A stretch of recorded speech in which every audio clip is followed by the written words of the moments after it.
protest is Professor Agbo Madaki, former Dean of Faculty of Law, Bayes University. Good morning and welcome to the morning show. Yeah, good morning. Well, hello, Prof. You are a professor of international humanitarian law. One of the issues in contemporary writings on the subject is that the scope of conflict has expanded. And today in Nigeria, we're dealing with conflict. How do you think that the Nigerian government should respect the fundamental human rights of protesters? Because just a few minutes ago, we heard that in some parts of Abuja, tear gas is now being used, shots are being fired. Let's deal with that, the main subject of the day first. Yeah, thank you very much. The truth of the matter is that Nigeria operates a constitutional democracy, and then the constitution is the grand norm, that binds the people, the government, and dictates how we relate with ourselves. And as Justice Oputa put it, it's one of the yardstick or indices to indicate as to how democratic a government is their willingness to obey civil liberties and basic fundamental freedoms. And the truth of the matter is that anybody assuming executive position in the country, be it to the office of the president or governor and many other offices, you subscribe to the oath of allegiance and oath of office, which basically you are saying you obey and also implement the Constitution. So the truth of the matter, it behoves on every citizen, whether you are the president or not, but to respect, to promote, and to protect the basic fundamental freedoms of not just Nigerians, but of all persons that are resident within Nigeria. And that's why a lot of the constitutional provision relating to fundamental human rights always start by saying everybody, everybody, everybody. Just in few exceptions that you have right inherently only to citizens. So it is the duty of government not only to just respect, but also to protect. And if that be the case, I agree and I concede that it is the rights of citizens, to express their views on burning national issues. It is the right of citizens to freely associate with one another, to impart and to receive knowledge as the case may be. And even in some constitutions of other countries of the world, especially in Kenya, the right to protest is constitutionally guaranteed. But however, all constitutional documents all over the world also makes provision that fundamental human rights must also be enjoyed and promoted within the ambits of the law. So having said that, the duties of government is clearly spelled out in the Constitution as the case may be, especially the executive powers of the president, of the country, which is vested in the office of the president at the national level, and then in the person of the governor at the state level. And then he does this by delegating power to people who he appoints, as the case may be. So talking about today's protest, if you say that you've had few instances that tear gas have been fired, and I am not in a position to either deny or to confirm that. But what I do know is that the Constitution of the Federal Republic of Nigeria creates and establishes the Nigerian police exclusively to the federal government. And then the duties of the Nigerian police is clearly spelled out under the Police Act, especially in Section 4 of the Police Act. So in the event or case of Nigerians ventilating their grievances by way of public protest, it is my advice that they should stick and do within the ambit of the rule of law. Do only what the law expects you to do. If, however, the protesters go outside the rule of law, there are duties incumbent of the Nigerian police, first and foremost, to enforce all laws and regulations, in existence in Nigeria, to protect lives and property, to ensure that Nigerians have easy access to the highway, roads, and streets, as the case may be. Yes. And order the operation manual of the police and even the armed forces.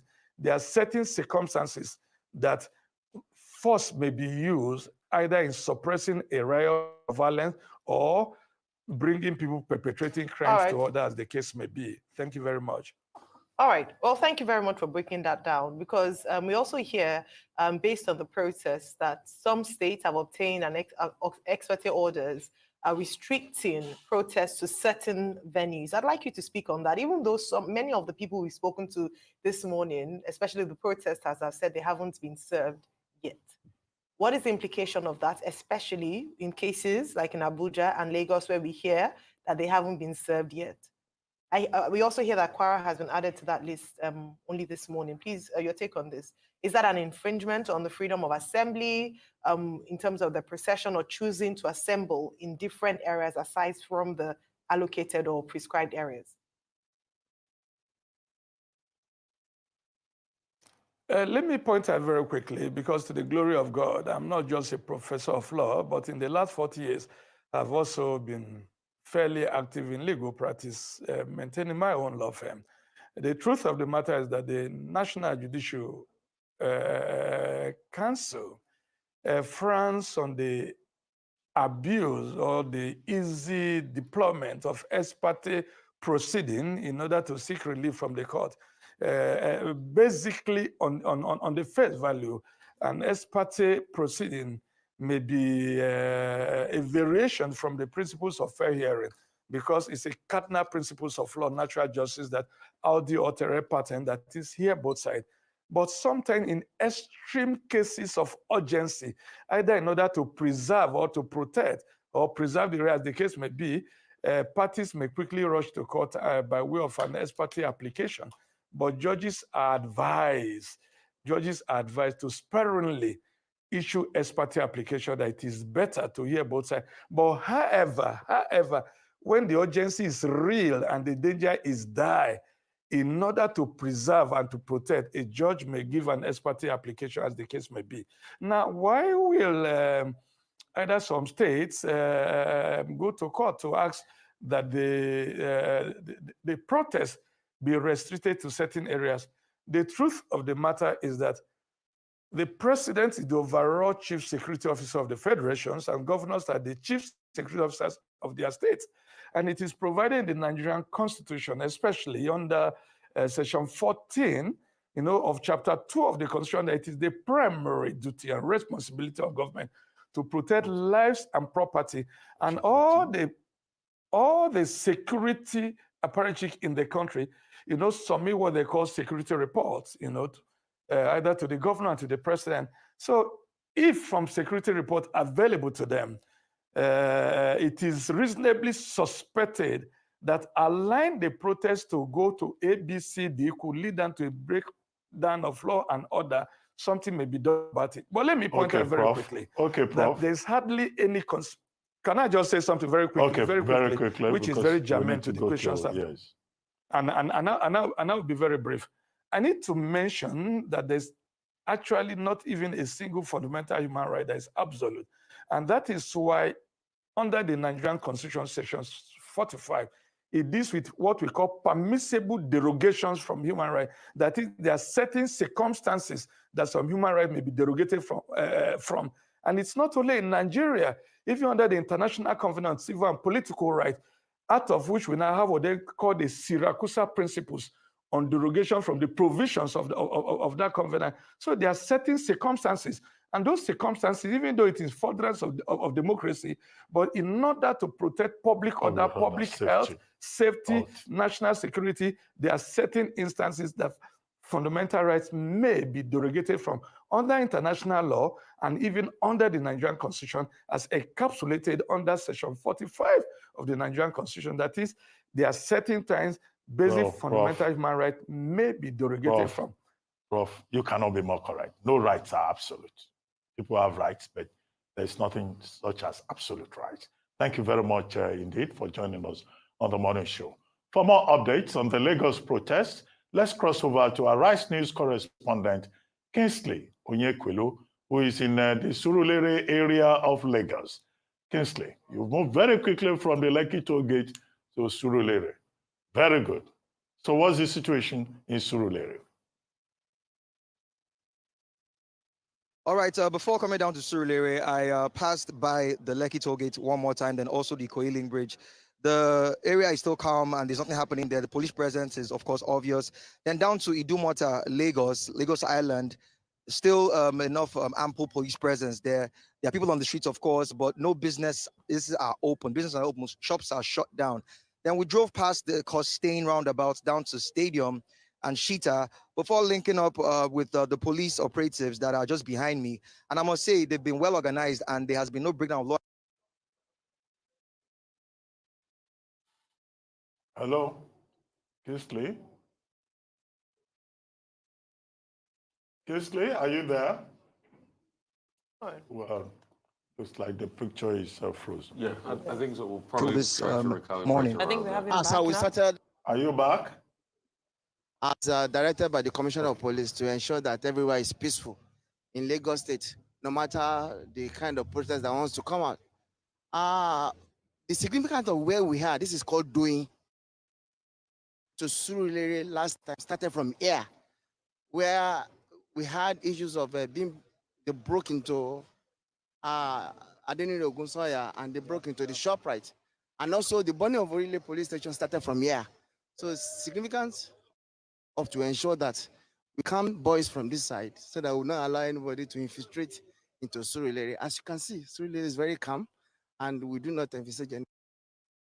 Fantastic. But now I have a question for you. Are protesters allowed to actually protest? Because I asked one of the security operatives in Lekki and he said we are not allowed to ask questions to any protester that we see, that we shouldn't interview them. So are they actually allowed to protest or they are not allowed to protest? That is not correct. As you know, the restriction has been given to a certain area for them to do their protest. That is Fawaemi Garden. And that is where all of them have converged for this particular protest. So we are not expecting them anywhere so that we just want to avoid breaking down of law and order. And that is the reason why you can see my police officers, we are here to make sure that everybody goes about their lawful business. For example, ShopRite, they called me that they are afraid of opening. Go and open. And everywhere is saturated with policemen. And that is the directive from the Inspector General of Police through the CP Lagos. And as you can see, we have men of have commander arrest with me. You can see the train has been moving up and down, and people are trying about their business. So we do not envisage any trouble. And by the grace of God, it shall be peaceful. Yes. Thank you for your time today. All right, what about your business? Well, Kingsley? Well, Kingsley, well, that's So it. go about your business. The areas are safe. You don't have anything to worry about. Back to you in the studio. Well, thank you very much, Kingsley. We'll keep in touch with you. We'll take a short break now. And when we return, Ojinika Ope will be here with details on what's trending. Stay with us. We'll be right back.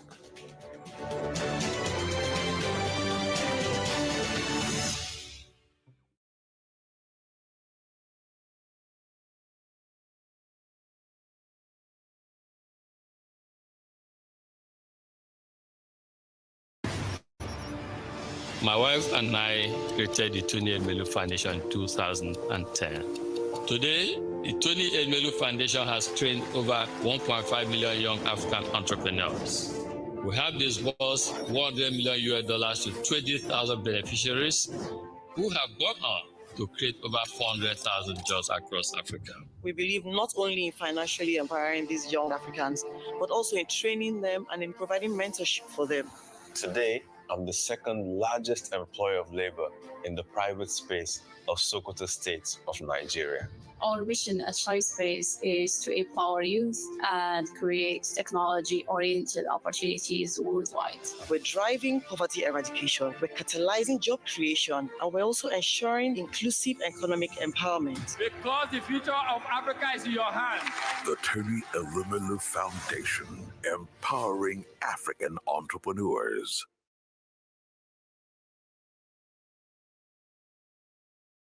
We are hiring. Have you got what it takes to join a dynamic global energy company of choice? Are you ready to experience a career driven by innovation and excellence? NNPC Limited is looking for young talents and result-oriented experienced professionals to make valuable contributions to NNPC Limited's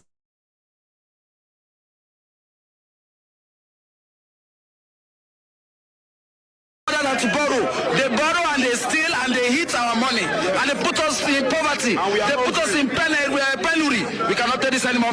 One of the biggest fear of this protest was violence, and we can see police try to support. What do you think? Go back to the history of protests in this country. Instances where we had violence, where instances where they are being propelled by the government. The government is the #1 criminals. The government are the ones that propelled violence. During NSAS, Lagos State government had to organize BLT buses for thugs. BLT buses for thugs. There are evidences. We are not law-breaking people.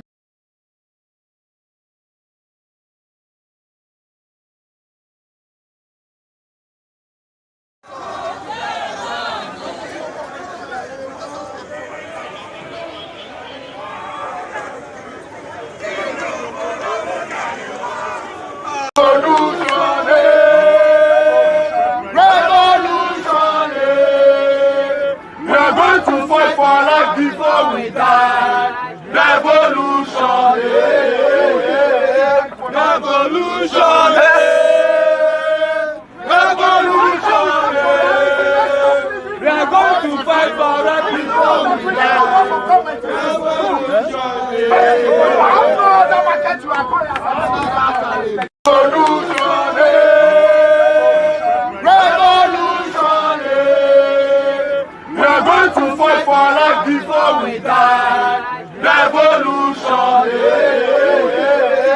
revolution, revolution, revolution. We are going to fight for our before we die.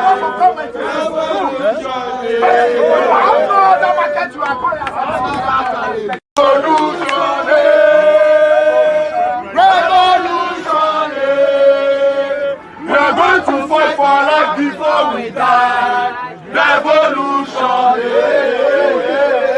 revolution, revolution. We are going to fight for our before we die.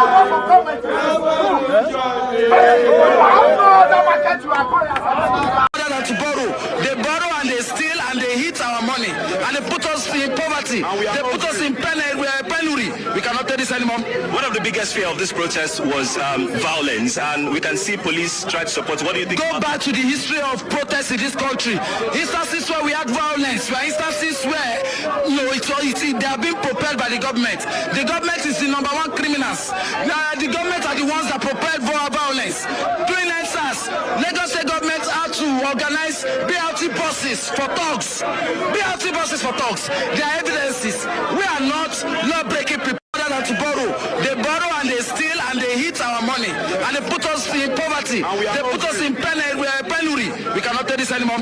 One of the biggest fear of this protest was violence, and we can see police try to support. What do you think? Go back to the history of protests in this country. Instances where we had violence, where instances where they are being propelled by the government. The government is the #1 criminals. The government are the ones that propelled violence. During NSAS, Lagos State government had to organize BLT buses for thugs. BLT buses for thugs. There are evidences. We are not.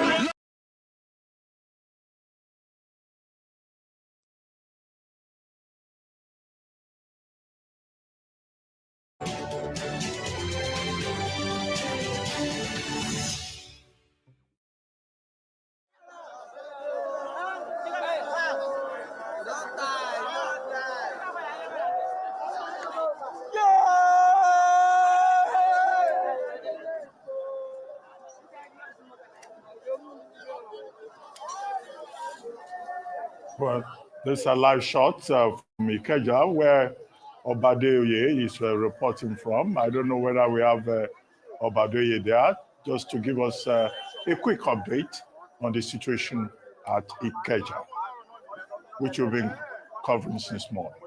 But meanwhile, joining us now is Ojinika Ojiope with stories trending around the world. Hello, Jinx. Good morning, Dr. Abati. How are you this morning? Good morning, Ayo. Good morning. Good morning, Rufai. We have been covering these end bad governance in Nigeria protests. We are seeing that our youth are out there and they have absolutely stated their demands clearly, which I will read. But at the moment, I believe that the police has fired tear gas in Abuja.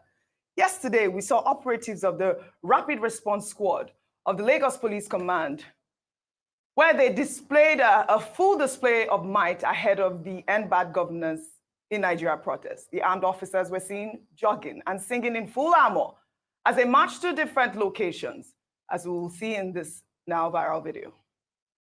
Of course. Yeah, so no shaking.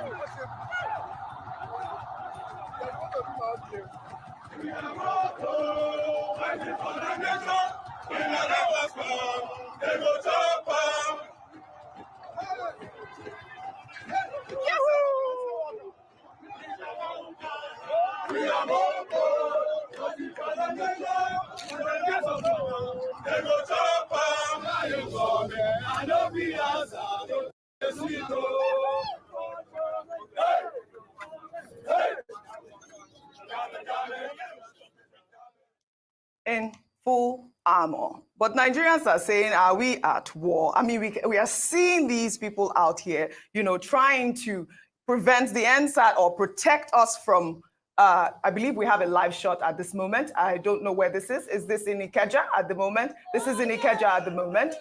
Let's see what's happening here.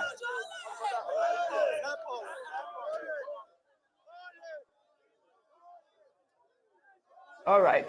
Well, you know, also, meanwhile, yesterday we saw that the Lagos State Police Command anti-bomb squad said that it had deactivated an improvised explosive device in the Ikeja area of the state. Udeyin said that, you know, a vigilant police officer reported that a young man had come out of a car and dropped a bag by the side of the Nigeria Customs Service Federal Operations Unit's fence, after which he returned to the vehicle and sped off. The area then was immediately cordoned off while IED experts were deployed to the spot. I mean, Aya, what does this signify to you? I mean, it sounds really scary at the moment. Very scary, very serious, but interesting, still sketchy details in terms of how, you know, the bomb squad helped to detonate that bomb, and then maybe further investigations. I know around that area, we have some security cameras that had been installed by this administration, Lagos State government. So it'll be great to see, because it's beyond this happening. Number one, it would be good to investigate the motive for that. Is it as part of the protest, or the people, one of those people that were touted to want to hijack the peaceful protest of the people? It would be really great to understand that. And going back to the first clip with the policemen showing strength and force in, that was on Admiralty Way in Lekki, here in Lagos State. And again, going back to that conversation on motive, what was the reason for doing that? And I want to believe that the reason they came out was to show the hijackers that they were serious about business and they were going to protect the protesters and that nothing must happen to them, because that is the job of the police, not to be seen to be against the people, but to be on the side of the people. As many people have said, part of what the people are asking for, are calling for, is also on behalf of the police. Yes, when we went to one of the states, I think Bayelsa State, one of the placards was like they were advocating for increased remuneration for the police. So it'd be great to know that that show of force was not for the protesters, but for the hijackers. That if you try anything and, you know, try to disturb the protesters, are going to come for you. I think that was That's the a reason solid point, Ayo. Also, I believe you guys all spoke with Nisi Gabriel, who is our correspondent in Abuja, and he had in Kaduna. He had debunked this news where the Kaduna spokesperson, Nasir Hassan, yesterday had said that over 25,000 security personnel were deployed to strategic points in the state to ensure law and order during these protests. But apparently, I've heard now that it's only 2,500 policemen that have been deployed in Kaduna at the moment. And we are seeing, I believe, live footage also at the moment showing that. But I mean, how did the police officer misspeak? I mean, what was the motive to that? 25,000 police officers. Do they even have that amount of police officers in the north at the moment? And he also said that, you know, these police, not just police officers, he said that there will be military men, there will be, you know, security personnel, all attached to the unit in Kaduna State. I mean, so I think the most important thing is being able to clarify. He said that it was 2,500 he meant to write, but I think he just added one more zero to the back. And he added one more zero. Maybe mistakenly added one more zero to the back and became 25,000, you know, just to boost it up. But Nisi has been able to clarify it, and things are pretty much cool. I mean, the governor of Obasanjo had been, you know, talking to people and all of that in the state, but in other parts, you know, I think for the police officers that were doing the show of force, I know they were instructed to, but the truth has to be said. You are doing show of force against people that are protesting about how deplorable your wages are and how low the standard of living for our police officers have been. I got a call yesterday from a police officer that was telling me about the police cooperative, how it's not centralized, how they make deductions from them, and it's very difficult when they want to get their money back. Our Nigerian police live in a deplorable way. They live on slave-like wage. The minimum wage as we speak today is slave-like. Audrey, you go to America. What can $45 buy you? If you want to buy a good meal in New York City, can you buy for $45? Can you? If you even go to some place, you want to buy a good gourmet burger, by the time you spend buy 2 or 3 burgers, won't you have finished $45? Yeah. That's the minimum wage in Nigeria today. Yeah. That's the deplorable way. And what are people protesting against, Audrey? Bad governance, which the president has shown largely. 2 policies that affect the life of people. You are saying we should tighten our belt. At the same time, you want to buy private presidential jets. You bid 21 billion worth of vice presidential lodge. You gave the senators 160 million supplementary budget. Now you've gone back to the National Assembly and 160 million to buy cars in supplementary. Now you go back to the National Assembly. You want to become more reckless by saying that the Senate should help you increase ways and means from 5% to 15%. We are seeing insecurity everywhere. We are seeing massive poverty. The food you've given out to people not knowing what to write them about because they are buying the food. Humanitarian ministry, you've not settled out the case. Billions of naira, we don't know where the money is gone for. There's corruption everywhere in this country. There's avarice, there's chaos. That's why people are on the streets. You know what? I think the biggest thing to take out here is that, the people are wanting to hear from the president. Yesterday, the Lagos State governor actually addressed Lagosians. Let's take a listen to what he said. It is pertinent to ask, is protest the practical catalyst for progress the nation requires at this time? Will such a protest suddenly ensure that all of our challenges disappear in 10 days? Will the protest suddenly ensure that the prices of foodstuff dropped on the 11th day? Will shutting down the economy for 10 days inspire an economic growth we all earnestly desire? I hold a strong view that a protest at this time will do none of these things for us as a nation. Rather, it would roll back the modest gain that we have made in previous facets of our social economic life as a people and as a state. All right, Dr. Abati, I heard you refer to this earlier, and I'd love for you to talk about it. But before you do that, the Deputy Speaker of the House of Representatives, Kalu, has also cautioned Igbo people to stay away from the nationwide protest. Let's take a look. Igbos, stay away. Igbos, stay in your houses.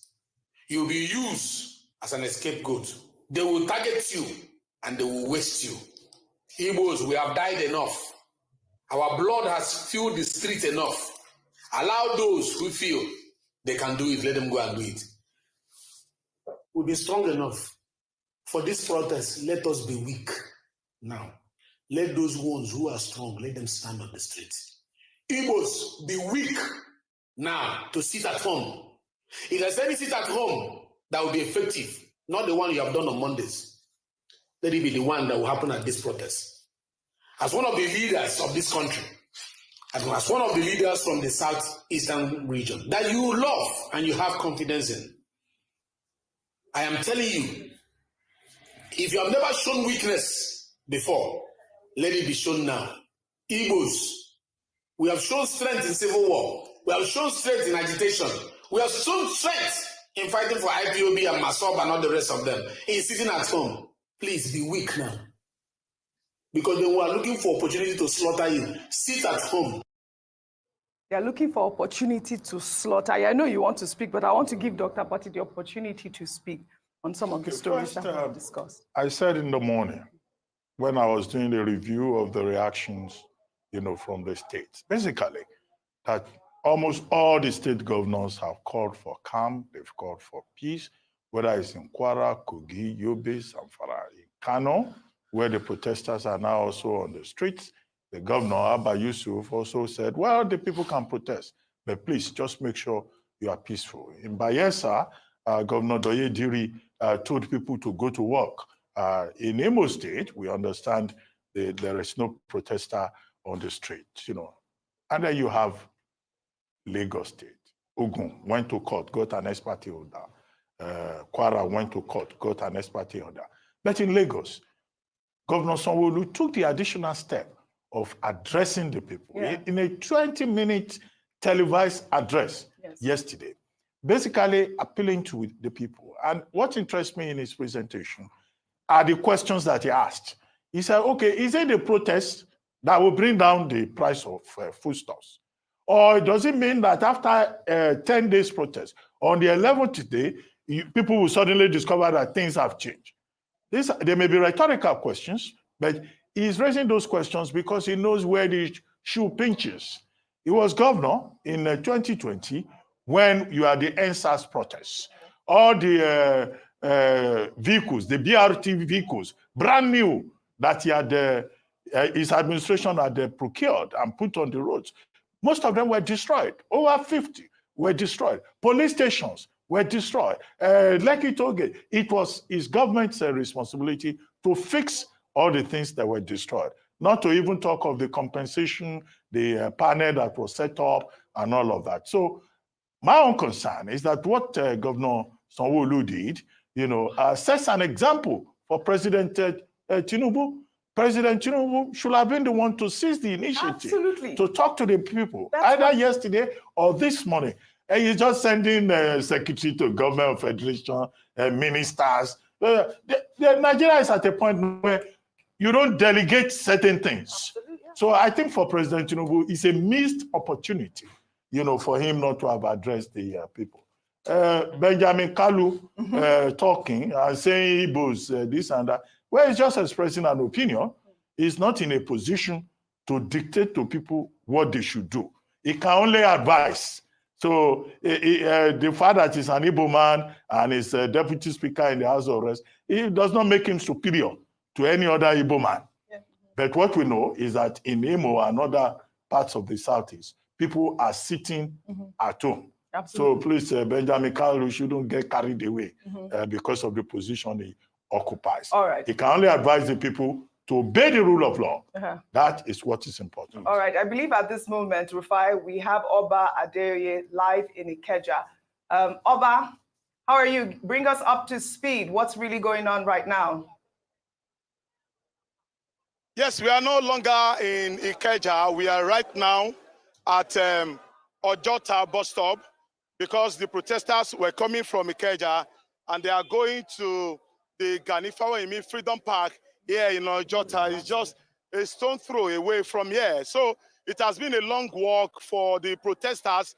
And of course, you can see the security agencies too, you know, coming behind them and going ahead of them. So it has been a very peaceful protest so far. And there's no form of any disruption. We saw residents who have decided not to join the protest, but they came out in solidarity with the protesters. But the security men have really comported themselves in ways that is expected of them, that there has not been any confrontation between the protesters and, of course, the police and other security agencies that are represented here. Okay, real quickly, Oba, so they are taking this procession and they're going all the way to the park in Ojota, probably around the Ganifawa Park. So we'll see proceedings there. Maybe we'll come back to you as regards what is going on there when they finally get there. So you'll join us later. Pale, keep losing the calories. Keep burning the calories, my brother. Keep the work alive. Thank you. So at the moment, I believe we have to go to Tokunbo Oyetunji, who is standing in right now. Tokunbo, bring us up to speed. Where are you at the moment? Yeah, thanks, Oji. We are still at the Ganifawa Park, Freedom Park here in Ojota, where we reported much earlier in the day within the premises of that park here in Ojota, one of the two designated centers for the protest today. If I can see just one of the protesters right by my side, carrying his a placard here stating some of the things that they want. But the issue really is that, as I'm here, you can see, the premises here is a bit deserted because the crowd of protesters. If my camera can just pan to that place, the crowd has grown from a few people that we saw earlier, bigger now, and they're growing. But the police team here are actually having a hard time trying to convince members of that crowd to actually come into these premises so that at least they can continue with their protest. Like if you heard what the man that was just standing by my side here say, they are scared to actually come into a confined place like this because they think if they come into this confined place, they may be subjected to some kind of harassment and attack by some people. Because, of course, we've had some guys around who are saying that they are against the protest, and we're actually trying to turn some people back. That if they're coming for the protest, they better just go back to wherever they're coming from because they are against that. And their reason, OJ, is that they don't want a situation that could degenerate and end up most likely or probably like the EndSARS protest ended that time, leading to those destruction of lives and property, like you people in the studio were talking about just earlier on before you came to me. Okay, yes, Dr. Abati. But from what we're seeing, I mean, that park looks unkept. Yeah. So, I mean, that itself, it may be a source of discouragement. You never know what reptiles are lurking around the place.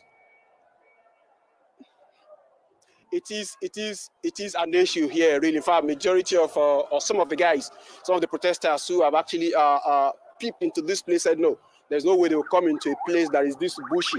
I mean, the grass is not being cut for some time. I thought the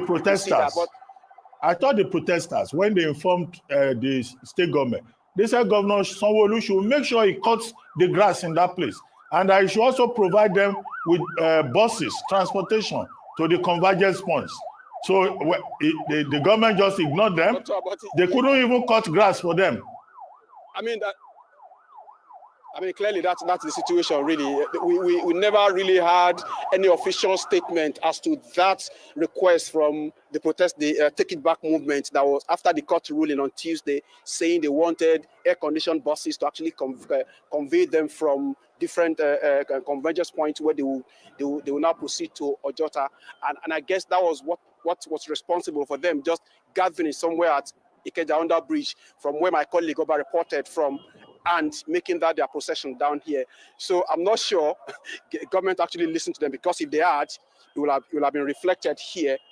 This place will have been put in a better place than what we have here today. Dr. Abati.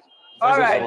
From what we are seeing, some of the leaders of the protesters are still saying that somehow they find their way into this place. Maybe when the larger crowd that is coming in from Ikeja Under Bridge actually joins them here, they will come into the Freedom Park.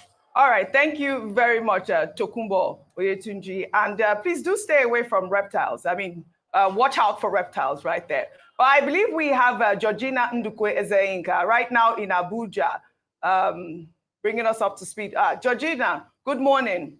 I believe that we have reports that, protesters were tear gassed by police earlier today. Bring us up to speed. All right, good morning, Mariel. Good morning, Rufai, Dr. Abati. Okay, so I'm standing now in front of the Eagle Square, where we have the Federal Secretariat. We have all the 3 armed zones as well as entrance to the National Assembly.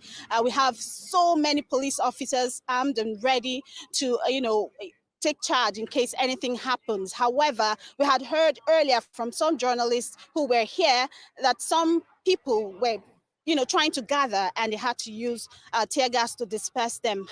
But where I'm standing currently, there is no protester in sight. There are no sign of tear gas. So we just have the police officers stationed at different points, ensuring that people keep going and no gathering is formed whatsoever. That's what we have, what we're seeing right now. All right. All right. Well, thank you very much, Georgina. And please do stay safe out there. Rufai, earlier, I would like for us to even just go over the, I believe, the 12-point demand of the protesters. We saw one of them holding a placard. If we can pull up the 12-point demand there for us to read out to our viewers. They said, 1, revert to petrol pump price at 100 naira per litre. 2, combat insecurity. 3, close all IDP camps and resettle the campus. 4, total electoral reform. 5, independent probe into the electoral budget of 355 billion naira. 6, immediate release of NSAS protesters still in detention. 7, implementation of minimum wage of 300,000 naira. 8, compulsory free education from primary to secondary school. 9, children of public school holders must attend public schools in the country. 10, government must patronize made in Nigeria goods. 11, transition to unicameral legislation. 12, judicial and constitutional review. Rufai, I believe that you want to make some pertinent points. Yes, so I wanted to say some things. Number 1 is my response to Mr. Kalu, Mr. Benjamin Kalu, Honorable Benjamin Kalu.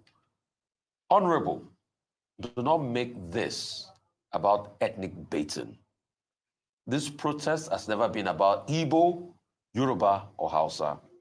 It has been about, underline the word, Nigerians. And before I represent any of those ethnic groups, I am a Nigerian first. If I am to take your international passport, what is written there as nationality is Nigerian. Nigerians are the ones suffering and are the ones hungry. So this idea of telling Igbos not to go out and protest and all of that, no, let's not divide ourselves here. All right. As regards those demands pretty much, segue into the aspirations of a lot of people and all of that. But I hear we have to go. Absolutely. Yeah. Well, all right. We will continue to bring our viewers up to speed regarding the End Bad Governance in Nigeria protest. I'd like to thank you all. A great analysis, as always, on What's Trending. Well, that's all I have for you guys on What's Trending today. I'll see you all tomorrow. And that's all on today's edition of The Morning Show. Rochus Odiri is up next with Global Business Report, and he will be speaking to Kingsley Okereke, Edge Securities Dealing, Said Crest Group. Stay with us. This is still the Arise News Channel.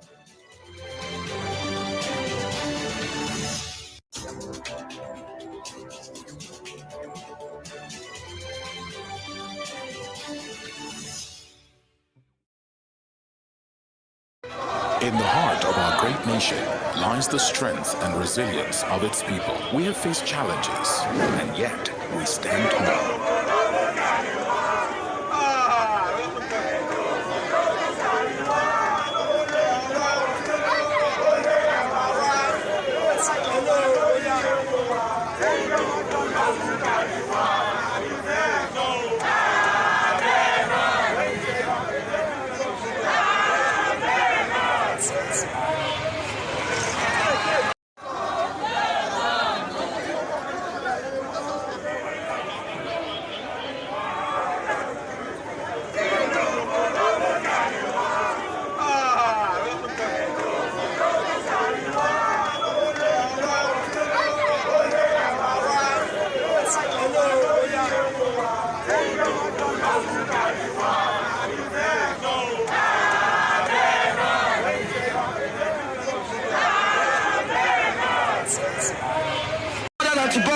They borrow and they steal and they hit our money and they put us in poverty. They put us in penury. We cannot take this anymore.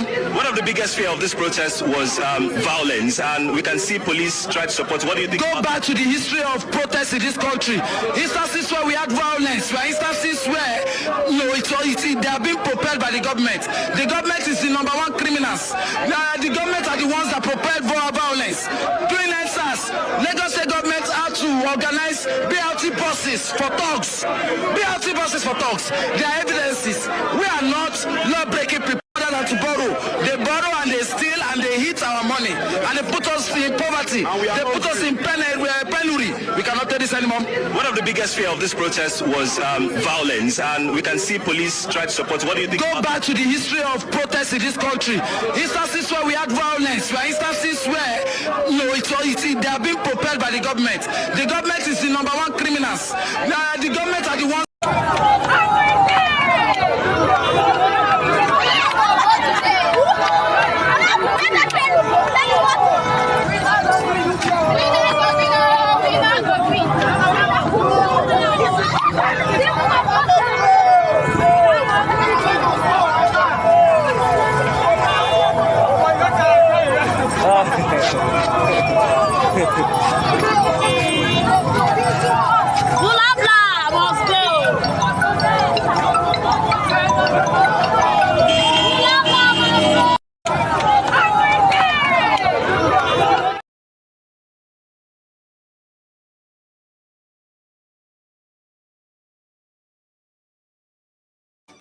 It continues.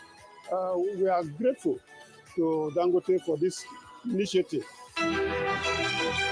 When my son came, as I tell me, I was happy. I thank God for everything. Thank God for the life of now when he come, presenter. Thank God for Dangote when God touch his mind to make it gift, share this gift. I'm so happy. Very, very happy. I thank God for everything. The rice is okay. Now better rice. I really like the rice. They carry water. They chew gum like that. In fact, person where you have children like me, if you cook like 2 cups, it will be enough for them to eat. The rice is okay.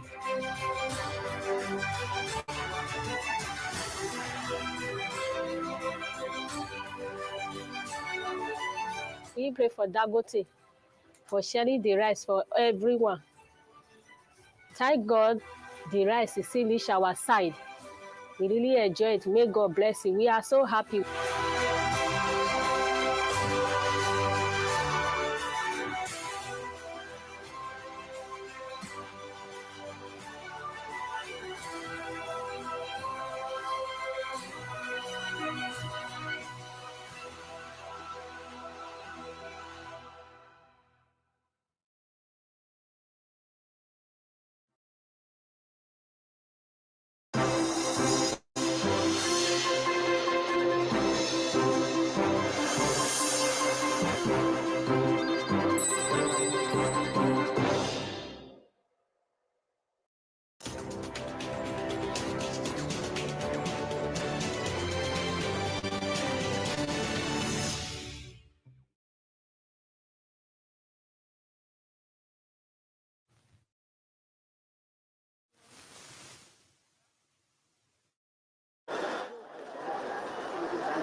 All right, this is the global business.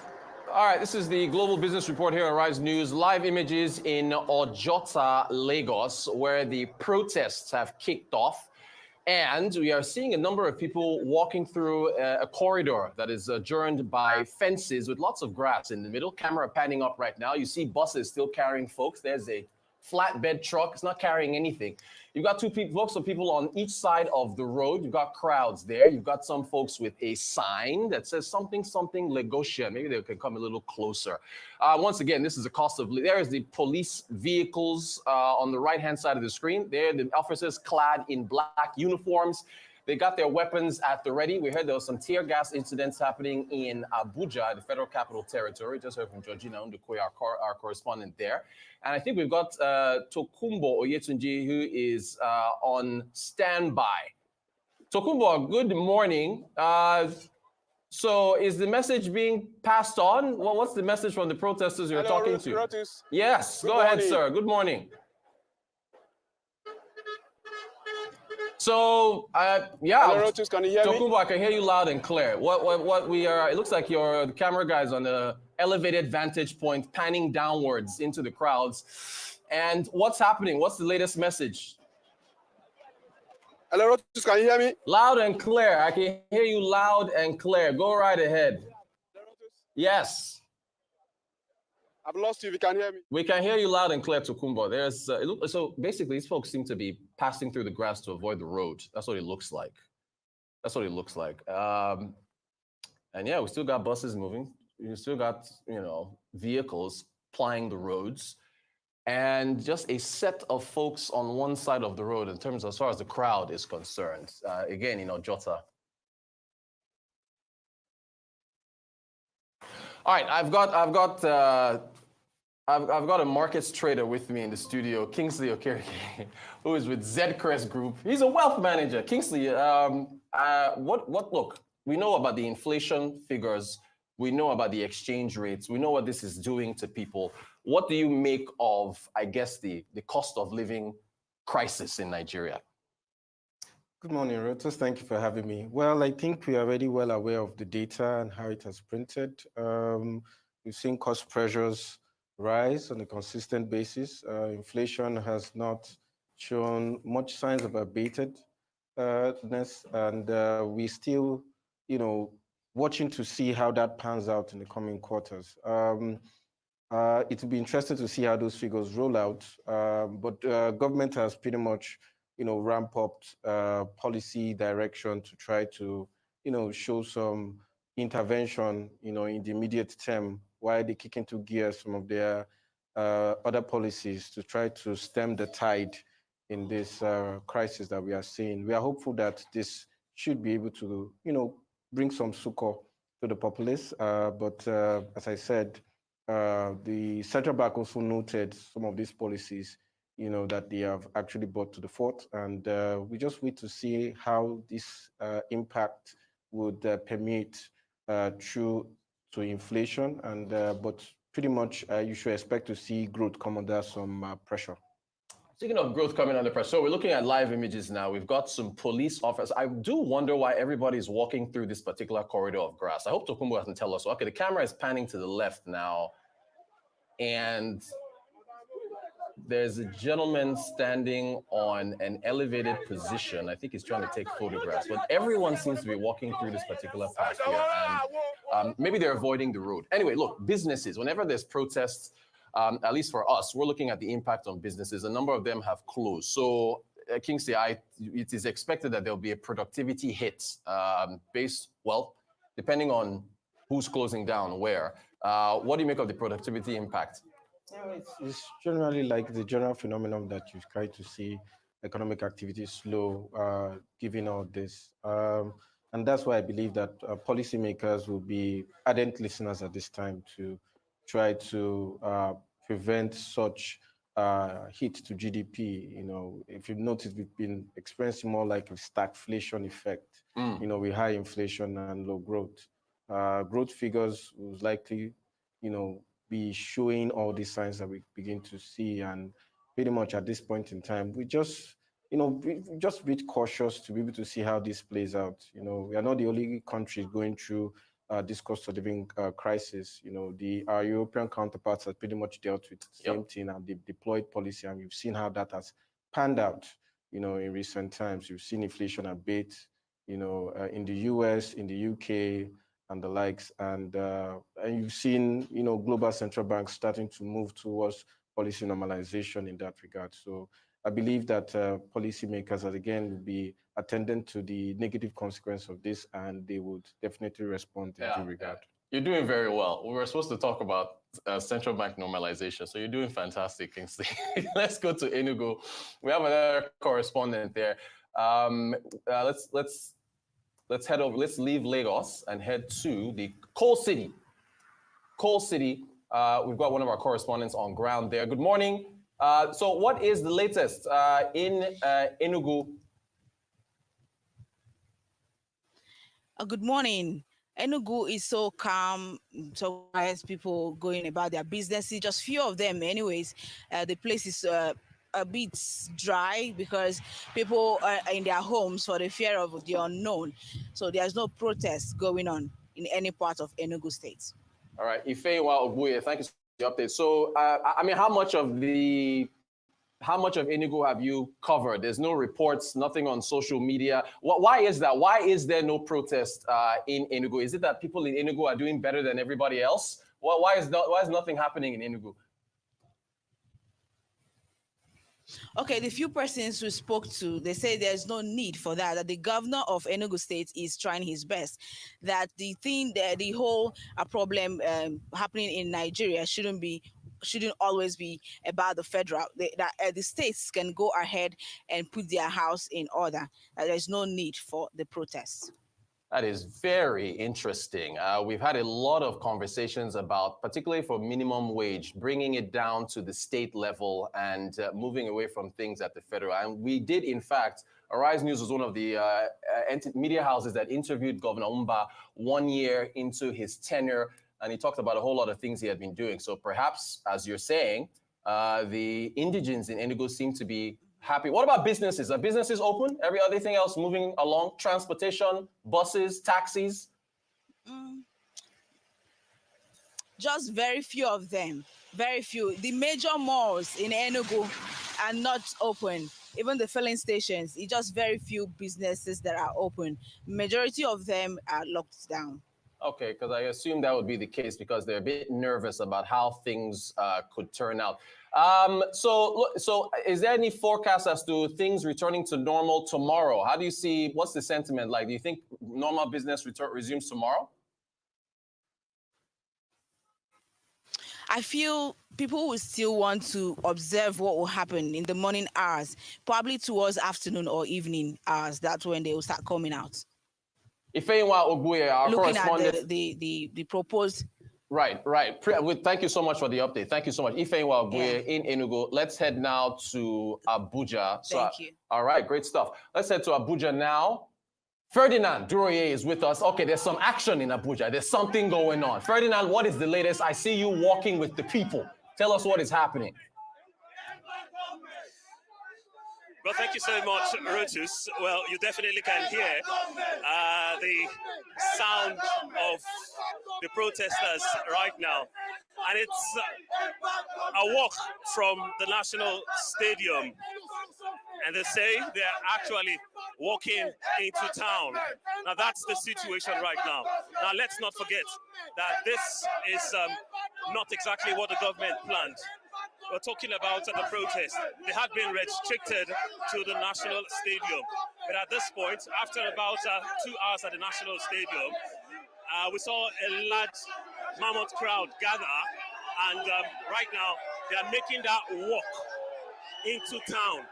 Now, your guess is as good as mine, that along the line, there might be one or two activities from the security operatives to stop this crowd, to stop these protesters from getting into town. Now, if you know Abuja very well, we have about 2 kilometers more to walk before you get to the 3 Arms zone, where we have the National Assembly, and then also not too far away from the villa. So at that point, that intervention by the security operatives would happen. It's exactly what we do not know. But this is definitely not what was planned in terms of, the security operatives trying to curtail this protest. Ferdinand, do you want to, I'm seeing signs of enough is enough, end revolution now. What are these guys, what do they want? They say end bad government. Is there any specifics? I don't know if you want to take the chance to ask anybody. What are the specific, what do they want? What do they want? End bad government, how? Yeah, ask him, ask this gentleman. He seems really passionate. Now, I'm just going to ask you a very same question. Yeah. Now, you guys have been shouting "end bad government." Well, what are those things? What are those ways? You definitely are calling on the government to indeed make a change right now. We want the government to bring fuel down. That's the major thing. Even the minimum wage self, we don't need it. Let him bring fuel down so that things will come down. That's all. Let bad government cease. End. Well. Okay. You can hear him already talking about bringing the price of fuel down. So he wants fuel to go. One suggestion that he has made. You should have asked him how much, 185 or 100 naira? When they say bring fuel down, how much are we talking about here? What was? Well, I think on the inscription, if my camera person can just do justice to this, Boris, he said something concerning a plate of food, bill at about 550 naira. He wanted to be at 250 naira. Fuel, he says a liter for now. There we go. 100 naira. Just some of those mathematics were some things. I see it. He wants 100 naira per liter fuel. Oh man, we're clear. We are clear. Okay. Okay. Well, that's exactly some of the sum total of the protesters now. Right. But we'll keep walking. We join the crowd. Well, behind us, you can see the numbers. It's building. And let's see exactly how far we can go into the town. But obviously, I still want to point out that there are still some kind of security arrangements made. And then just by my left, not too far, well, also you can see ambulances that have been made available. Well, thus far, we've not seen any situation as regards anyone collapsing. So those ambulances and the other facilities put for medical needs have not come into play at all. Well, look, Fred, we know you cover sports, so you're a pretty healthy guy. So you walking 2 more kilometers, that should be no problem for you. What about businesses? Are businesses around there? They're shutting down? Nobody's open, right? What's the situation with the firms, SMEs there? Yes, talking about the situation as regards workers today.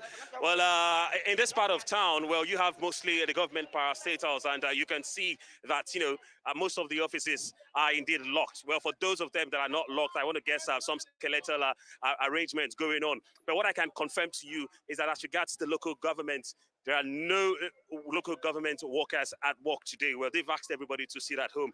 And then trust me also, as regards small and medium-scale businesses, well, in the markets, much of what will be happening today is just some kind of awareness. Don't forget, the last time, such a protest happened, well, we saw casualties. We saw some attacks at those market places. And one thing that the government did yesterday was some kind of sensitization, telling the marketers and the owners of stores and the executives at the marketplaces to protect their things from being looted, to protect their stores, their shops, their markets from thieves. And so a whole lot of that, a whole lot of such sensitization was exactly what took place. So I don't think any much is happening as regards buying and selling, but everybody's just trying to be very, very careful, because this definitely has the capacity to go south when you take a look at the crowd, and then when you take a look at the efforts that the government have done to indeed restrict this protest. As you were speaking, there were 2 gentlemen with a sign that said, "Make lawmaking a part-time job." I badly wanted you to grab one of those gentlemen and ask them what they meant by that about, lawmakers working only part-time. But generally, Ferdinand, I think it's been peaceful so far. So it looks like, as you said, no violence so far, which is a good thing. No loss of life. Nobody's collapsed. No buildings have been vandalized. The security forces are there. So it's peaceful so far, Ferdinand, yes? All right. Well, we will definitely try to take care of ourselves. Thank you so much, Reuters. All right. Thank you so much. Ferdinand Dure over in Abuja. So, Kingsley, 100 naira fuel. Is that just wishful thinking, or what do you make of some of these demands that we're seeing here? No, cheeky question to ask me. For now, take a shot. Now, the truth is, I'd rather not delve into that realm. Right into the demands, yeah. Right. Whatever they really want to demand for is left to them. Yeah. I believe they know the pain points to which they are coming from.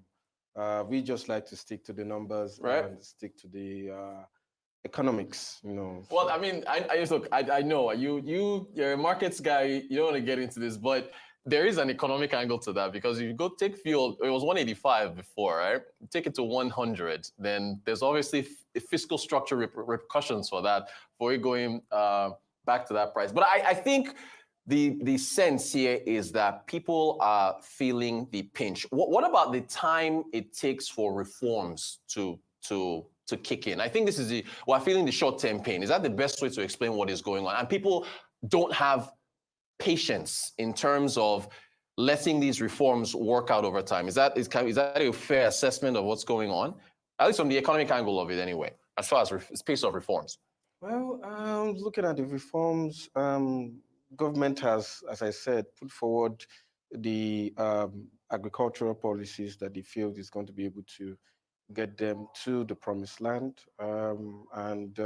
Obviously, the citizenry just feel, they need this stuff to be done immediately. But as I said, I would rather want to stick to, Central bank decisions, like the yeah, Bank of Japan, the pretty Bank of much. England, and the Fed. Well, look, Pretty Kingsley, I appreciate. You see, this is why we have the best guests on Arise News, because you guys are so flexible. We're supposed to have been talking about central bank monetary policy normalization, but the protests, they take priority. Kingsley, we want to have you back. All right. I thank you so much for joining us on the show. Kingsley Okereke, head of securities dealing at Zcres Group.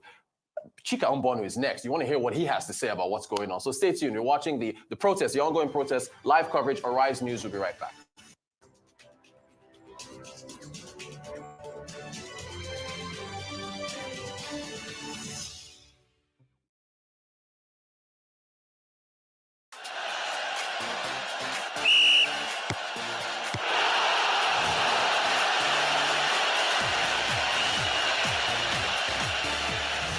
A little too much for a small save? Well, that's Access Bank's Diamond Extra. You too can win big this season, as Diamond Extra Season 16 is back. With at least 5,000 Naira in your Diamond Extra account, 200 lucky people stand a chance of winning loads of cash every month till December. 1,000 lucky people will get free digital marketing training, and 3 lucky people will drive home with brand new cars each during this Extra Flex season. So, what are you waiting for?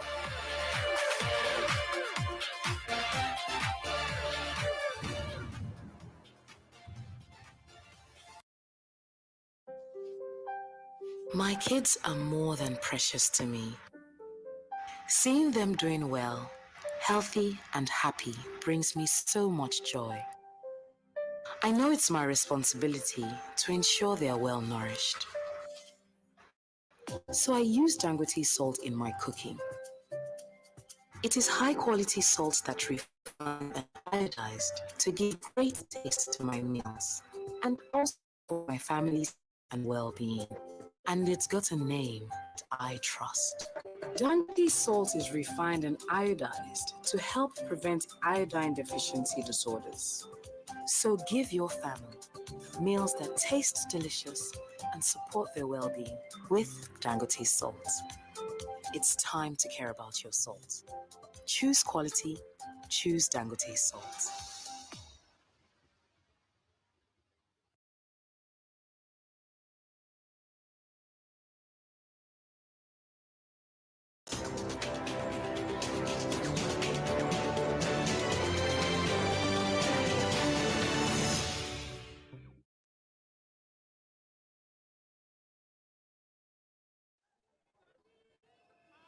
Yes.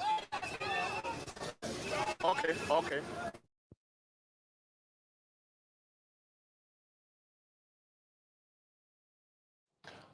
All right, this is, of course, Arise News continued coverage of protests across Nigeria. We are now live in Port Harcourt in Rivers State. So you can see a couple of gentlemen there waving Nigerian flags. This is about the country.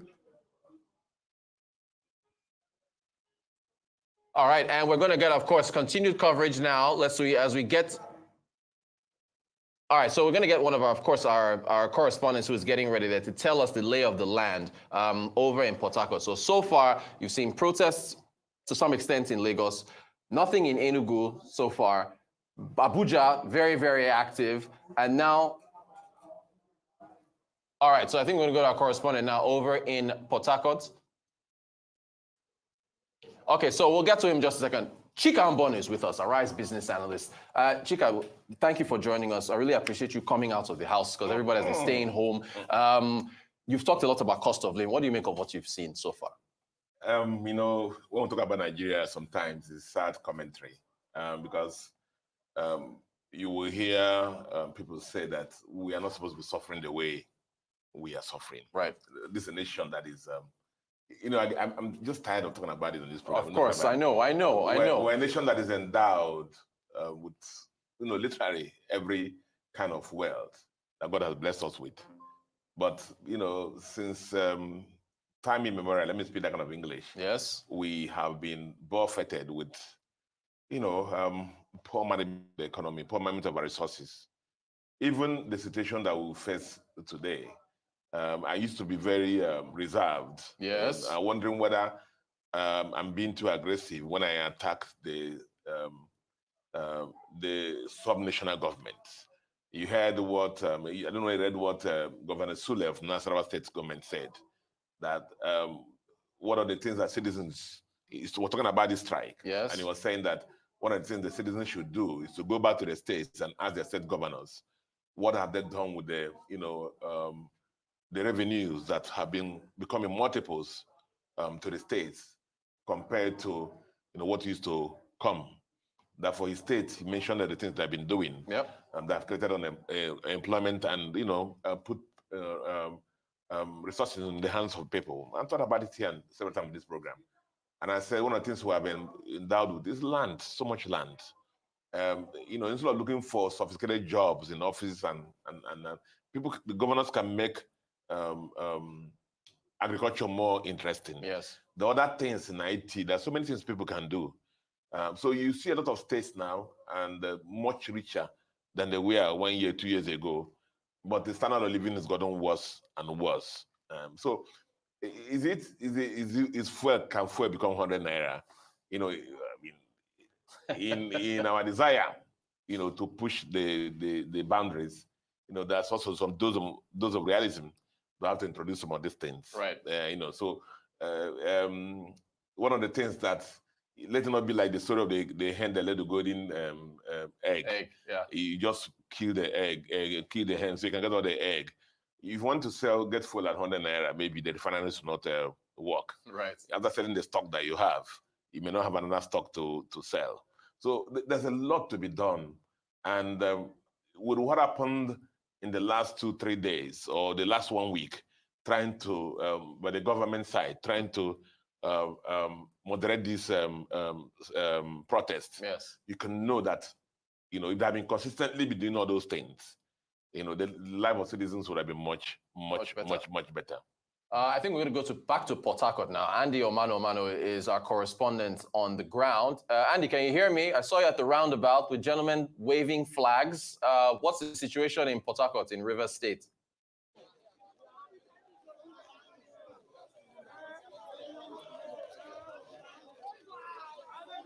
I'm supposed to be joining Andy Omano in Port Harcourt. Andy, what's the latest situation there?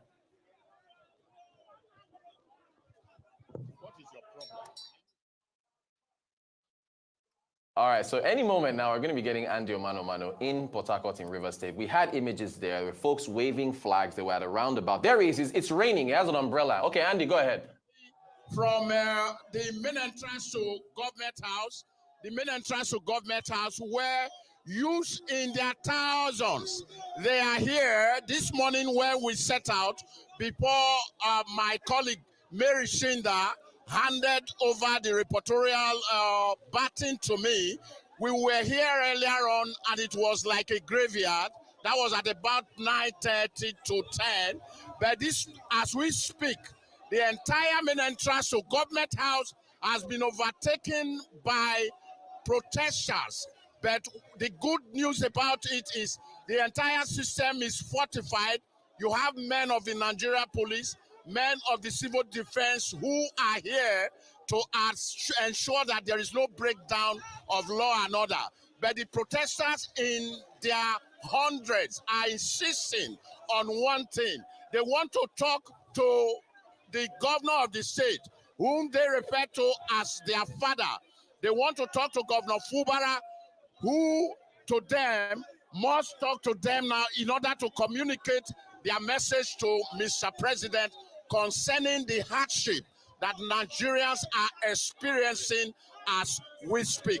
So as we speak, you can hear the noise in the background. The entire main entrance to Government House is filled up. They defy the rain. I must add that quickly, Rotus, that they defy the rain. That is why you see me under an umbrella. It is trying to, the heavens have opened its voice, but these protesters will not allow any rain to deter them. They are insisting that they want to meet with Mr. Governor in the person of Similaye Fubara to address them. over the hardship that Nigerians are currently going through. But earlier on, we had interviewed a couple of them who insist that one, they want the fuel price reduced. They've also called for the government to make sure that there is subsidy on foodstuff, as it were, because that where the rich go to buy is also the same market they are equally going to buy. Over to you, Rotus. Andy, thank you so much for the breakdown there. So look, I remember during the NSARS protest in Lagos, Governor Sanwo-Olu actually came out to meet the protesters at one point. In other parts of the city, in other the friends and representatives were sent out. What's the response from the Fubara administration? Have you heard from anyone? Is anyone going to come out and talk to them? A liaison or anything like that? What is the feedback from government, or have you heard nothing at all so far? Okay, yes, very likely, very likely that there is going to be a representative of the governor to come address these protesters. I see that happening, though we are yet to see anybody, but they are here in front of the government house. I'm talking, Rotus, from the benefit of hindsight. I've had the opportunity of covering several protests here in Rivers State, specifically Port Harcourt, the River State capital, and in Government House here, the main entrance. What usually happens is if the head of service is not coming to address the protesters, one or two key government officials, the Secretary to State Government, will do. And I think these protesters are looking forward to the governor sending a representative to talk to them on his behalf. If that doesn't happen, I don't think they will take it lightly, because they want to hear from the governor. But I have with me here, I don't know if we have ample time to do this quickly. I have one of the leaders of the protesters who I'm going to bring on camera right away to tell us specifically from the horse's mouth why they are protesting and why they are in front of Government House here, even after when the governor had addressed different organizations yesterday to say, look, we can understand your plight, but please tarry, don't hit the street by way of protest. Can I have Gogo Wellington? Yes, please. Yeah, he's yes. Gogo Wellington. Yes. Gogo Wellington is one of the organizers of the protest. Gogo, that's your camera. Good afternoon, Omano. Good afternoon. I want to correct that. I am not one of the organizers. I am a protester, like every other person. So for the main purpose for this protest is, as the name implies, a move to end bad governance. We have witnessed the continuous widening of the gap between the ruling class and the people. The continuous inflation, it has become so bad that people find it very hard to even afford a single meal a day. And the government is not sensitive to the plight of the common man. No matter what the people say, no matter the agenda the people push, the government gives an adamant ear. They keep approving billions and billions and billions for their personal consumption when the common man cannot even afford a meal a day. The common man cannot pay his transport fare to and from work.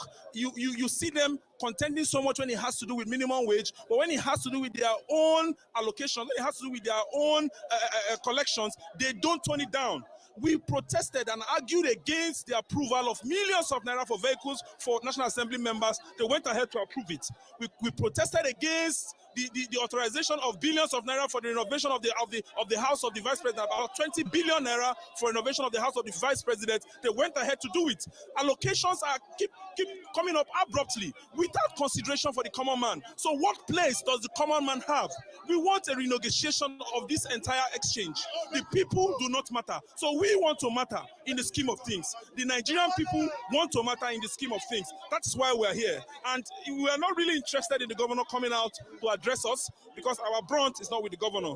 This is the seat of power in Rivers State. We're just here. It has a symbolism of our recognition of the seat of power in Rivers State, but this is not our center. We're not really interested because the governor cannot address the issues that we have brought to the fore. We are addressing these issues to the president of Nigeria. This is a Hail Mary call. Nigerians are suffering, Nigerians are starving, and something needs to be done urgently to address the ordeals of the common man in Nigeria. Thank you so much, Gogo. That's Gogo Wellington from here. He just corrected me He's not one of the organizers of the protest, but he's actually a protester. Rotus, that is what seems to be going on here.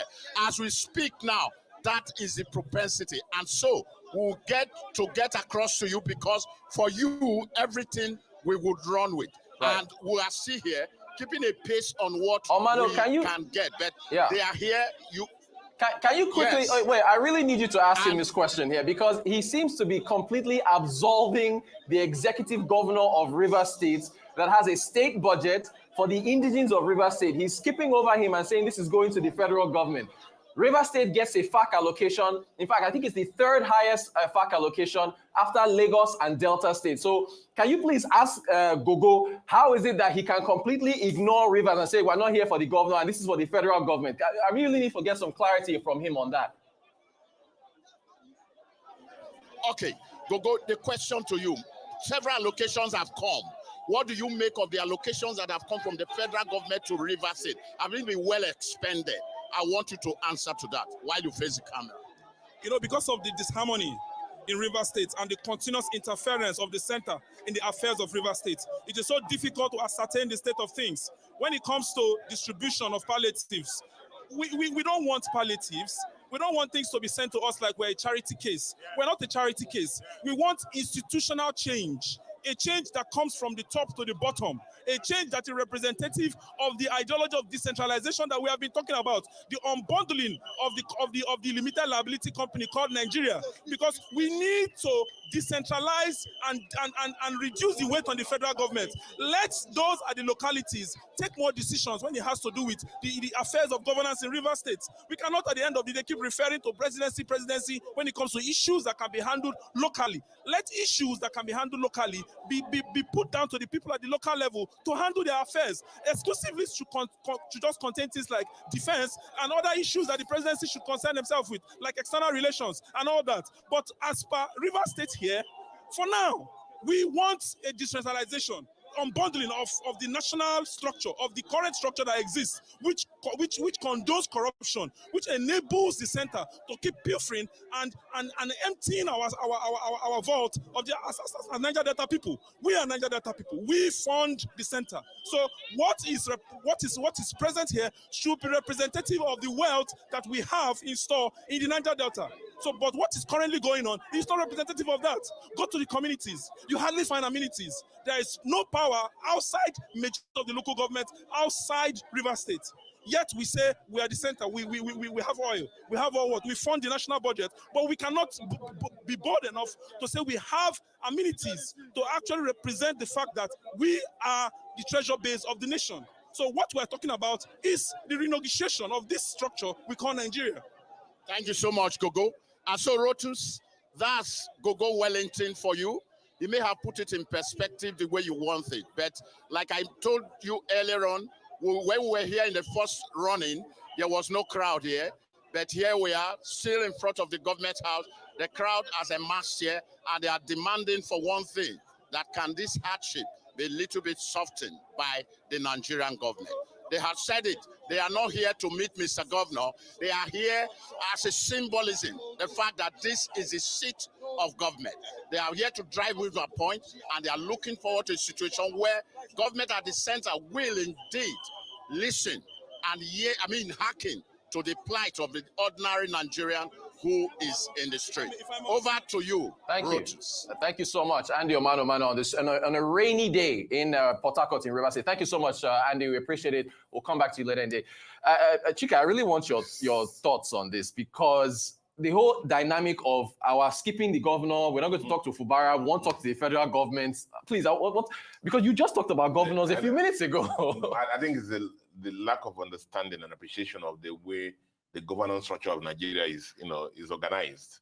And from beginning, apart from the comments he's making about what should reside with the federal government of Nigeria and what should be hosted by the states and local government, that's for politicians to play around. Yeah. But the issue, it has to do, again, like what I've been talking about, that the states get so much and local government get so much allocation. Right. And what have they been doing with it? No, hitherto, before the Supreme Court judgment, we all knew what is happening to local government allocations. Yes. Whenever they come, they enter into the purse of the capo, the titi of the state. Yeah. And then they dispense of it whatever they like.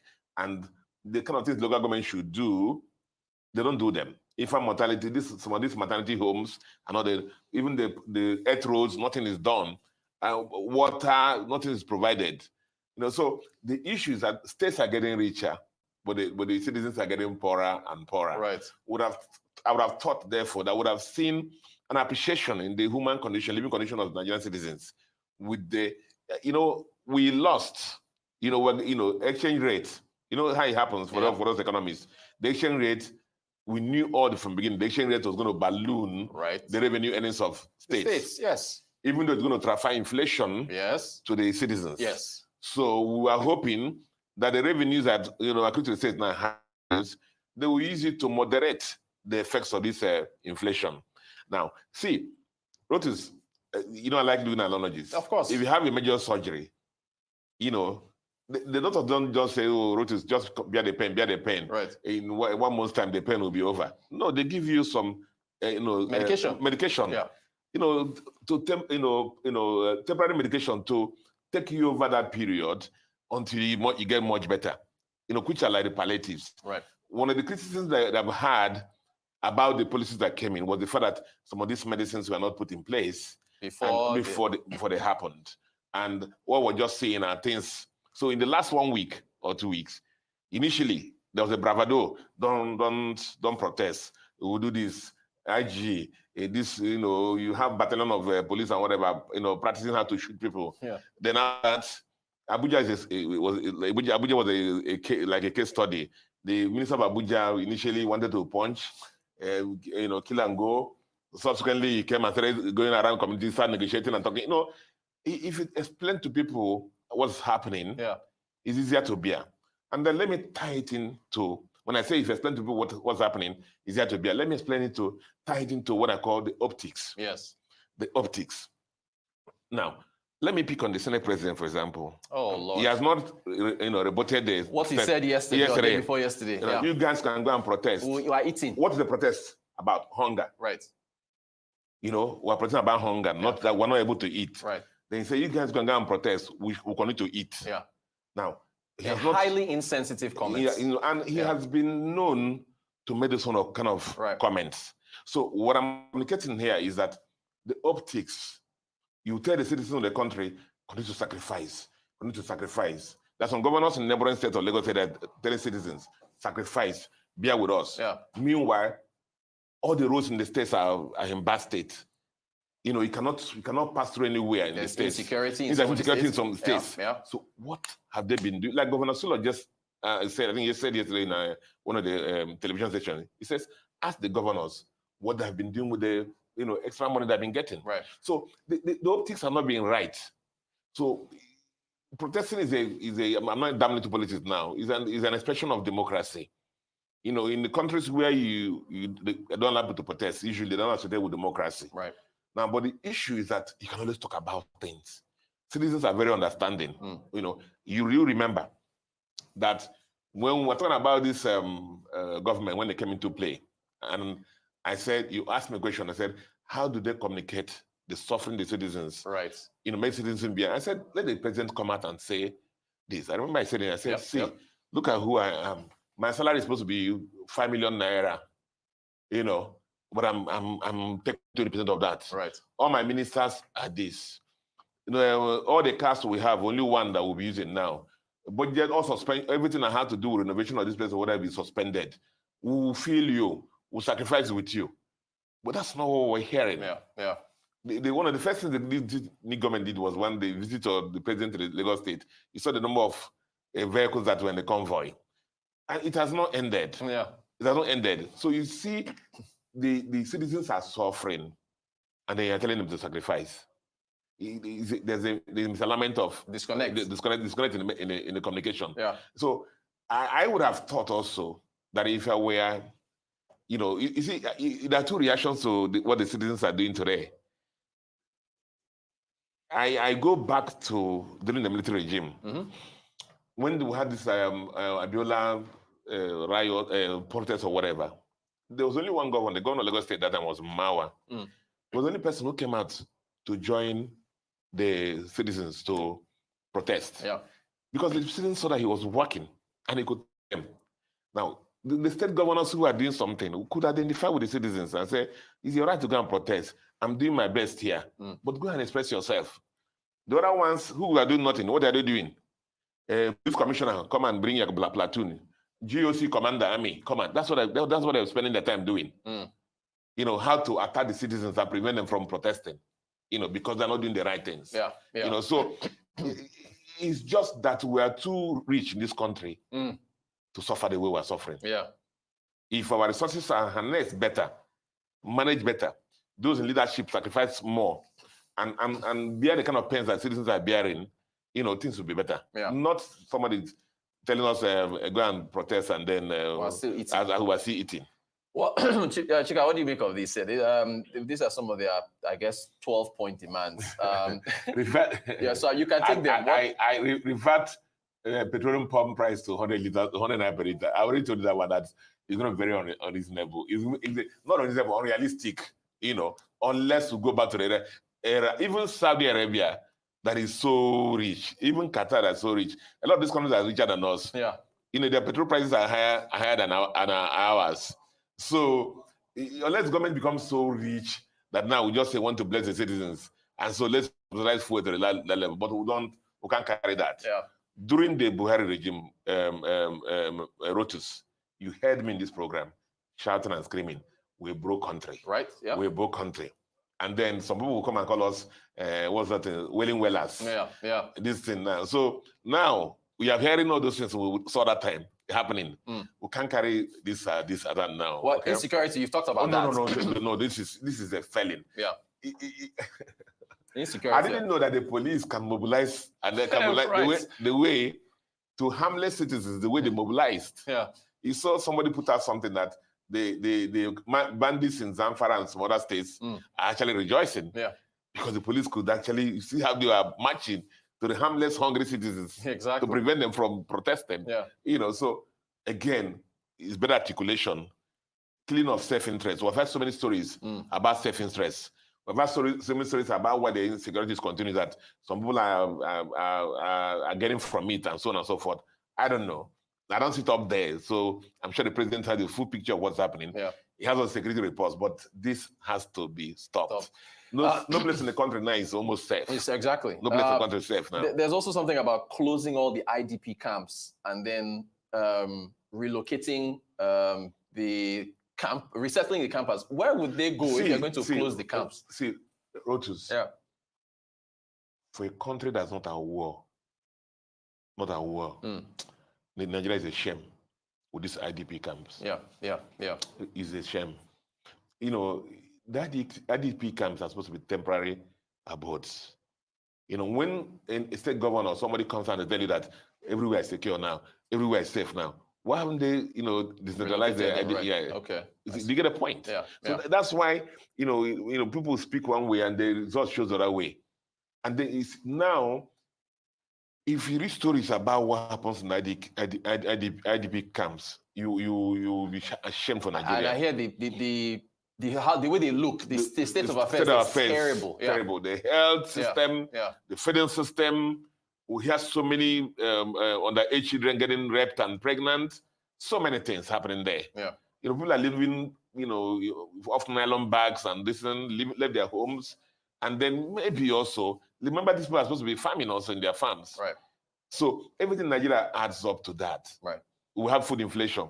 Look at IDP camps. Yeah. You know, so that's the issue. This is actually, for a nation that is not aware, you know, this IDP camp is a big embarrassment to our country. There's another one, I think, electoral reform. They want to probe the 355 billion. I think we should put that back up. The 355 billion that I think has been allocated to INEC or so. Where is that?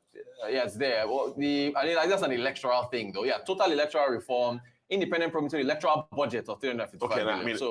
Let me put it this way. Yeah. I'm not going to dabble into politics. Of course. All I can tell you is this, that I've always said that the day Nigeria will actually turn, you know, to what it's supposed to be, is the day that elections will be won and lost on the basis of the, what you have done during your tenure. Right. Not the police commissioner. Right. Not the GOC commander. Not federal might, or as the case may be. Not the money that you bribe people overnight, and the fact that you go there, and it's a shame because there's some countries near us here, that during election nothing happens, war goes on, and people just go and vote, no killing and whatever. So that is the problem. So if I want to talk about election, it is that election that we'll carry out, and our vote will count. Right. There's no legalistic manipulation. There's nothing like this one worked, this one didn't work, therefore this. And then now, in Nigeria, a lot of the elections are determined by the judicial system. All those kind of things have to stop. Let election be such. You see the kind of things that happen. The last election tried, in some instances, where at the first round of election, where people who didn't have any platform actually went and won election before their eyes opened, and the powers that be did the things they did in the second round to tighten things. So that's the kind of thing we're looking at. That you stand up here, you have the same platform, you can debate, you can challenge whoever is the incumbent, and then you have a better something. People will vote you in. That's the kind of electoral reform that we're looking for. Whether there's a budget or not, but those are the issues. Those are the issues on Nigeria. And that's Chika, let me take your attention to this. This is live in Abuja. We're seeing tear gas being used to disperse protesters. So you can see armed guards. You can hear the shots now. We were hoping for no violent activity, but yeah. So you see there the police there. It reminds me very much of what we saw in Kenya. Although of course there in Kenya, just to make the difference, lives were lost there. No lives have been lost here in Nigeria. But wow, this is some serious armed.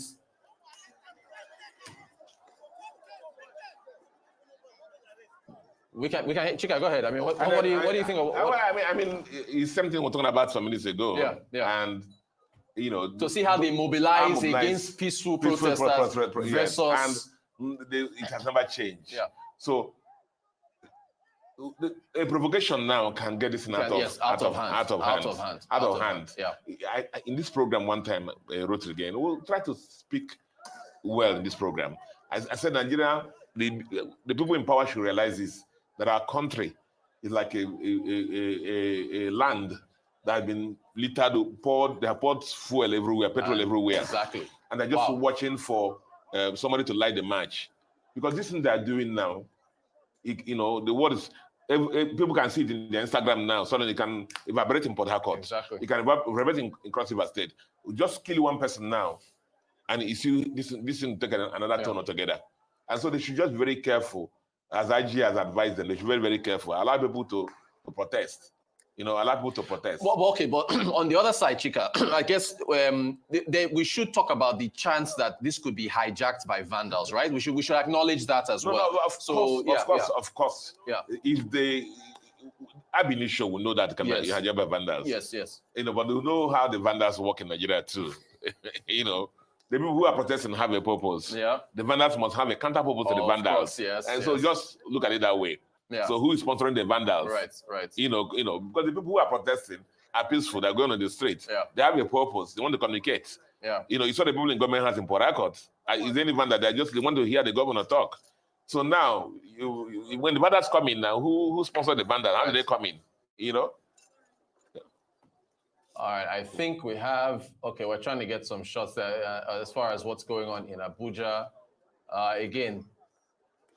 Again, live images here. You're watching Arise News coverage of the protests across the country, and you can see the police officers, they fire tear gas, they are armed, they are walking across the streets, and as Chika Mbone has said, let peace reign. I can still hear the shots. Let peace reign.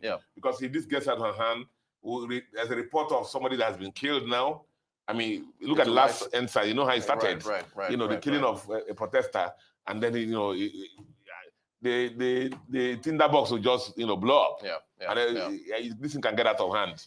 So let them just manage. Everybody just cool down, take it easy, and let this thing today pass. Chika, I remember during NSAS, you came to talk about businesses and their impact. So there's a productivity hit to all of this, Of course. I mean, a lot of business. They've grabbed this guy. He says he's a journalist.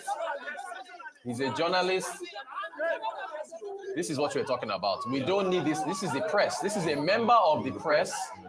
The police should not be doing this. The man has a camera. He has a jacket. He says he's a journalist. He should not be accosted by police.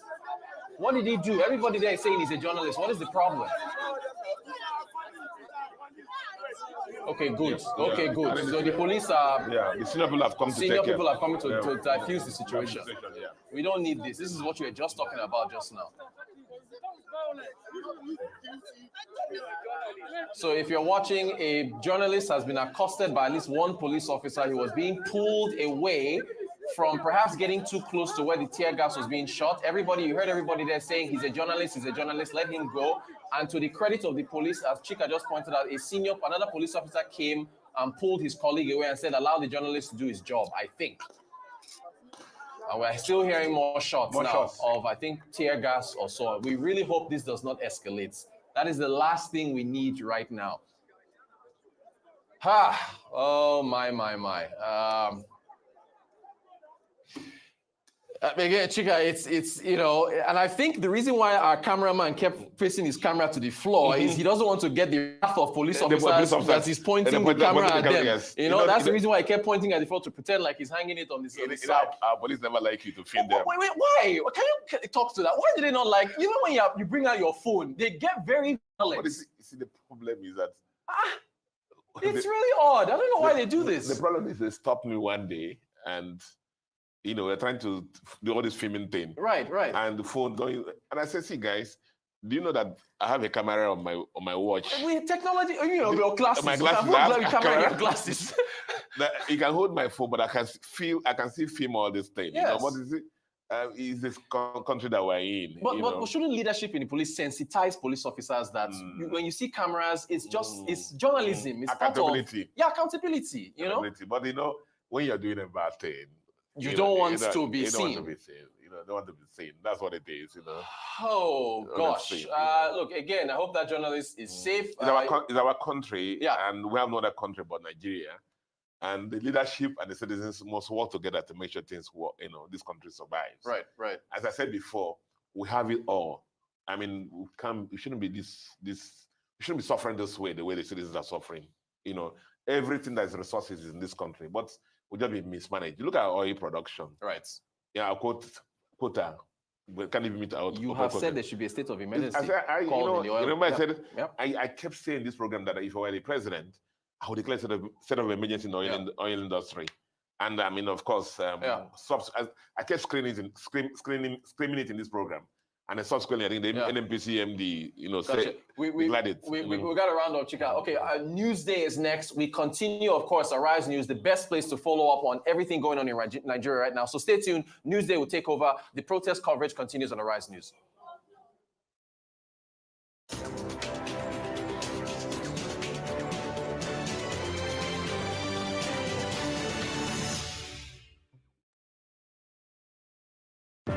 We are thrilled to have you on board as we chart the course for our next chapter. We're inviting you to take up your rights in full for 19 Naira 75 kobo per share. From the 8th of July to 14th of August, take advantage of the chance to acquire one more ordinary share for every 2 shares in your portfolio. Visit www.theaccesscorporation.com to subscribe. Access Holdings, where financial solutions connect the world.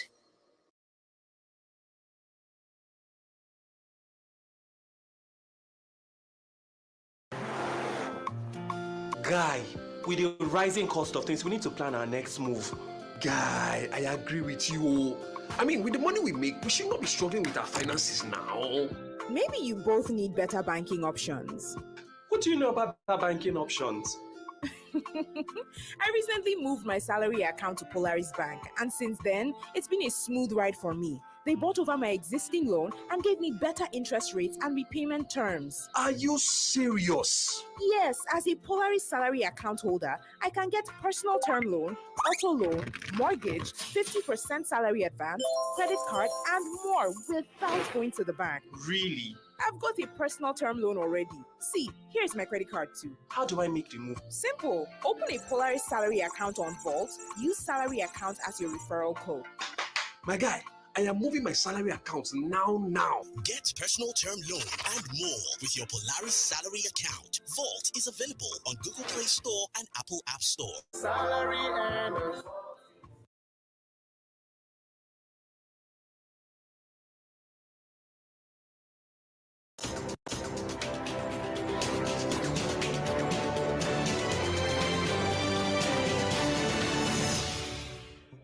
Listen,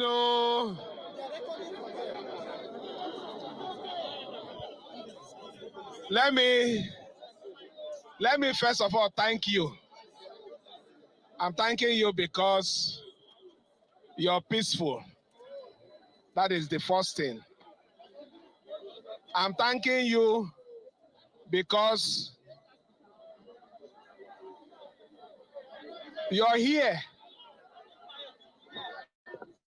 I'm thanking you because you're here to demand for a better.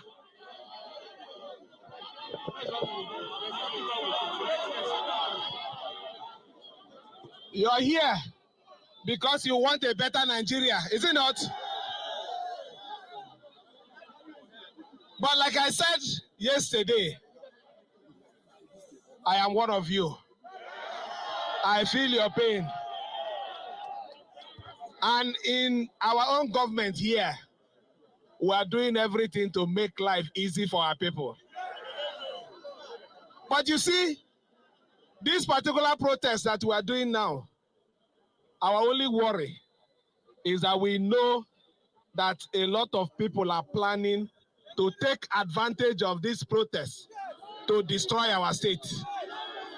But we will not allow it. So, like I said before, I want to thank you for being peaceful. I already know your problems.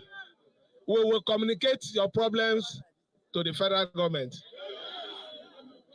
Like I said, it is not easy. It is not easy. But we know quite all right that very soon everything will be well. Starting from our own state. Starting from our own state, everything will be well. What we just need is to support the government. Support the government. Support the policy. In the beginning of the policy, it might be harsh, but at the end, everything will be fine. We are going to make sure that we make life easy for you. Our youth. I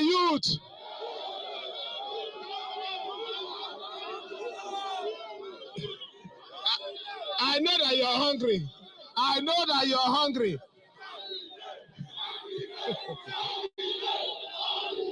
Okay.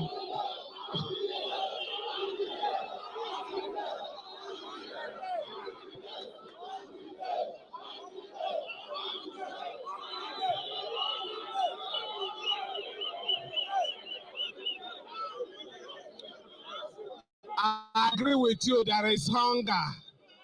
We agree. But because we preach good governance, hunger will disappear very soon. Please, like I said, we are going to support you. I am not against your protests, but we will not support any violent process. We will not support anything that will destroy our state.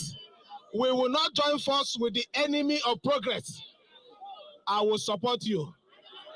I will support you. Before you leave here, I will give you small thing, at least to take by pure water and bread.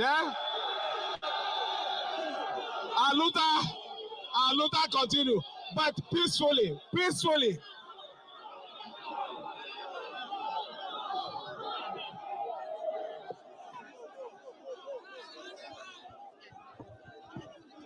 Let's talk. Is it going to talk? Your Excellency, sir. Your Excellency, sir. Arise. Have a moment with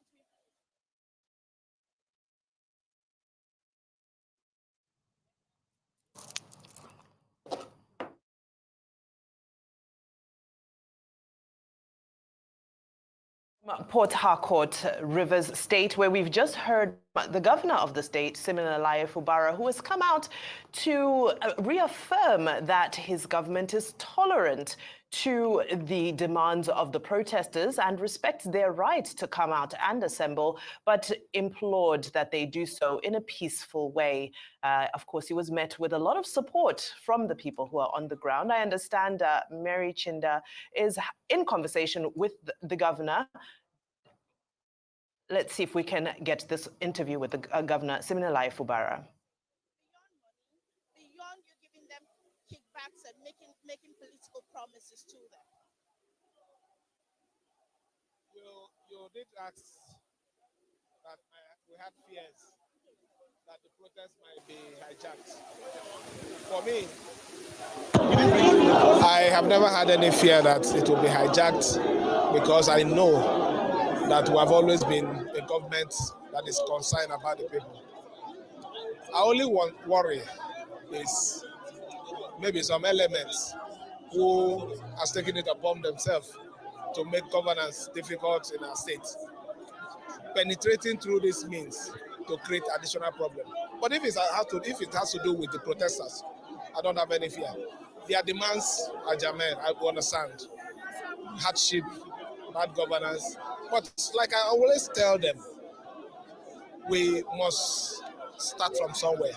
Initial policies might not be friendly, but that is always at the end of it. If we are patient, tolerant, when I say patient and we are tolerant, there's no way the policies will not yield a positive progress and development for our state. I understand their feelings. Cost of living, cost of every aspect of it. Is it food? Is it cost to rent? Is it medical bills? We understand what is happening. But we were coming from somewhere very bad. And the government, right from the head, from the central, is trying to make sure that some of these things are properly addressed. You can't address them in one day. You can even see what's the exchange rate today. When the government came in, what was the exchange rate? It was below 300. But today we're doing 1,600. It's even a challenge to the government. So we are appealing as a government that everybody should be patient. I believe that with a little time, allowing these policies to materialize, things will be normalized. That is my feeling. I'm not scared. These ones are genuine protesters.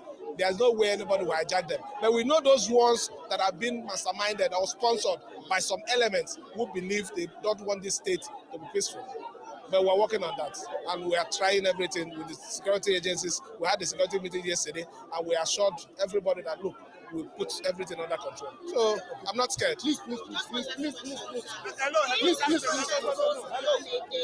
What plans do you have to quell the situation so it doesn't deteriorate to like the end?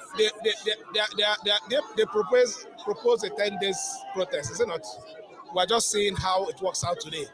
The outcome of today will determine what happens tomorrow. So I don't have any fear. Whatever comes, we're equal to the tax. My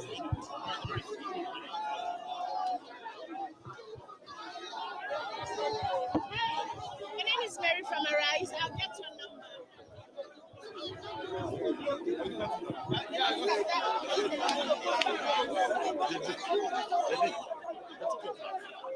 This interview. We've been listening to the interview with the governor of Rivers State with our correspondent. That was, of course, Governor Sim Fubara, encouraging the protesters to drive their points home without resorting to any form of violence. He did say that whatever happens today will determine the response of what is going to play out in the coming 10 days, since this is a protest that is slated for 10 days. Well, I understand we'll be going live to Lagos, where we're broadcasting from, to our correspondent, Oba Adeoye, to fill us in on what's going on where he is. Oba, thank you so much for joining us. We see the show of support behind you, people trying to make their voices heard. Let us know what's happening, please. Yes, in Ojota, that's at the Ganifawa Freedom Park, where the protest is taking place. The protesters left Ikeja under bridge this morning, and they trekked down to Freedom Park here in Ojota, where all of them have converged, and you can see behind me a lot of them carrying different kinds of placards, singing all sorts of songs, and of course making their grievances known to the government through this avenue. But a moment ago, it will interest you to know that some moment ago, a group of perhaps thugs, so to say, came around trying to cause trouble with the protesters, but it appears the protesters were smart enough not to, give them the attention or engage them at all. They tried to comport themselves and push themselves to one part. The so-called thugs came to play the role of the police, telling the protesters where to stand or where not to stand. But the protesters were smart enough to tell them that they are not the police, and they were also smart enough not to engage them in any discussion or in any exchange. So the situation is calm right now in Ojota.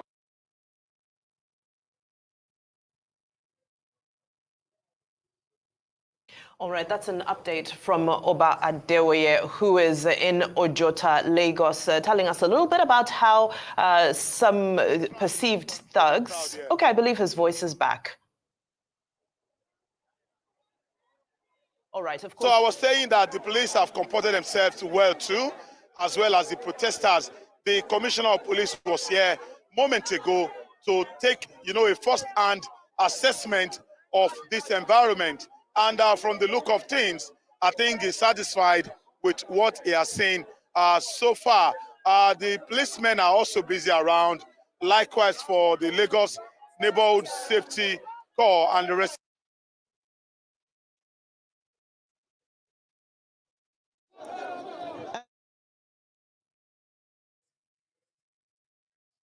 Of course, we'll do our best to reconnect with Oba. I understand it's a very busy day in various parts of Nigeria.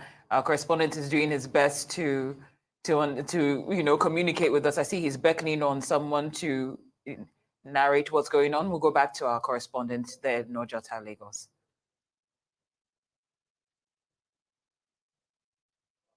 Well, Cynthia, there have been several complaints today.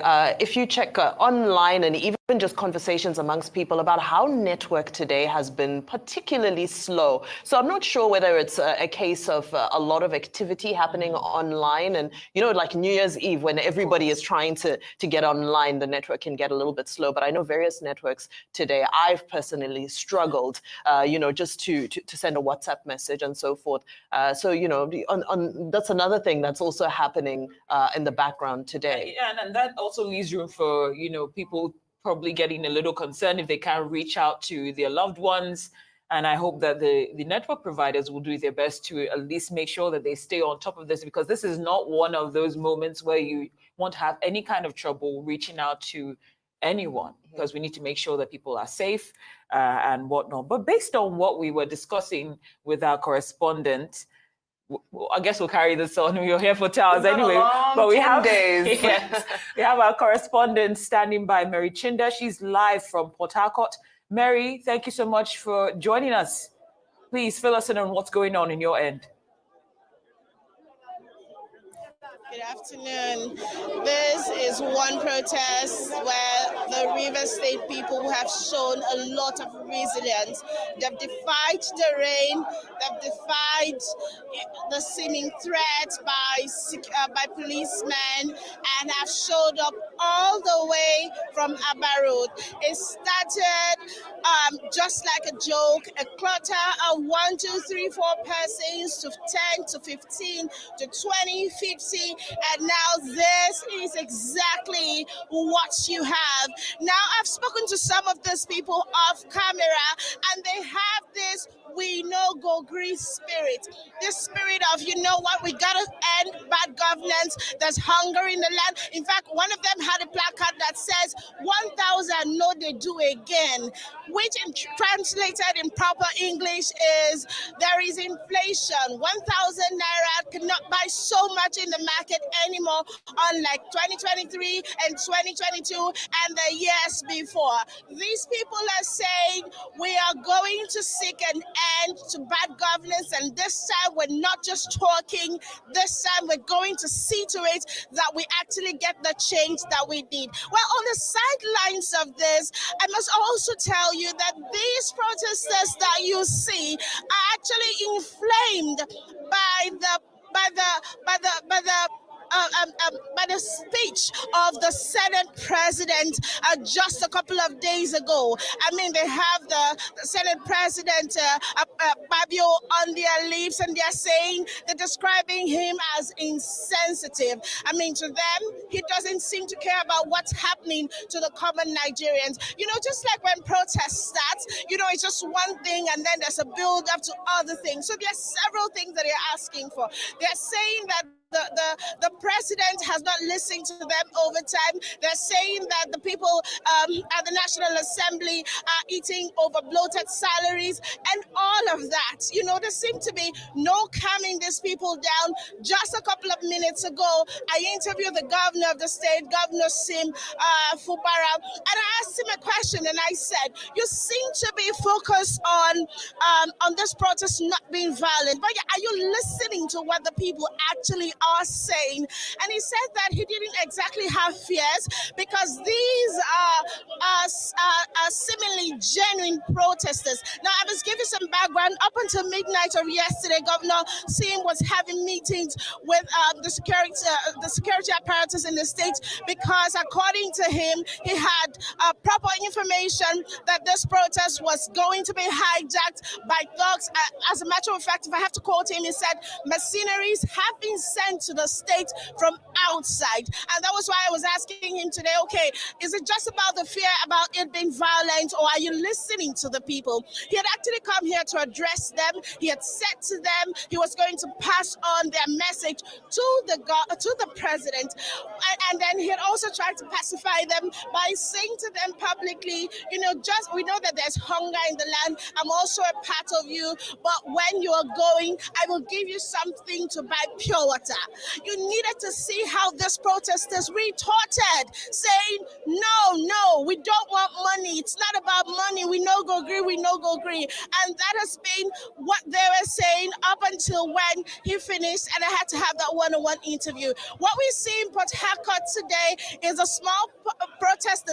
Is a protest that started off small and is actually growing. We have over 500 to 1,000 people here, and of course, there is a heavy presence of security men, but it is the never die spirit of the Port Harcourt people that is actually on display here, and they're saying we got to end bad governance because this is an oil-rich state. We cannot be producing oil, and we're actually suffering. Mary Chinda, live from Port Harcourt. Incredible scenes there. 500 to 1,000 people, in your estimation, protesting peacefully and guarded by the security services, and have just been addressed by the governor of the state, Siminalayi Fubara. Thank you so much for that update. We look forward to catching up with you a little bit later in the day and getting more updates. But for now, we'll take a very quick breather. Newsday on this protest day will continue after this break.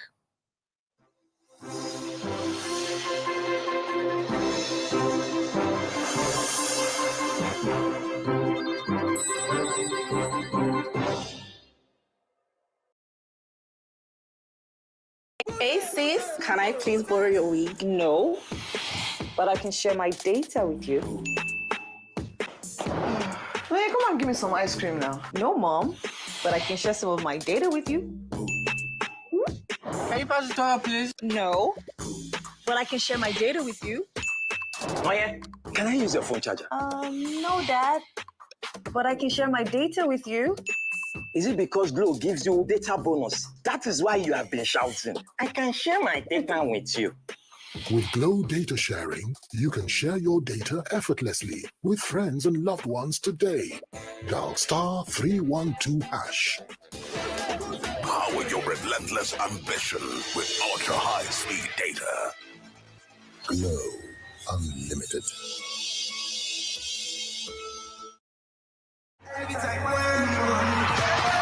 There's nothing better than the roar of your fans. But in Nigeria, there's a roar that will knock the head again. With fewer than 50 lions left in the wild, they could be extinct in the next few years. From loss of habitat and prey, and snares set for illegal bushmeat. Please say no to illegal bushmeat, and let's keep the roar alive for Nigeria. Poaching steals from us all.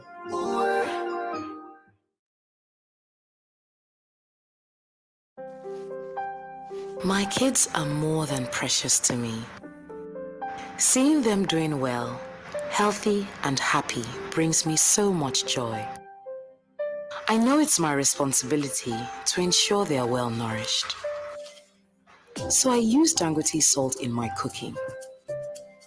It is high quality salt that's refined and iodized to give great taste to my meals and also support my family's health and well-being. And it's got a name that I trust. Dangote salt is refined and iodized to help prevent iodine deficiency disorders. So give your family meals that taste delicious and support their well-being with Dangote salt. It's time to care about your salt. Choose quality, choose Dangote salt.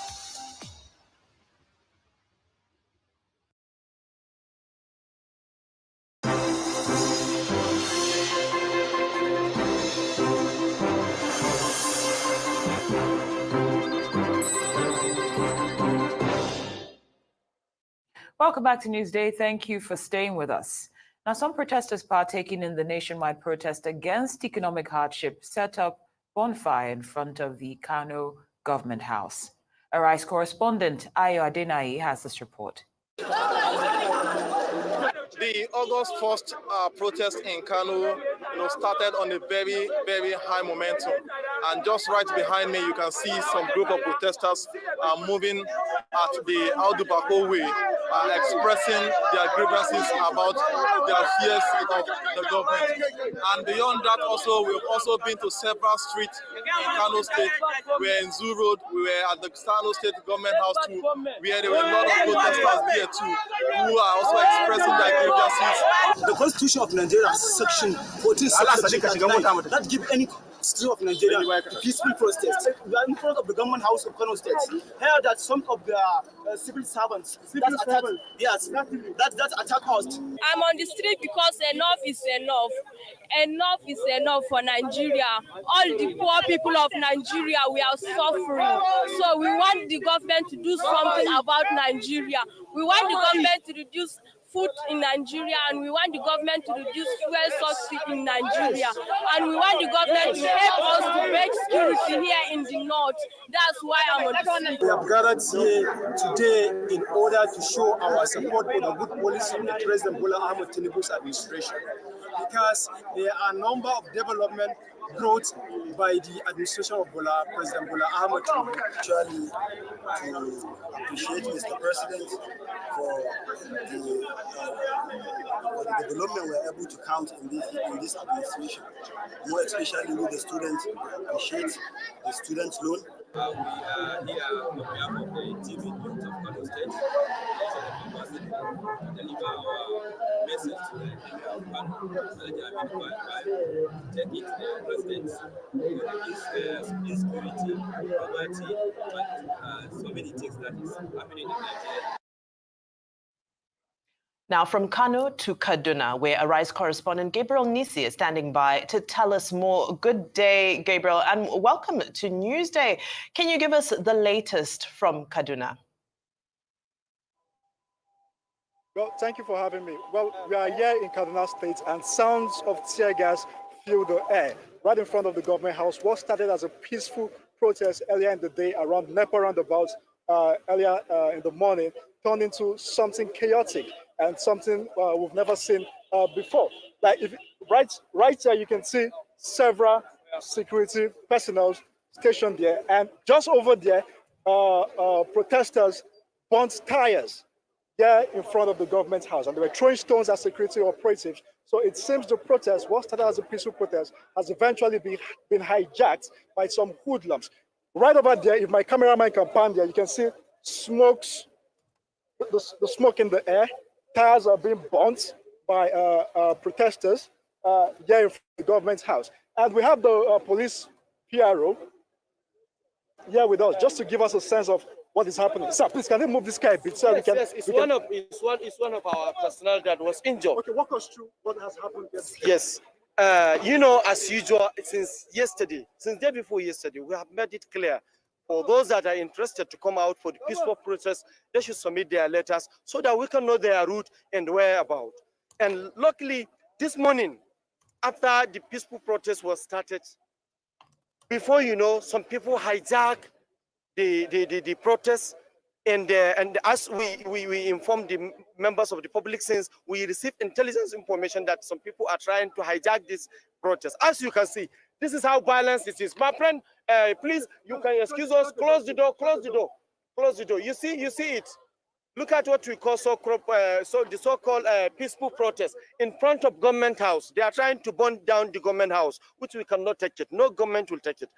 As a law enforcement agencies, we cannot take it, and definitely, as these people turn to rioters, we will make sure that we do whatever the law says.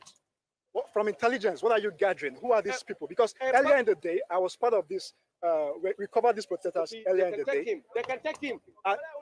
No, wait. Before you, who's in the car, please? Who's in the car? It's one of our policemen. It's one of our policemen that was injured. You see him? It's okay. It's okay. Why is the driver? Take him. Well, this is the situation here in Kaduna State. An injured policeman is inside this vehicle and he will be conveyed now to the nearby hospital. The protest started here peacefully around the NEPA roundabout. As a matter of fact, security operatives were escorting these protesters to ensure that law and order is being maintained. But in the twinkle of an eye, it snowballed into something else. Like you can see, billows of smoke everywhere. Please, can you pan over there? You can see men of the armed forces are now on the streets, and security operatives are trying to disperse these protesters who are burning tires, throwing stones in front of the government's house. All right. Now. So, yes, what is the situation? The intelligence we gather now is we have seen a lot of IMN members, which we receive information about their movement, and you know that they are proscribed organization. And since they were proscribed, they were balanced.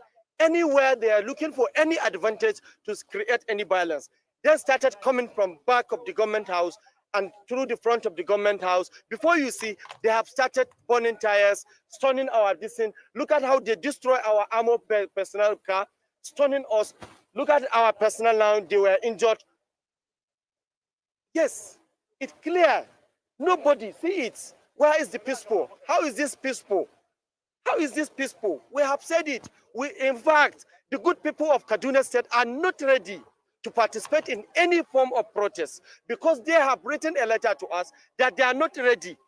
But before you know, some people have started hijacking it, recruiting people, sending text message for them, which we have seen it.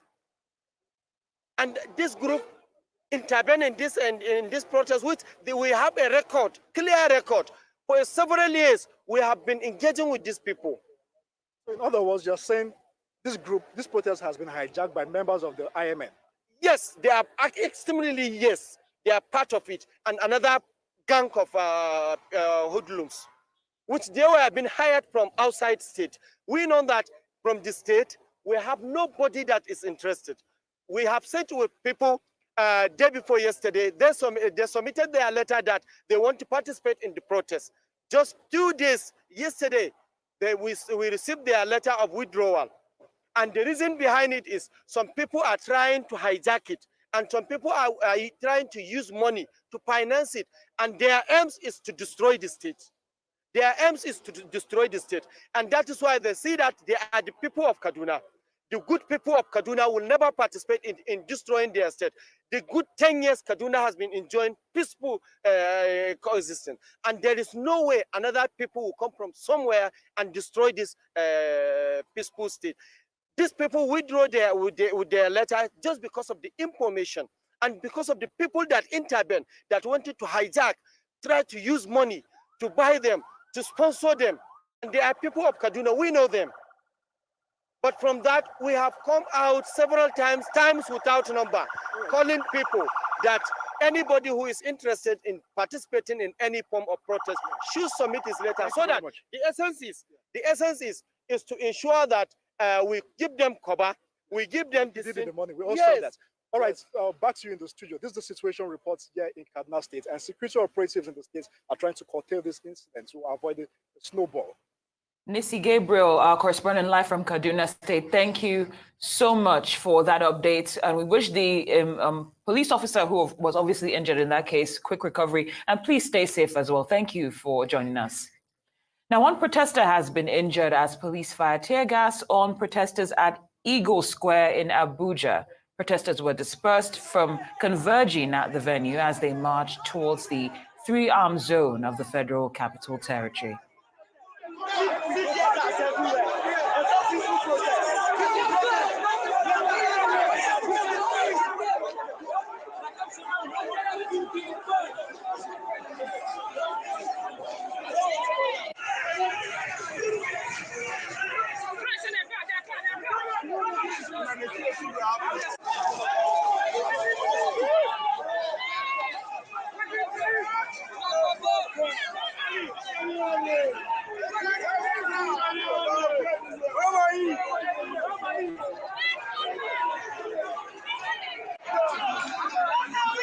And so, hello guys.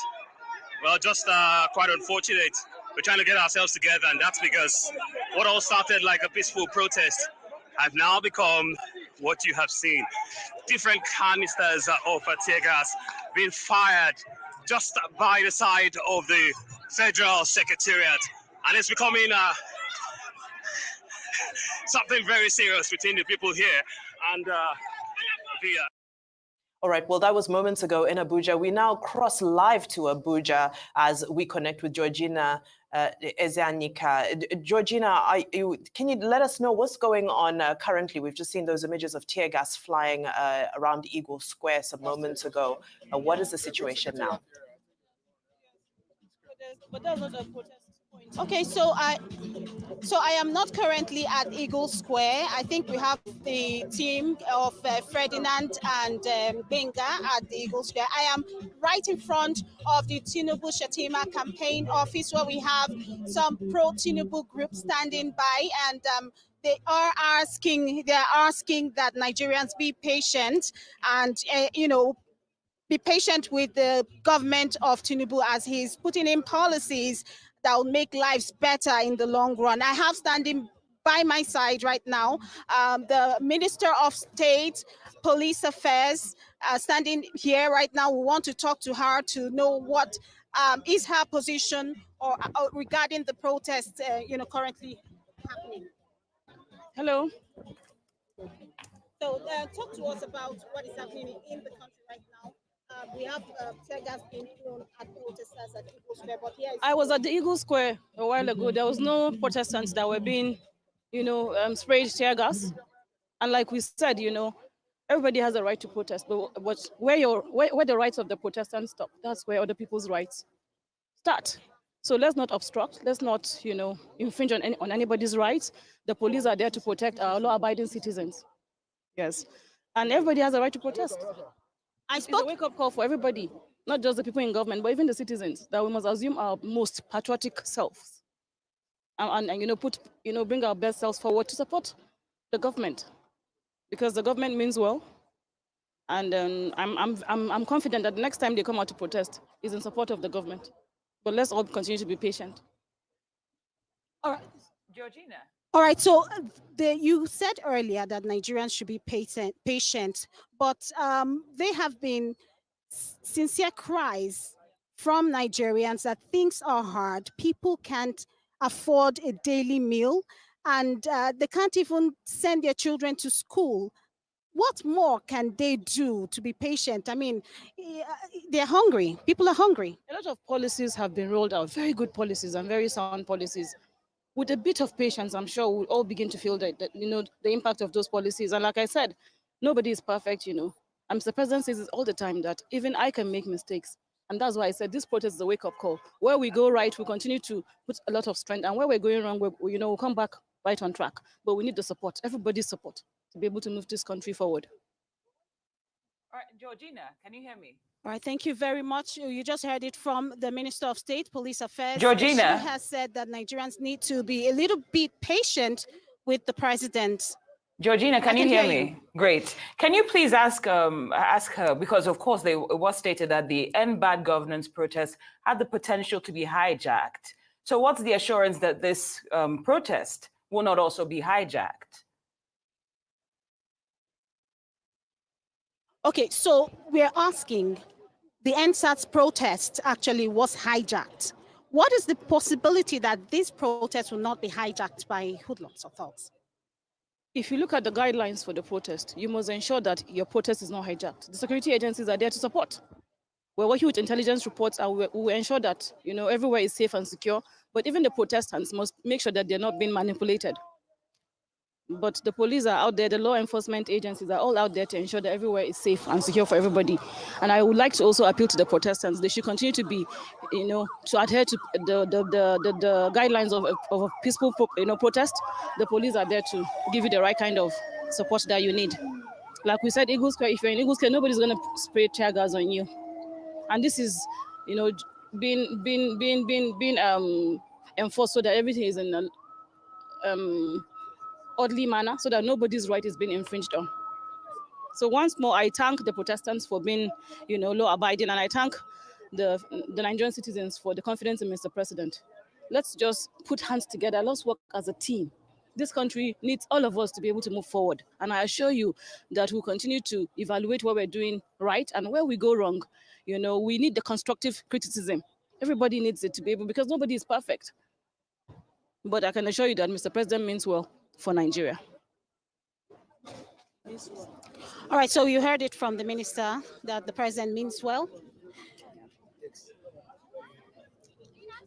We also have someone standing by who is part of the team as well. My name is Dr. A.A. Agogo.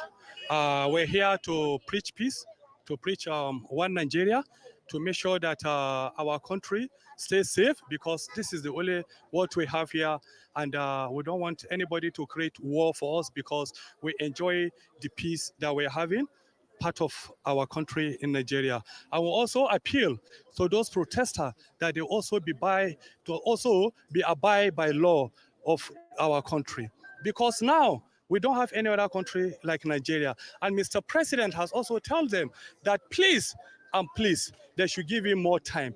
We just 1 year now, we have 3 years more coming, and before then, by God's grace, they will come back and say, Mr. President, thank you. And if you look at what is happening now, in less than a year, you can see what the Mr. President has done so far to make sure that things is okay and things are moving forward. Look at when you talk about education, he has already moved it on. And when we said people should say they should go and protest, burning places, causing confusion, then what is it going to bring out of it? I don't think something good is coming out. So please, the protesters also have a police, civil defense, security agents that are also going around with them to make sure that they do it in a polite way, but they should not cause any harm in between that, please. Yeah, thank you. Thank you very much. It's you've heard it from them. That's it. Georgina, can I, if it's possible, can you just ask them? We keep on hearing this, and of course you alluded to this earlier on about this patience, appeal for patience timeline. We just heard the gentleman say it's been just 1 year. Some people don't even think they might be alive in the next 3 years with the way things are, from what we understand is being protested against. So when they're talking about being patient, what is this timeline for the patience that they're asking Nigerians to exercise? Okay, how long do you want?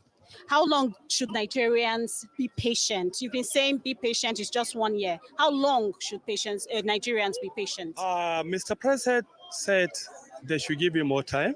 If you look at it in this way, in 1 year, Mr. President have signed electricity bill, also signed Basic Healthcare Provision Fund, also signed National Center of Terrorism, also created National Social Investment Program, also did Niger Delta Social Investment, also did Renew Hope Infrastructure Fund, also student loan, agricultural policy, local government autonomy, and healthcare reform. So when you look at it, in 1 year, Mr. President has done 13 things, for God's sake. Haba, let us be a little bit patient and let them open of a dialogue sections so that they can now interact with the federal government one-on-one. Then the little what is their demand is so that the president can see how to do it and so that it will come to pass.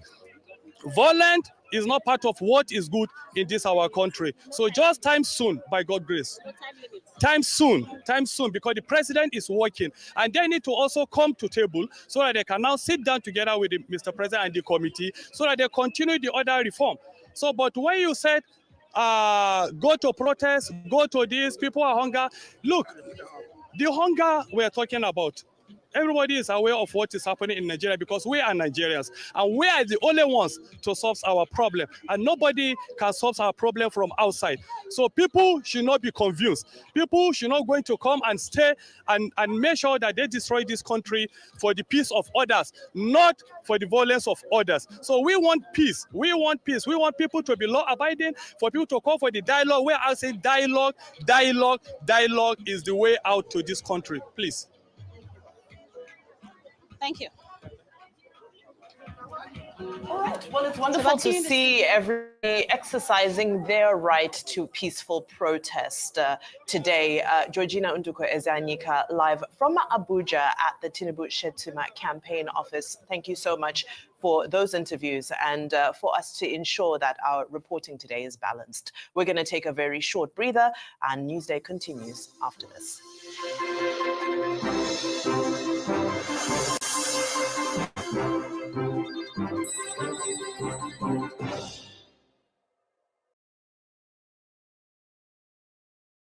Thinking of banking in Africa? Think Zenith. In today's fast-moving, fast-changing world, you need a financial partner that understands your unique expectations. A bank with presence in major financial centers across the world, with the enabling platform to facilitate seamlessly, whenever, wherever, however. A bank with best-in-class financial solutions from a superb combination of technology and human touch. For easy, fast, and secure banking that creates real value. Turning dreams into reality is now in your hands. People, technology, service. Zenith Bank, in your best interest. We are thrilled to have you on board as we chart the course for our next chapter. We're inviting you to take up your rights in full for 19 Naira 75 kobo per share. From the 8th of July to 14th of August, take advantage of the chance to acquire one more ordinary share for every 2 shares in your portfolio. Visit www.theaccesscorporation.com to subscribe. Access Holdings, where financial solutions connect the world.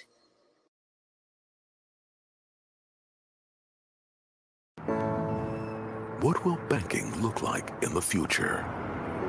For over a century, we've been growing to meet the needs of an ever-changing world, delivering unique solutions to help our customers reach increasingly bigger dreams. Innovating to create an exciting new world of convenience and freedom, where what you can achieve is only limited by your imagination. Opening up new, more inclusive channels for commerce.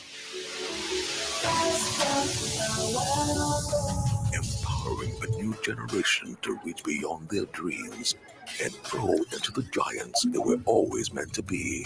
We're helping to create a future where the possibilities are infinite, the opportunities borderless, and where the world looks up to Africa. Let's awaken the giant in you.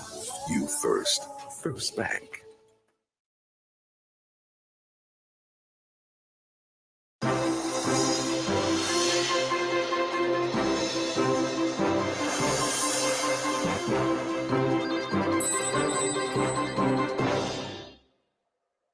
Welcome back to Newsday. Thank you so much for staying with us.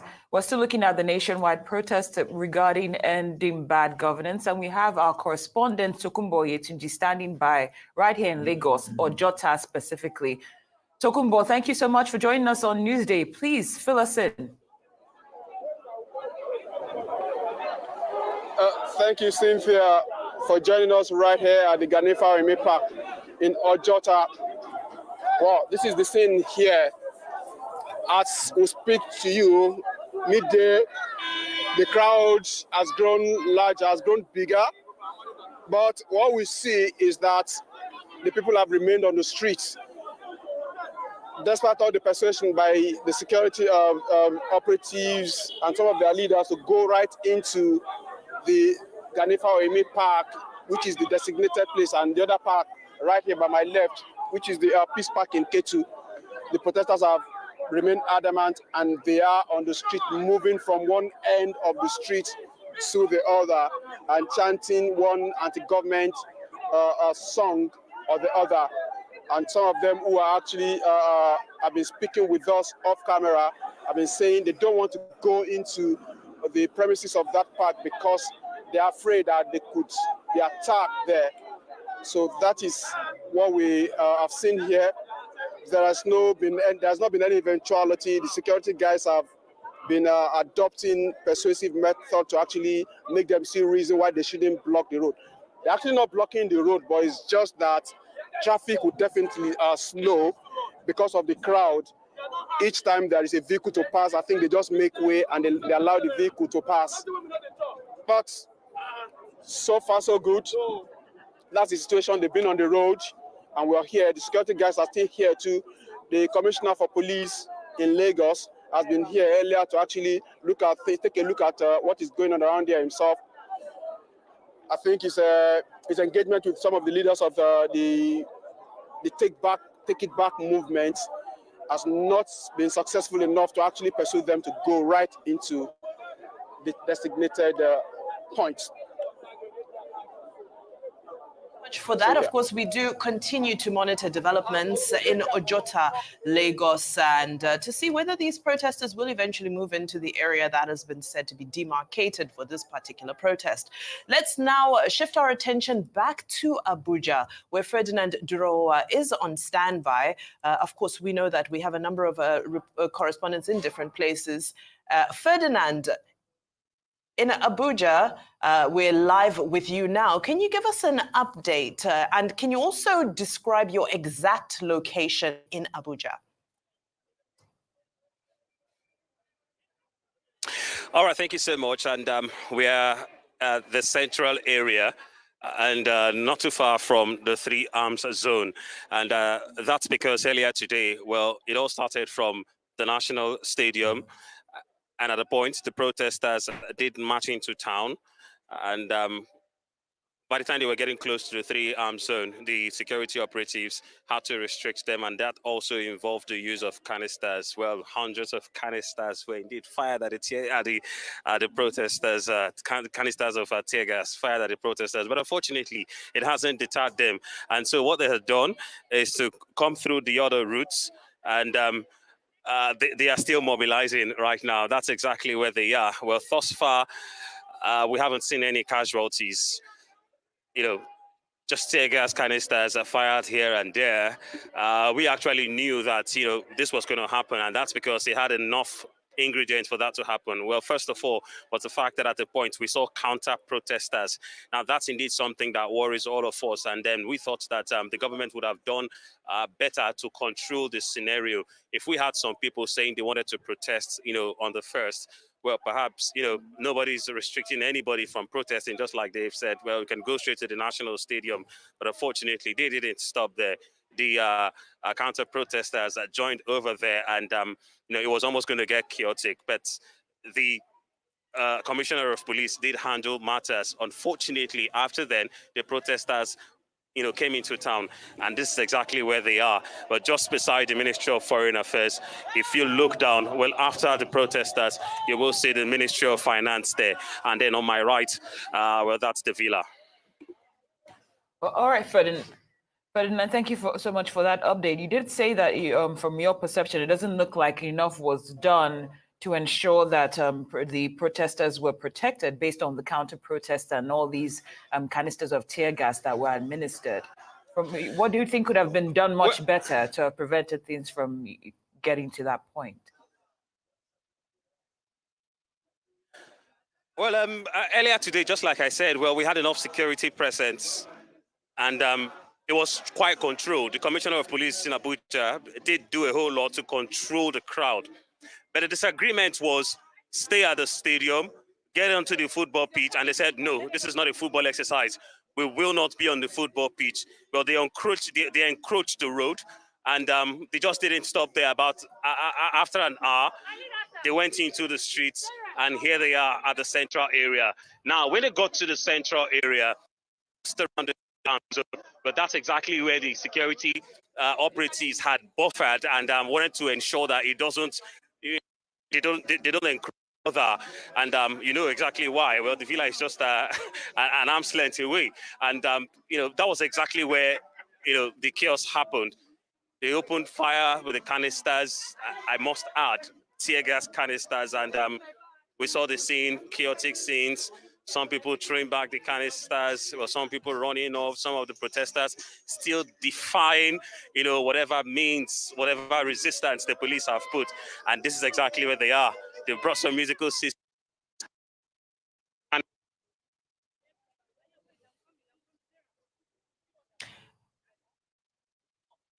All right, Ferdinand, we can see that it looks pretty festive behind you, young people dancing and so forth. What are your thoughts about the trajectory of, today is just day one and we're only halfway through the day. Do you foresee more people gathering? Do you see the momentum picking up, given some of the sights we saw earlier with the tear gas and so forth?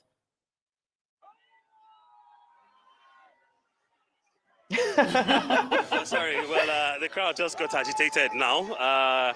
Some military men just went by with their car. I think some personnel from the Guards Brigade who seem to have taken charge of security around here.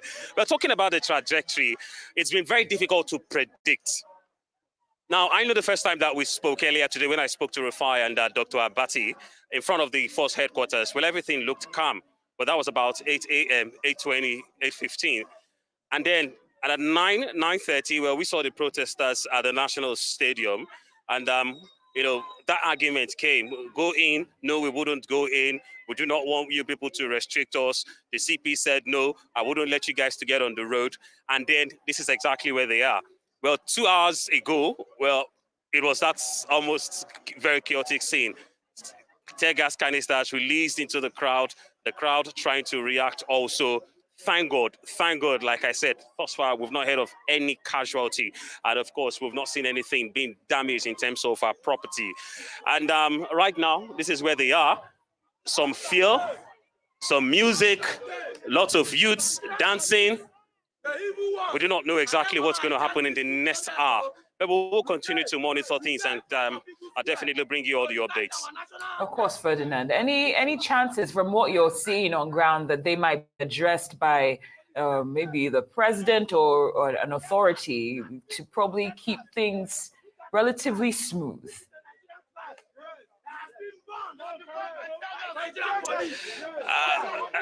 I beg your pardon, I'm finding it increasingly difficult to hear you, and that's because we're beginning to see some of the protesters gather behind to try and, get a word or two into the cameras. But if you will just repeat again. Of course, Ferdinand, it explains itself, all that's going on around you. I'm asking if there's a chance from what you're seeing that someone might come to address the protesters, whether it be the president or someone representing him, to make sure things go relatively smooth.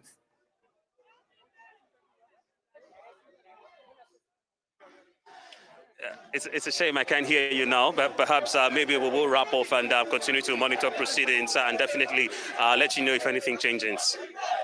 Fantastic, of course. Thank you so much to our correspondent, Ferdinand Duroha, live from the nation's capital, Abuja. Please be safe, and thank you for bringing us that update. We have in studio with us, of course, our Rise News analyst, Mr. Dayo Shobwale. He's here with us. Mr. Shobwale, thank you so much. The topic of the day, obviously, protests to end bad governance and counter-protests happening.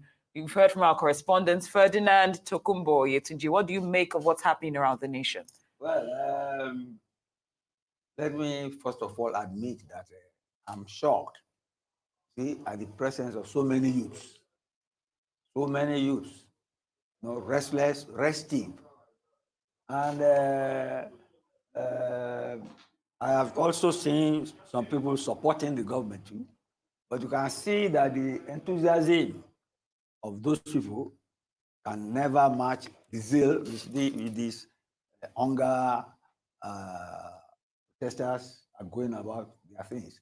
But I must mention one thing I saw in Port Harcourt when Governor Fubara addressed that large crowd. I was impressed with that. That's the village democracy at work for the first time. See a governor talking to people at ease. Not many Nigerian governors can dare to do that. I doff my hat to him. And you see, they listened to him. And he said he was not afraid because he spoke their language.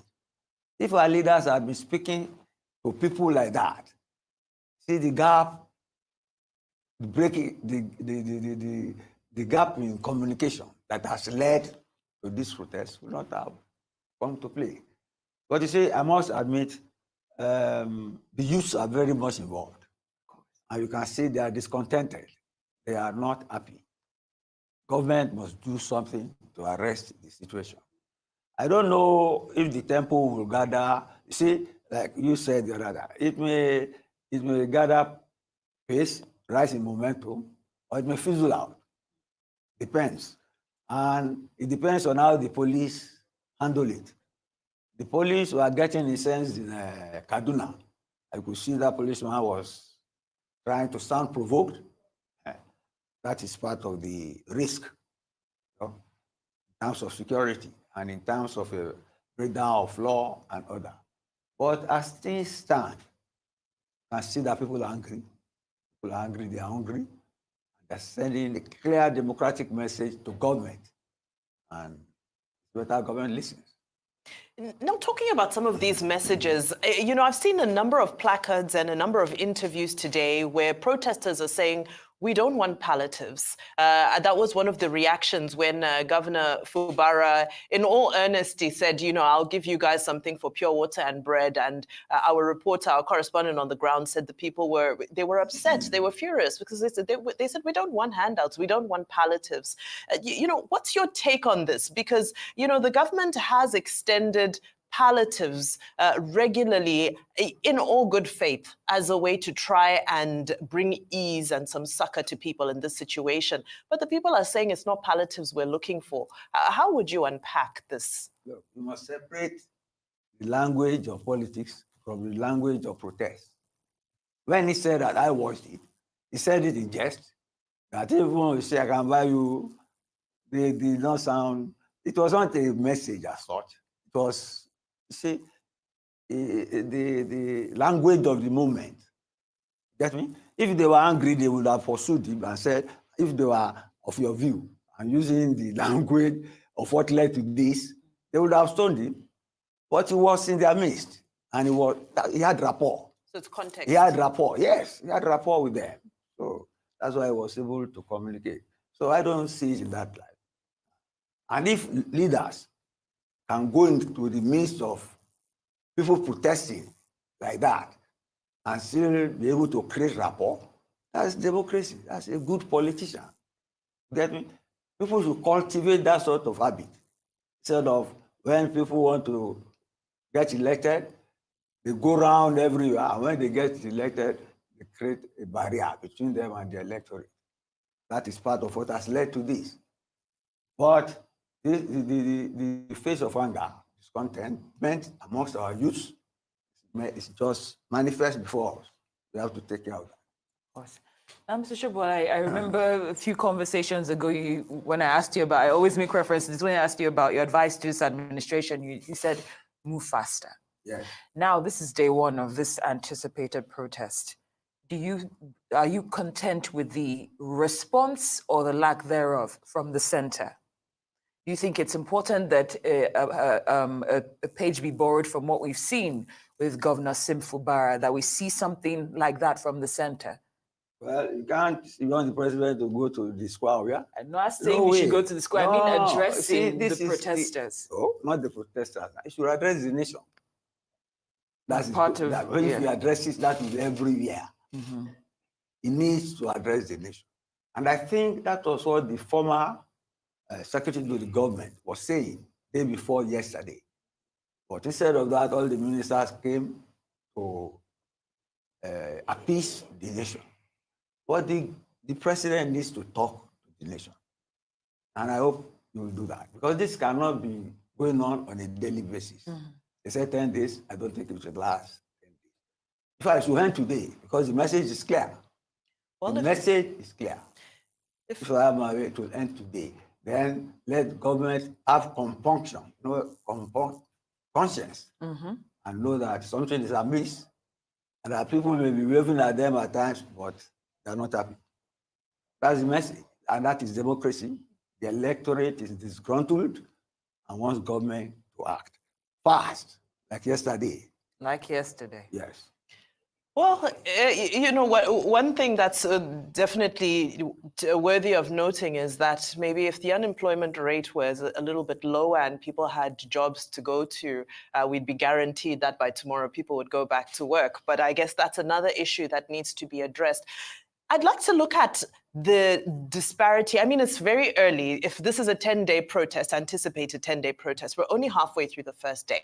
But so far, we've seen a lot of activity from Kaduna, Kano State, Bauchi, Borno. I've seen some videos from Gombe State as well, where we've seen huge numbers of people coming out. And some of those, as we saw earlier in our reporting, have turned quite violent. Now, we also took some stories from Imo State, where the streets are virtually empty. People are sitting at home. Cross River State, people are sitting at home. What do you make of this disparity that we're seeing in people coming out? You know, huge numbers so far. Like I said, it's early days, so I don't want to read too much into it. But at this early stage, is it something worthy of noting? Of course. You mentioned Borno, you mentioned Kano, Kaduna. If you look at the electoral map of Nigeria, in terms of votes, those are high votes area. Where any party coming into power, including this APC in power, got most of their votes from those areas. But these are areas prone to violence. These are hardcore north, northwest. These are the areas prone to violence. You get me? Jihadism, the climatological effect of the Sahel, people coming down south looking for food, and these marauders, kidnappers, these people will not allow people to work on their farms, but have driven them to internally disposed persons camps. These are the areas. And you have a lot of youths there that are not going to school. You saw the faces of those people now. The height. These are children, youths. These are children, these are youths. These are people who should be in school. But if you see their appearances, you know that they are not well looked after. And you know, we have always discussed this. We have the largest number of out-of-school children literally in the world. That is the result of poverty and lack of education. Say the devil findeth work for the idle mind or hand. That is why that is so. Mr. Shibwale, earlier on you stated that if you had your way, this protest would end today because the message has been passed. Yes. But from your assessment of the federal government, does this administration strike you as a listening administration? Because when we were interviewing one of the protesters, I believe that was in River State, he did say that in the past they have protested against numerous actions, like the renovation of the vice president's the building villa. Thank you, the villa, and that they were not listened to.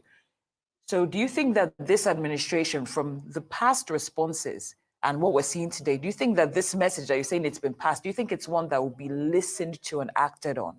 Well, I'm not a government advisor, but I will tell you one thing. This message has been sent.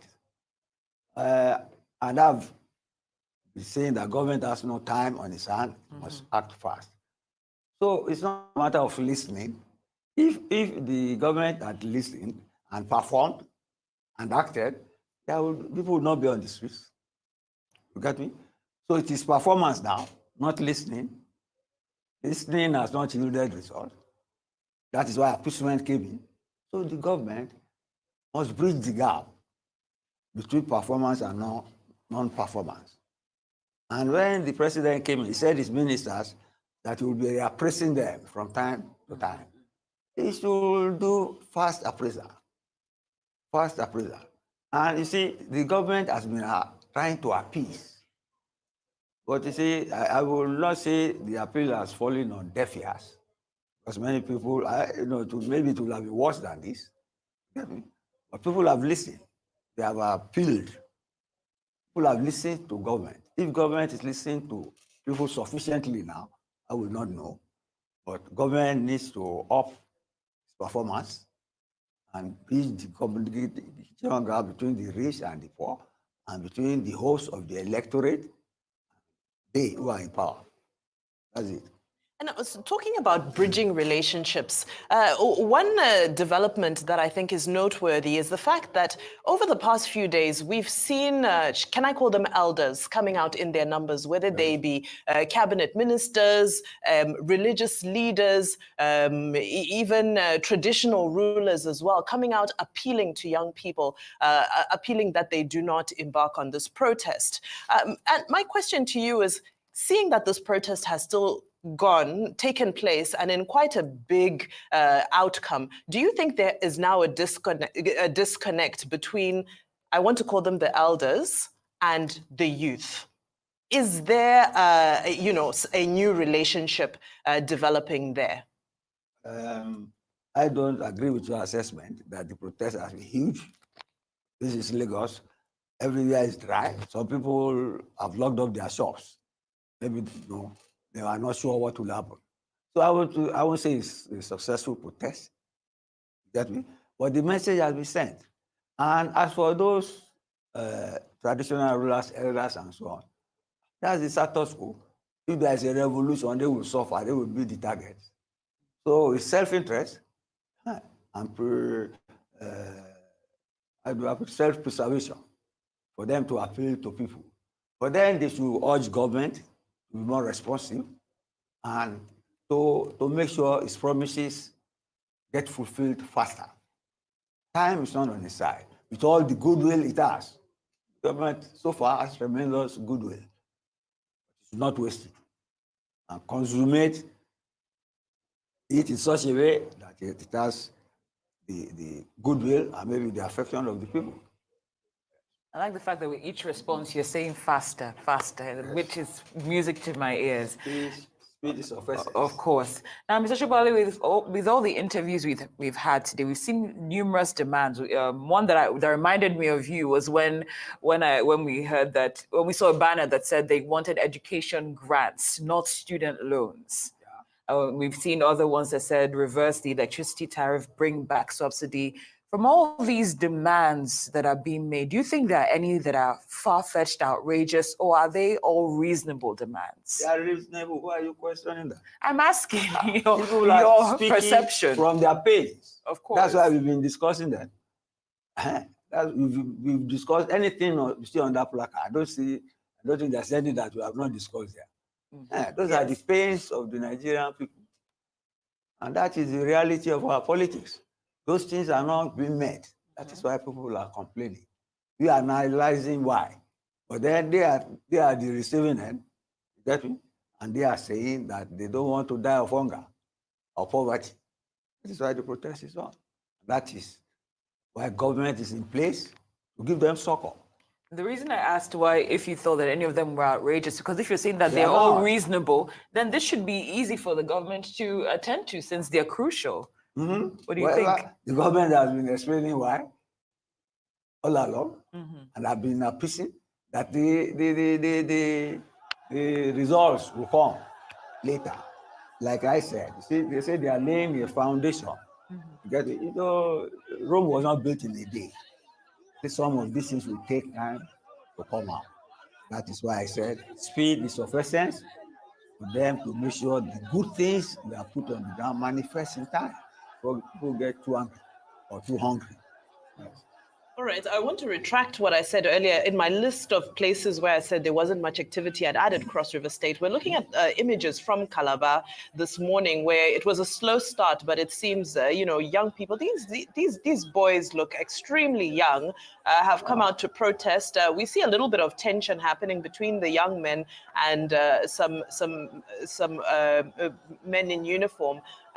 So we do hope that is kept under control. That's the #end governance protest as we know it in Calabar. But now still speaking on this protest, Mr. Shoboale, one thing we have seen is the happening of the protest, the planned protest that we had been sensitized about, and the emergence of counter-protests. What's your take on these pockets of counter-protests we're seeing? Is this strange to you? Is this something you expected? Some people are saying it was expected. What are your thoughts? You see, what you are seeing, this is not a film.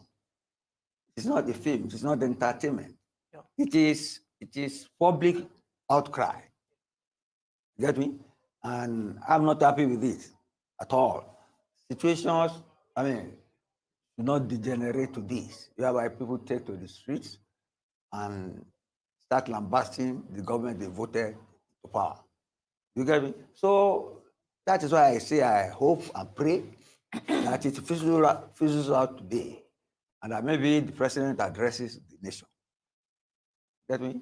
It is not a spectacle that should endure or should extend further. So, and you see, you have to be careful how you interpret what you see. These are, we don't have universal view or helicopter view where you can simultaneously see everywhere. So it is as when they present them that you see them, talk about them, and our views will not coincide or what we see. Okay. Well, in the spirit of making sure we get context, let's cross to Owerri live now. We have our correspondent live with us in Owerri to give us an update on what's happening over there. Of course, we will be going around the nation today to bring live updates of all that's going on. We just saw what's going on in Calabar, Cross River State. We've been to Kaduna, to Kano, to really trying to ensure we give the nation a balanced report of all that's going on, both protesters and counter-protesters, giving everybody a voice. Of course. I don't know, do we have Saturday Ochia yet? Or okay, can we go to him? Saturday, thank you so much for joining us on Newsday. Please confirm you can hear me. Thank you. Great, I'll take that as a yes. Please fill us in on what's going on in Owerri, the Imo State capital. Well, like I told us in the morning, Owerri is very calm, very peaceful. There is nothing like any protest of any sort in Owerri. Right now, security operatives have stationed themselves in various points, strategic points, to ensure that they maintain law and order in Owerri metropolis. And the roads are very empty. Vehicular movements are very scanty. People are indoors, probably because of the protests which they have not joined. Socio-economic activities have been paralyzed. Banks under lock and key. Markets closed. And the people are very few, only very scanty, very few people you can see on the streets of Owerri. And right now, it's still very peaceful. Nothing is happening seriously in this area.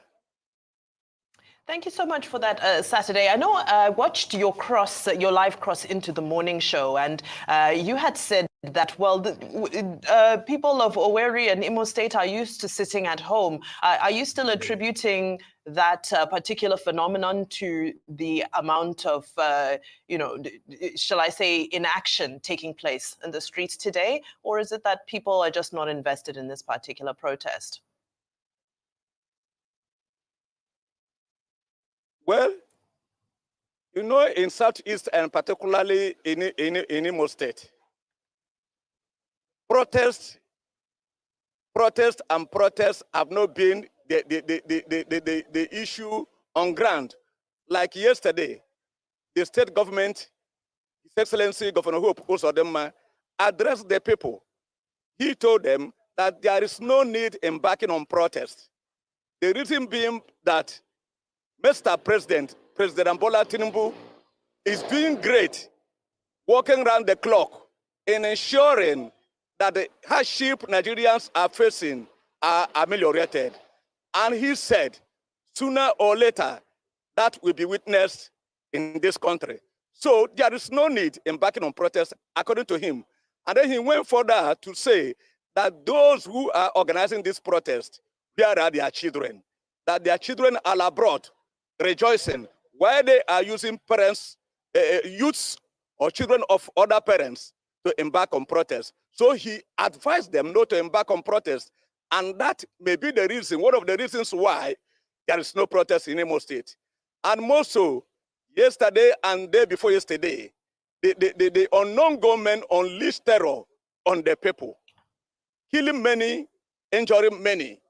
That also could be a contributory factor that made them not to come out today because of fear, because of panic. That should be the reasons behind it.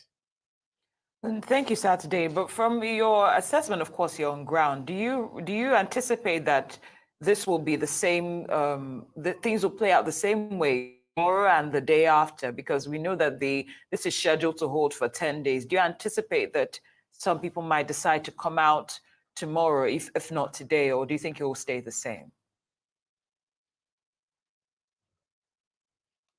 Well, I feel maybe before evening, people will start coming out. Like right now, there is an event organized by the state government where they want to distribute palliatives from the federal government. That will take place any moment from now. Perhaps because of that palliatives, people will now come out so that they will partake in it. And also, there's also another event going on right now. They call it Health Insurance Scheme. People are also will attend that program so that they will be able to participate in that program. So hopefully, towards evening or tomorrow morning, Owerri, the Imo State capital, will become agog again, as it used to be. All right. Well, we'll be looking forward to those developments and seeing how the people of Imo State continue to relate, or rather choose not to relate, with this day of protest, first day of protest, Saturday. Ochia, thank you so much for your contribution. Right. Now, elsewhere in Nigeria, in response to the ongoing protests against the economic hardship in Borno State, the government has imposed a curfew in the state capital, Maiduguri. According to a statement released by the Borno State Police Command, the curfew is aimed at restoring law and order in the state. So that's a 24-hour curfew imposed in Maiduguri, the capital of Borno State. Mr. Shobuwale, is this something that you would have foreseen happening after seeing the level of engagement and breakdown of law and order in some places that we've seen in some of the northern states today? Borno State is this theater for Boko Haram. Get me? And with protests going on, without protests, they bomb people, bomb places, bomb police barracks. So I think they are playing safe. We have put the army on alert. Because you are talking of protests, no, it could be either by terrorists or violent people. So I think they are playing safe. Right. Okay, great, Mr. Shobuwale. But based on what you heard from our correspondent, Saturday Ochia from Owerri, how do you assess what's playing out there today? That's right. I was going to ask you to ask me a question. You know, you see, on Mondays, in the Southeast, they are used to this IPOB sit at home. Get me? So maybe they'll just reenact that. But you bet they can stomach it for a day, not for 10 days, or even 2-3 days. I expect people to come out tomorrow. You see, I think what has happened today, like in Lagos, there's a few cars, a few shops, and so on. By tomorrow, people will come out. Get me? But then it depends on the corporate institutions now, like banks and so on. If those ones open, then people will come out. People will come out. It's an unfolding situation, and hopefully it will not degenerate into violence. I think government should move faster to curtail it, and thereafter accelerate the palliatives, not necessarily money or whatever. The things as promised to put on the ground for people to assuage their hunger, and then assuage their anger as well, which are very manifest on the streets now, especially with youths. It's a very ominous sign. The Deputy Speaker of the House, Benjamin Kalu, had made a statement where he urged the Igbo people not to come out to protest. Do you think this has any impact whatsoever in Imo State? But they didn't come out. They didn't come out, but I'm just saying, because we're trying to analyze, what it's impactful. You see, like somebody I was discussing with on my way here was saying, maybe even the sit at home is more impactful than the protest. You get me? But then for how long will people just sit at home? There are people who are living on the streets, you get me? And they will want to go to work and all that. But even in Lagos, nobody gave another for sit at home. But that's the first sign I've seen. Who sat at home? Even in the Southeast, they are used to the IPOB thing. So they just reenacted it on the day that is not Monday. But hopefully tomorrow they will come out. Come out. Mr. Shubali, I'm just wondering if you can go back in time, if you could rewrite the events that we're seeing playing out today, or steps that might have been prevented or not taken, or different approaches that could have been made. What would you have done differently that might have allowed us to see things play out in a more just to be a normal day in Nigeria? How would this have been prevented? Okay, you should remind me. There are some things I've said there. I said government should intervene. Yeah, you have. Government should intervene.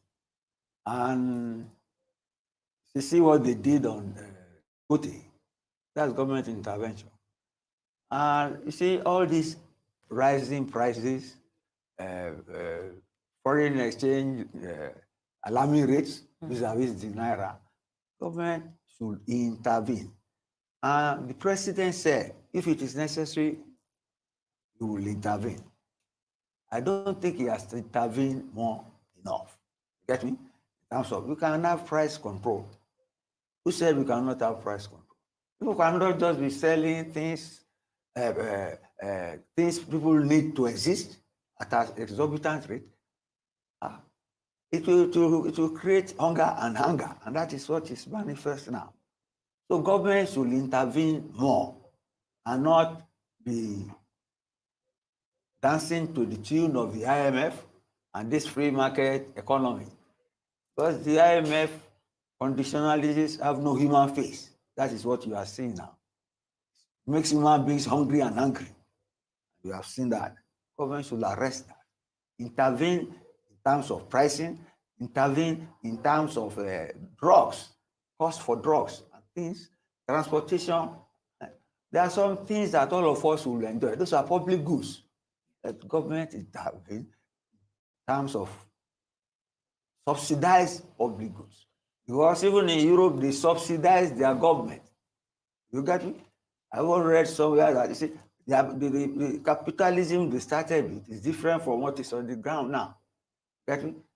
The government was more involved in getting the welfare of the people right.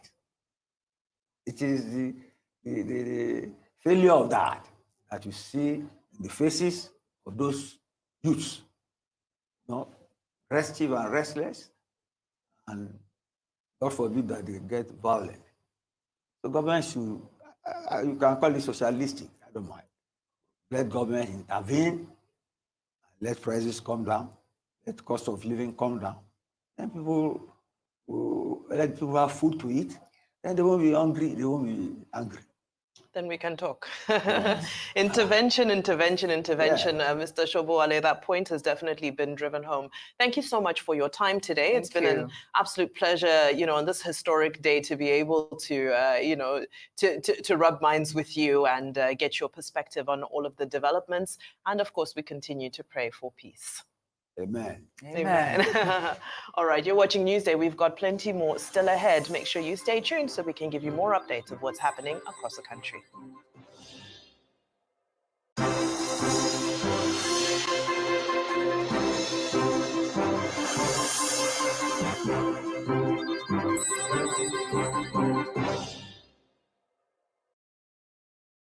Fidelity Bank is pleased to introduce its public offer and rights issue. For just ₦9.75, you can subscribe for a share in Fidelity Bank, and shareholders can exercise their rights with just ₦9.25 per share in the rights issue. Time is ticking, so join us at Fidelity Bank. To subscribe, visit any registered stockbroker or any of the issuing houses to the offer or any Fidelity Bank brand. Good afternoon, sir. Please, I need a room to rent in your house. Okay, where do you work? I'm the nurse. That means you won't owe me rent. Congratulations, young lady. You have yourself a house. Oh, thank you so much, sir. So, how much is the rent? 90,000 naira. Oh, but wait, where are you from? I am from Akamata. Akamata what? Akamata in my house? If you know how you got into my house, please get out right away. My spirit and that of Akamata people don't have anything to do together. Sir, what have I done? Your people from Akamata are known for bad things. That is what they represent, and you can't live in my house. Just get out right away. What's going on? Leave my house, young lady.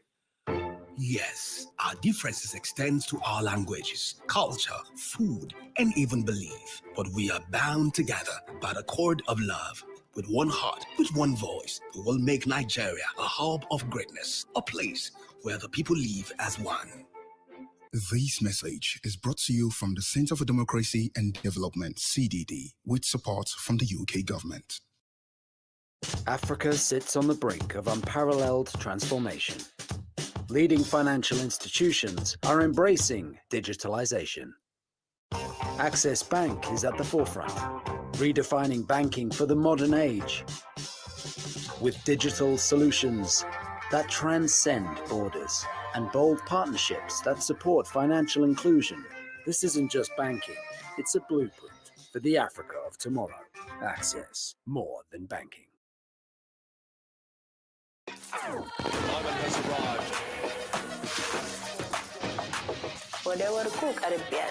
Closer to your champion.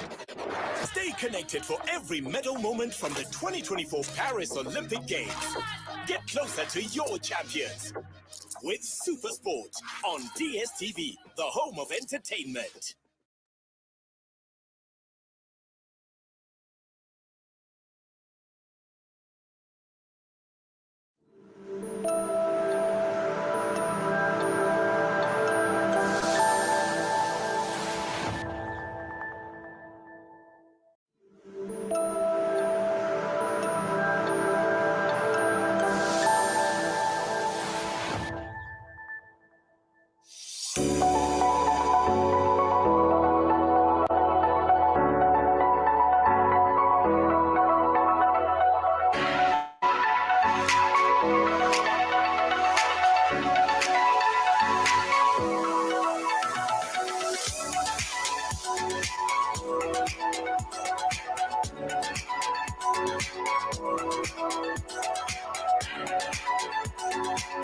Today, we are distributing 10,000 bags of 10 kg rice. The rice came through the generosity of Aliko Dangote to Anambra to distribute to the vulnerable people in our communities. We are distributing according to local governments, and through local governments, we'll go down to the communities. We have 181 communities in Anambra State, and we believe that all the communities will get their rice through the instrumentality of JDPC Oka.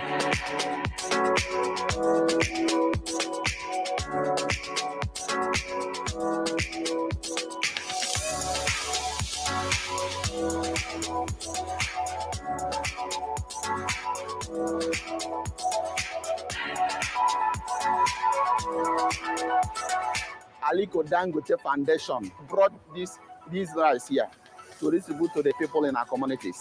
So we have come to your community to give you the rice. And we appreciate the generosity of the donor, Aliko Dangote.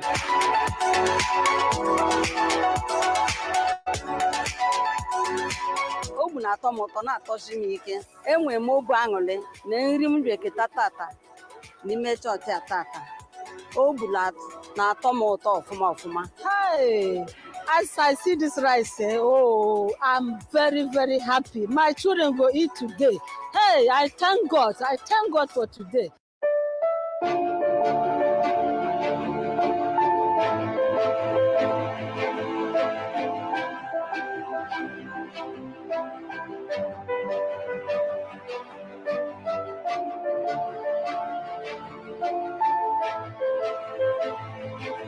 Very, very happy because this is very hard in Nigeria. A cup of rice is 300. See all these women, we are here praying that we will come. Even though the water is raining, we are still here praying that God will call you people back. And you are here today. We are happy.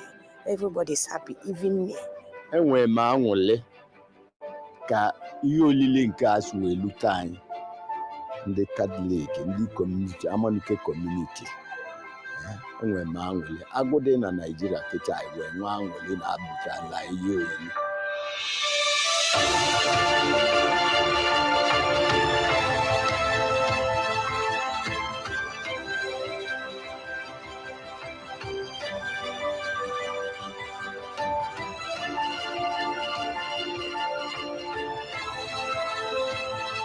Aliko Dangote give us rice.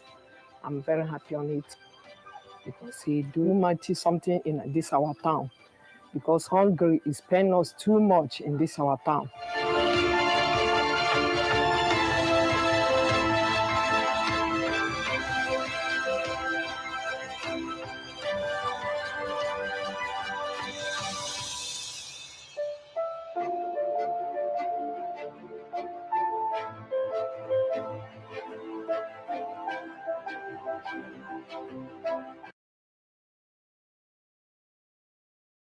Register to attend for free and inquire to exhibit.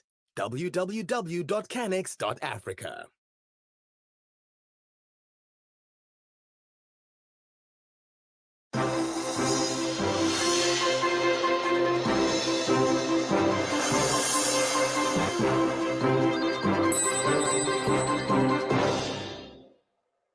Welcome back to Newsday. Thank you for staying with us. Security commanders in Cross River State have issued a warning against violent protests. This follows a meeting with Governor Basi Otu to address concerns about potential unrest. The Commissioner of Police, who spoke at the end of the meeting, assured the public that all necessary security measures have been taken and urged people to continue with their normal activities. He also expressed frustration over the lack of cooperation from protest organizers, stating they've not registered their request to march as required by law, and he warned potential violent protesters of serious consequences. As you can see from the composition of service commanders here, it's an indication that all of us are working together, and every deployment that is needed as regards is it the supposed or suspected activities of tomorrow is being done and perfectly done. But more importantly, our advice that people should come out and continue to perform their normal legal activities. Peradventure, if anybody thinks he will come out for any protests, he should be sure that what is coming up to start will end up well. But if it's not going to end it up well, it's better he remains where he is, because even after the protests, we will still go after such people. And anybody who attempts to pick a pin, as he picks the pin, he will go with the pin. Go down with it, because we will not allow anything close to that. If you are for peaceful protest whatsoever, in fact, it's not even too late for you to come out today and let us know, so that we arrange on how to even give you protection. But if you continue to hide, it's an indication that you are bearing nonsense in mind. Meanwhile, some youth have gathered at the popular Mary Slessor roundabout in Calabar and say their demands are simply for good governance, job creation, as well as the strengthening of the Naira. We have a situation where people are really, really hungry. But of course, there have been concerns about whether we'll gather peacefully or not. There is no protest that has ever been called that it was a violent one. We are here gathered peacefully. The law enforcement agents are here. What we are asking for is for good governance. Once there is good governance, most of what we are suffering right now will not happen. And when people ask me what is good governance, you don't tell me that the solutions to the problems, to all the issues we have raised, is sharing bags of rice, curries, and beans. That is not the solution to our problem. So what? After the bag of rice, you give a bag of rice to a family of 6. How many days will they eat? And it was just between 10 kg and 25 kg. So what we are asking for is for more jobs to be created first, and also for a people's-friendly constitution. You increase energy costs. How do the people now move around? In Cross-River State, the minimum wage was increased to 40,000. It has not been implemented. You are asking for, you are now saying, no, the 70,000 minimum wage has been signed into law. The question is, what can it actually afford for a family of 6? That's the reality. And yet, we are seeing the National Assembly also going ahead to increase the limit for the federal government to borrow using the Ways and Means system to up to 15%. It doesn't make any sense. Why? So they are printing money for who? For them to loot more? We have a situation where these people, privileged Nigerians, who are there because they are fellow Nigerians like us, privileged to occupy public offices, buffeting on our Commonwealth a la carte. Our problem right now is not bags of rice, it's not bag of curry, it's not. How can we improve on our agricultural system so that we can feed ourselves? We are not against a minimum wage being even 20,000 naira, but what can it afford? Can it take an entire family of 6 for up to a month? That's the question. Let me quickly check this in. If you look at the strongest currencies in the world, the 3 most powerful currencies in the world, they are not pound sterling, they are not dollar, but the currencies in the world that are strong happens to be currencies from oil-producing countries. So the question is that why is it that we are not our currencies? Is it not crude oil we are producing again? Is it coconut oil we are producing in Nigeria? How are we exporting crude oil to other countries and importing petroleum products, and then all of a sudden we have a refinery in Nigeria, we are now importing crude oil back to Nigeria? Does it make any sense? It doesn't make any sense. All of that is due to bad governance. So when we are challenging bad governance, these are the things we are challenging. While security forces in Maiduguri, the capital of Borno State, dispersed a group of peaceful protesters earlier today using tear gas and firing shotguns into the air to break up the demonstration. The protesters had gathered in the early hours to voice their discontent with the current state of governance and the economic hardship faced by the population. Our correspondent, Sani Adamu, is here for the details.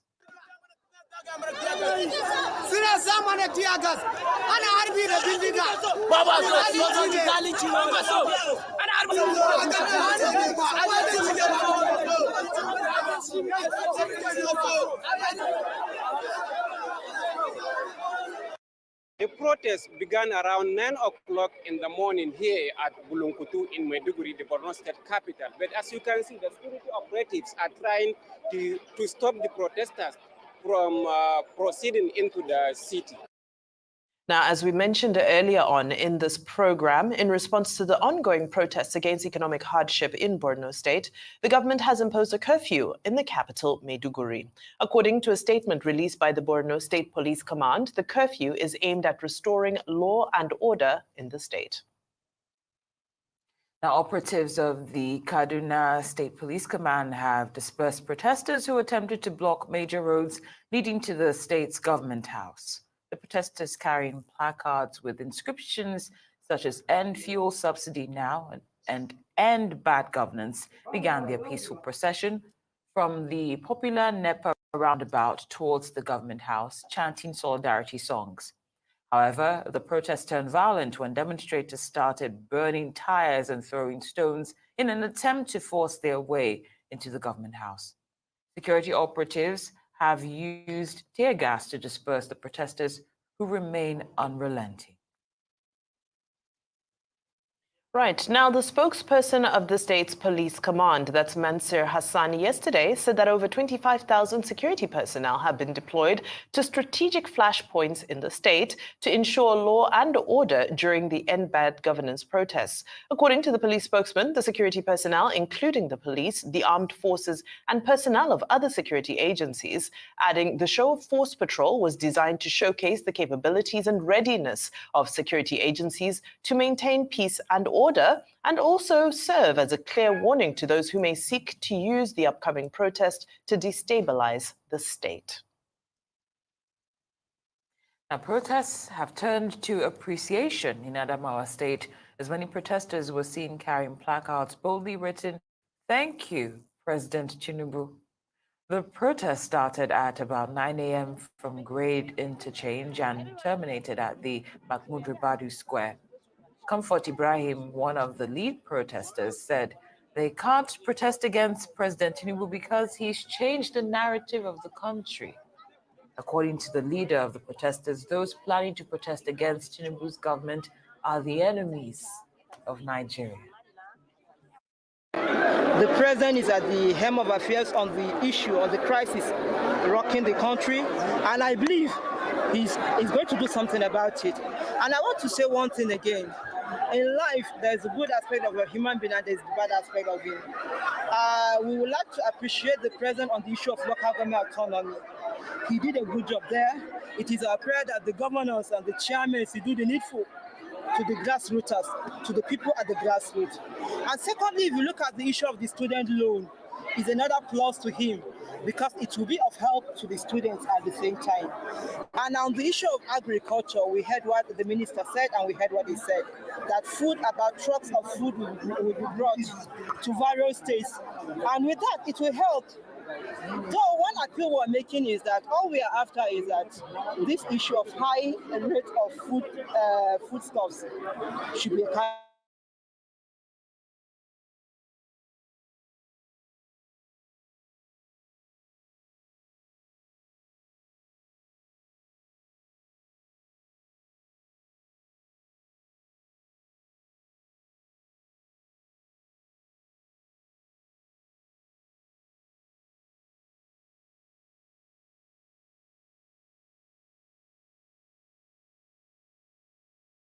of subsidized. Is at the corner. So we should be peacemakers, not to promote a crisis, chaos here and there. And to my women folk, we should call on our children. The youth are our children, they are our husbands. Anything that happens in the country, it now centers on the woman. If something happened to the youth, the center of the whole issue is a woman. It's either the mother or the husband. If something happened to the husband, it is still the same woman. So I'm appealing to my fellow women out there, please talk to our youths, talk to our husbands that they should stay calm. Things are going to take shape by the grace of God. We are pressing our demand for the government to listen because we are Nigerians. Whatever that bothered you, it is their responsibility to take it over. We have to tell them because there are some certain things you have to tell the government for them to wake them up, for them to understand that we are feeling some certain pains in us, so that for them to wake up and do the needful. All right, it's time for a very short break, but plenty more when we return. Do stay with us.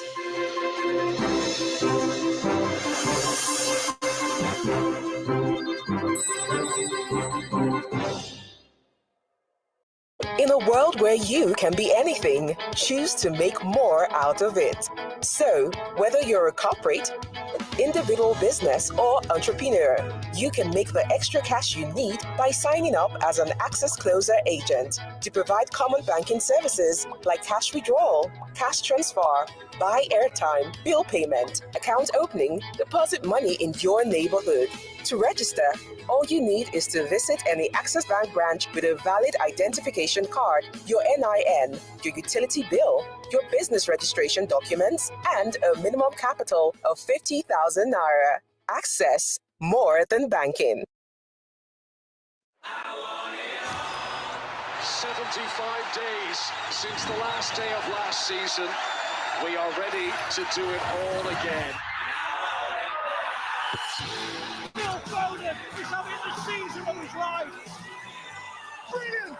Just brilliant! That is quite something. Stay connected for all the football you want, starting from 5,100 naira per month.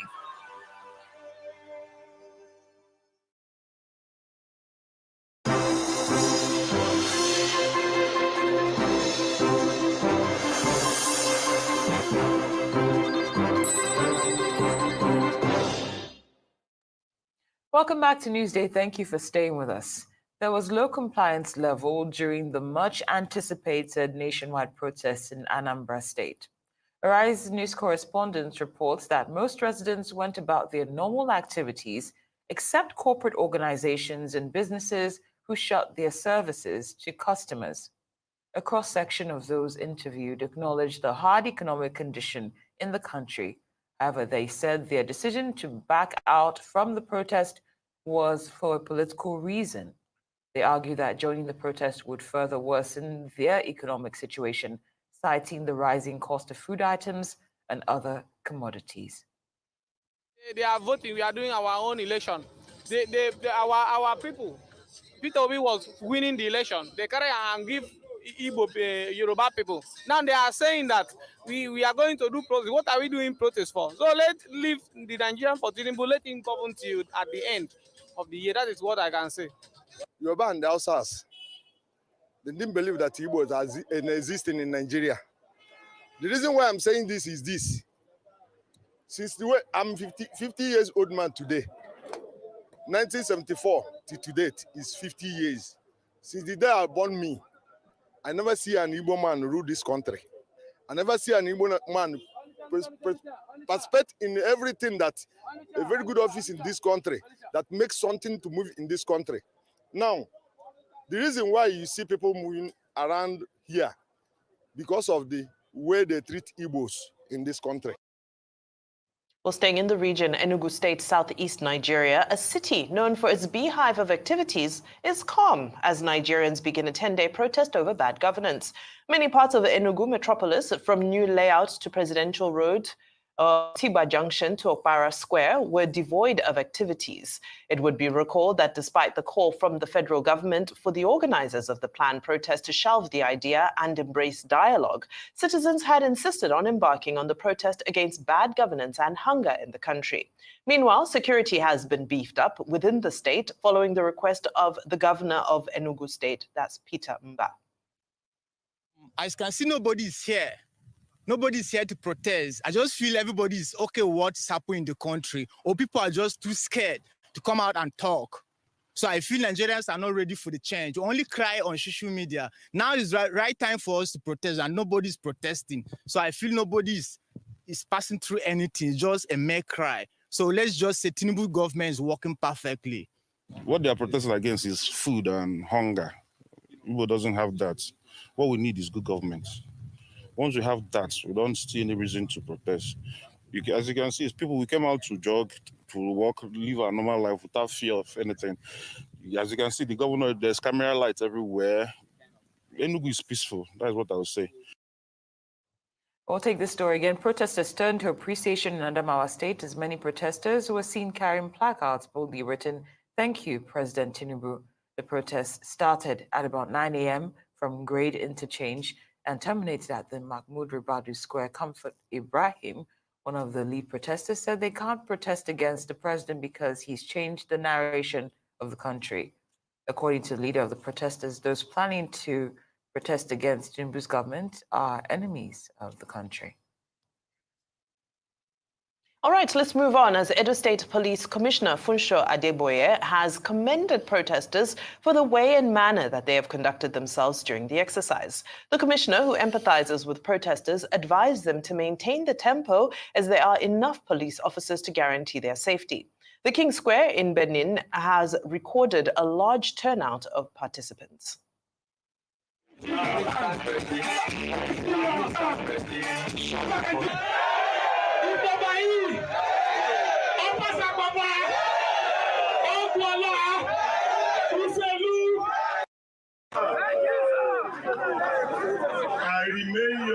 Commissioner of Police, your friend, your colleague in progress, so that this nation will be better.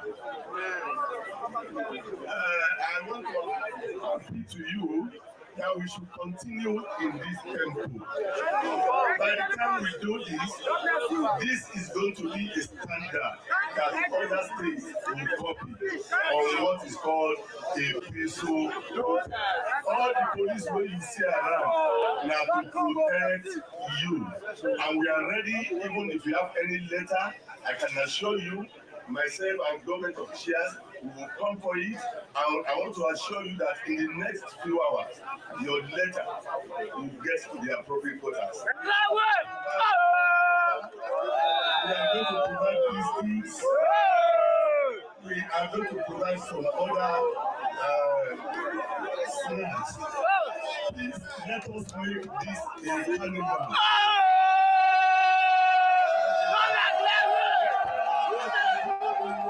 We are here to speak our mind. The level of frustration in Nigeria is taking a dimension that you can no longer explain. Poverty, you can see poverty physically walking on the streets of Nigeria. You can see deprivation. You can see the high level of hunger in the north. We are telling Nigeria government they must do something. Now, as the nationwide protest kickstarts across the nation, there's presence of heavy security in strategic locations in Sokoto metropolis. The leadership of the youth group that insisted on embarking on the nationwide protest in Sokoto gathered at the popular Alu flyover to kickstart a protest march in Maigero Theatre close to Sokoto State Government House. The group are carrying banners and placards with different inscriptions demanding for good governance, improvement in security, a better economy, among other demands. In Sokoto, but this youth group insisted they are going on with the protest, and they are here to protest to kickstart. They are marching from this popular Alu flyover bridge, and they will be heading to Government House. I'm here with the leader of the group, who says the reason for the protest is because of hunger, insecurity, and bad governance. Can you tell Nigerians what is your name? Look at the camera. Pastor, my name is Comrade Mustafa Abubakar. I am from Sokoto East Zone. So I am standing here purposely to express my sadness on what happened here in Nigeria, and most especially in Sokoto East. Our people were killing massively at all the times. At least per day, at Sokoto East, we are missing almost about 10 to 20 people who were killed.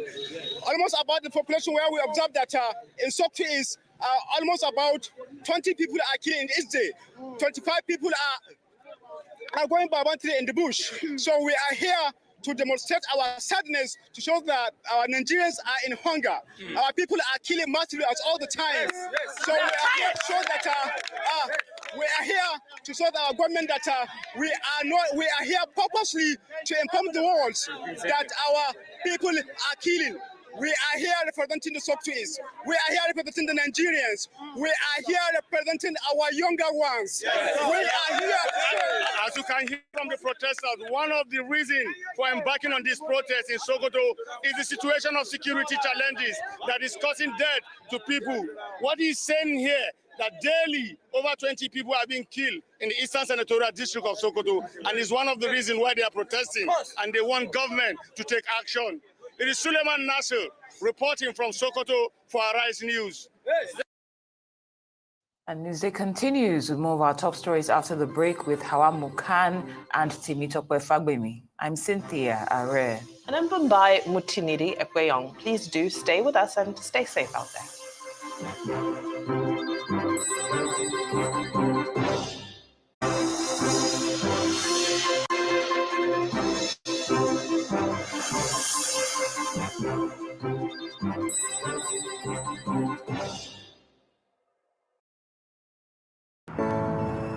What will banking look like in the future?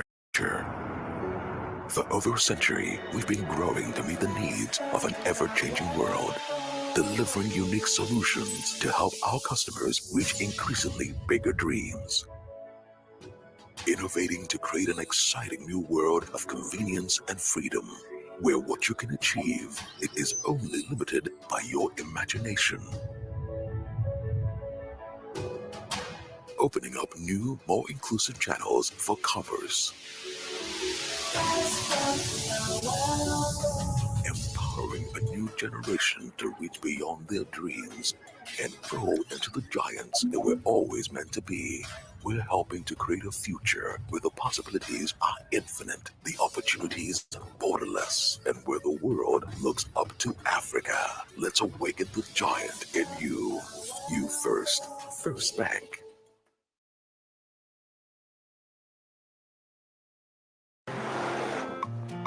Guy, with the rising cost of things, we need to plan our next move. Guy, I agree with you. I mean, with the money we make, we should not be struggling with our finances now. Maybe you both need better banking options. What do you know about better banking options? I recently moved my salary account to Polaris Bank, and since then, it's been a smooth ride for me. They bought over my existing loan and gave me better interest rates and repayment terms. Are you serious? Yes, as a Polaris salary account holder, I can get personal term loan, auto loan, mortgage, 50% salary advance, credit card, and more without going to the bank. Really? I've got a personal term loan already. See, here's my credit card too. How do I make the move? Simple. Open a Polaris salary account on Vault. Use salary account as your referral code. My guy, I am moving my salary account now. Get personal term loan and more with your Polaris salary account. Vault is available on Google Play Store and Apple App Store. Salary earners.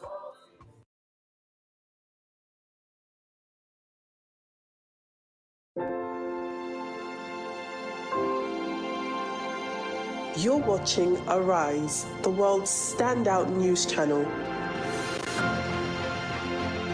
Proudly independent for more than a decade. Always bold, always fresh. Winner of several awards, local and global. Winner of TV Channel of the Year from peers at the Broadcasting Organizations of Nigeria Awards.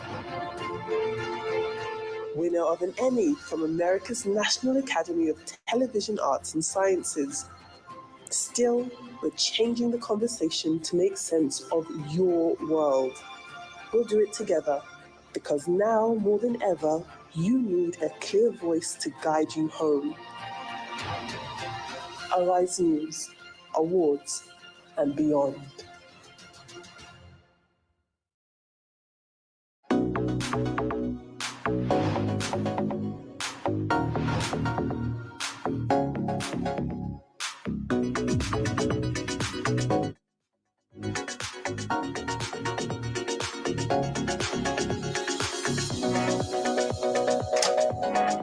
We all love a bit of showbiz. If it's happening in the world of entertainment, you'll be hearing about it here. From what's trending on the socials to music and movies, and all the latest showbiz gossip from around the world. Join us for a front row seat at the Oscars in Los Angeles, or the biggest moments from Fashion Week. It's fun, it's fresh, and it's packed full of all the entertainment news you need to know. You heard it here first. I'm Kachi Ofia, and this is Arise 360, where every culture matters.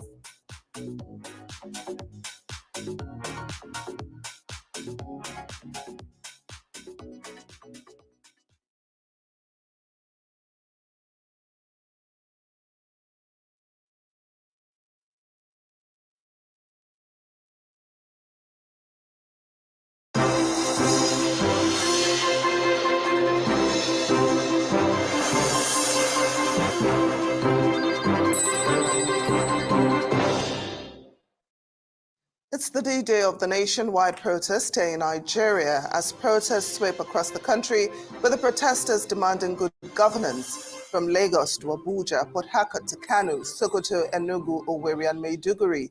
The people are speaking out on the state of the nation. Stay with us as we continue to bring you live updates, expert analysis and eyewitness accounts from our correspondents across the country. This is Arise News, the world's standout news channel. I'm Temi Tokwe Fagbemi. Welcome to Newsday. Well, I'm Hawa Mukan, live from Nigeria's commercial capital, Lagos. Our special coverage of the protest in parts of Nigeria starts now.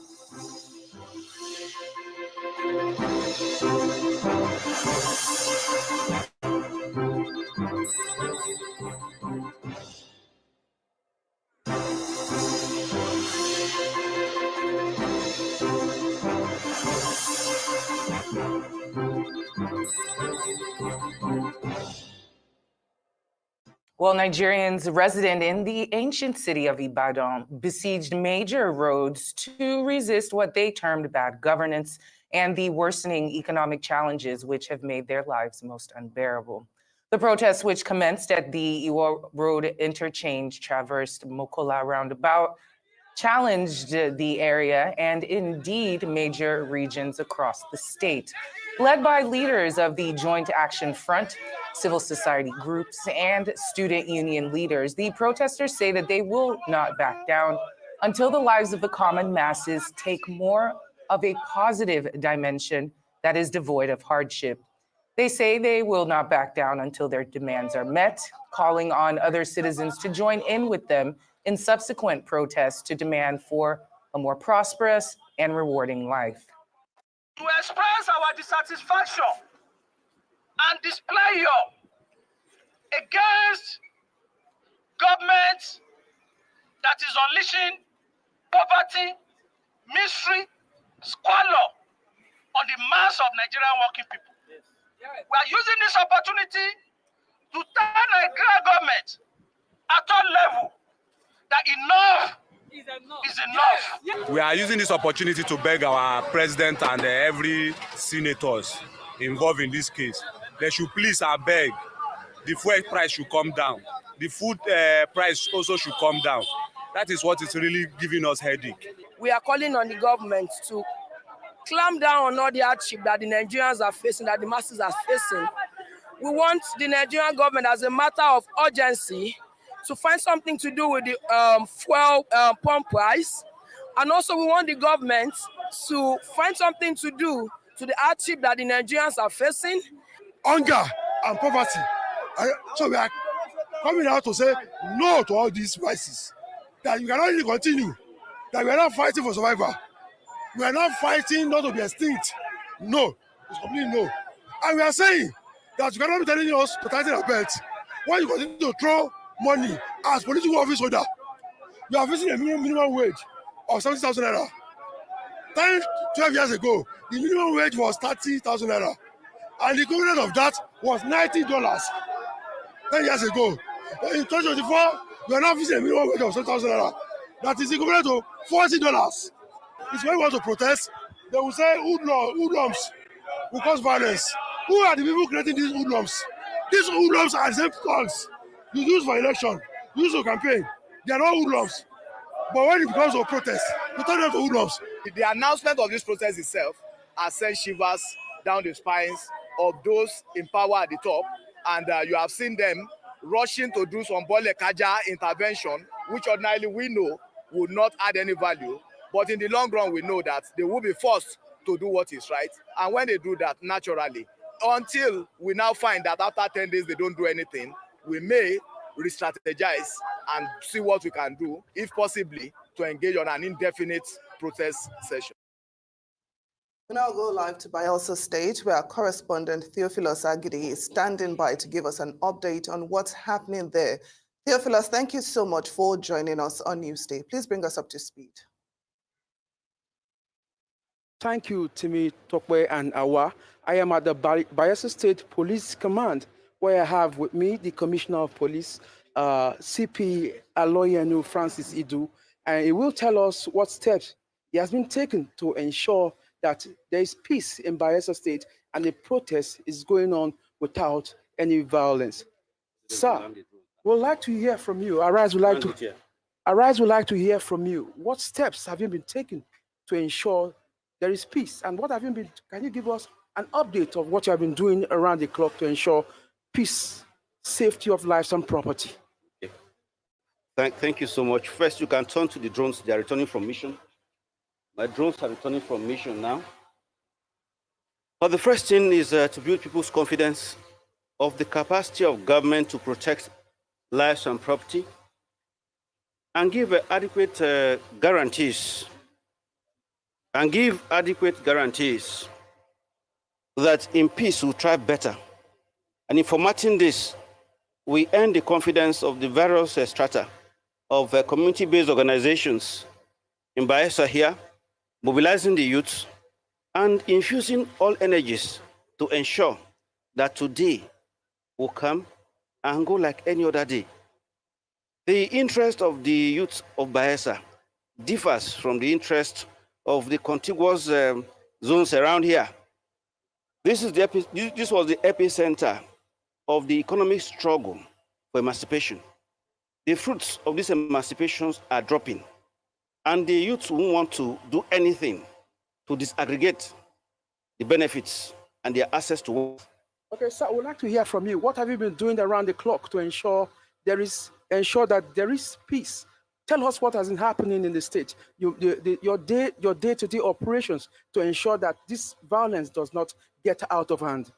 There are envelopes of peace created.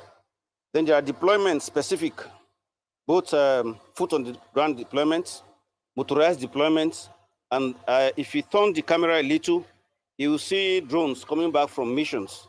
It's important to take a look at it. The drones are coming back from missions.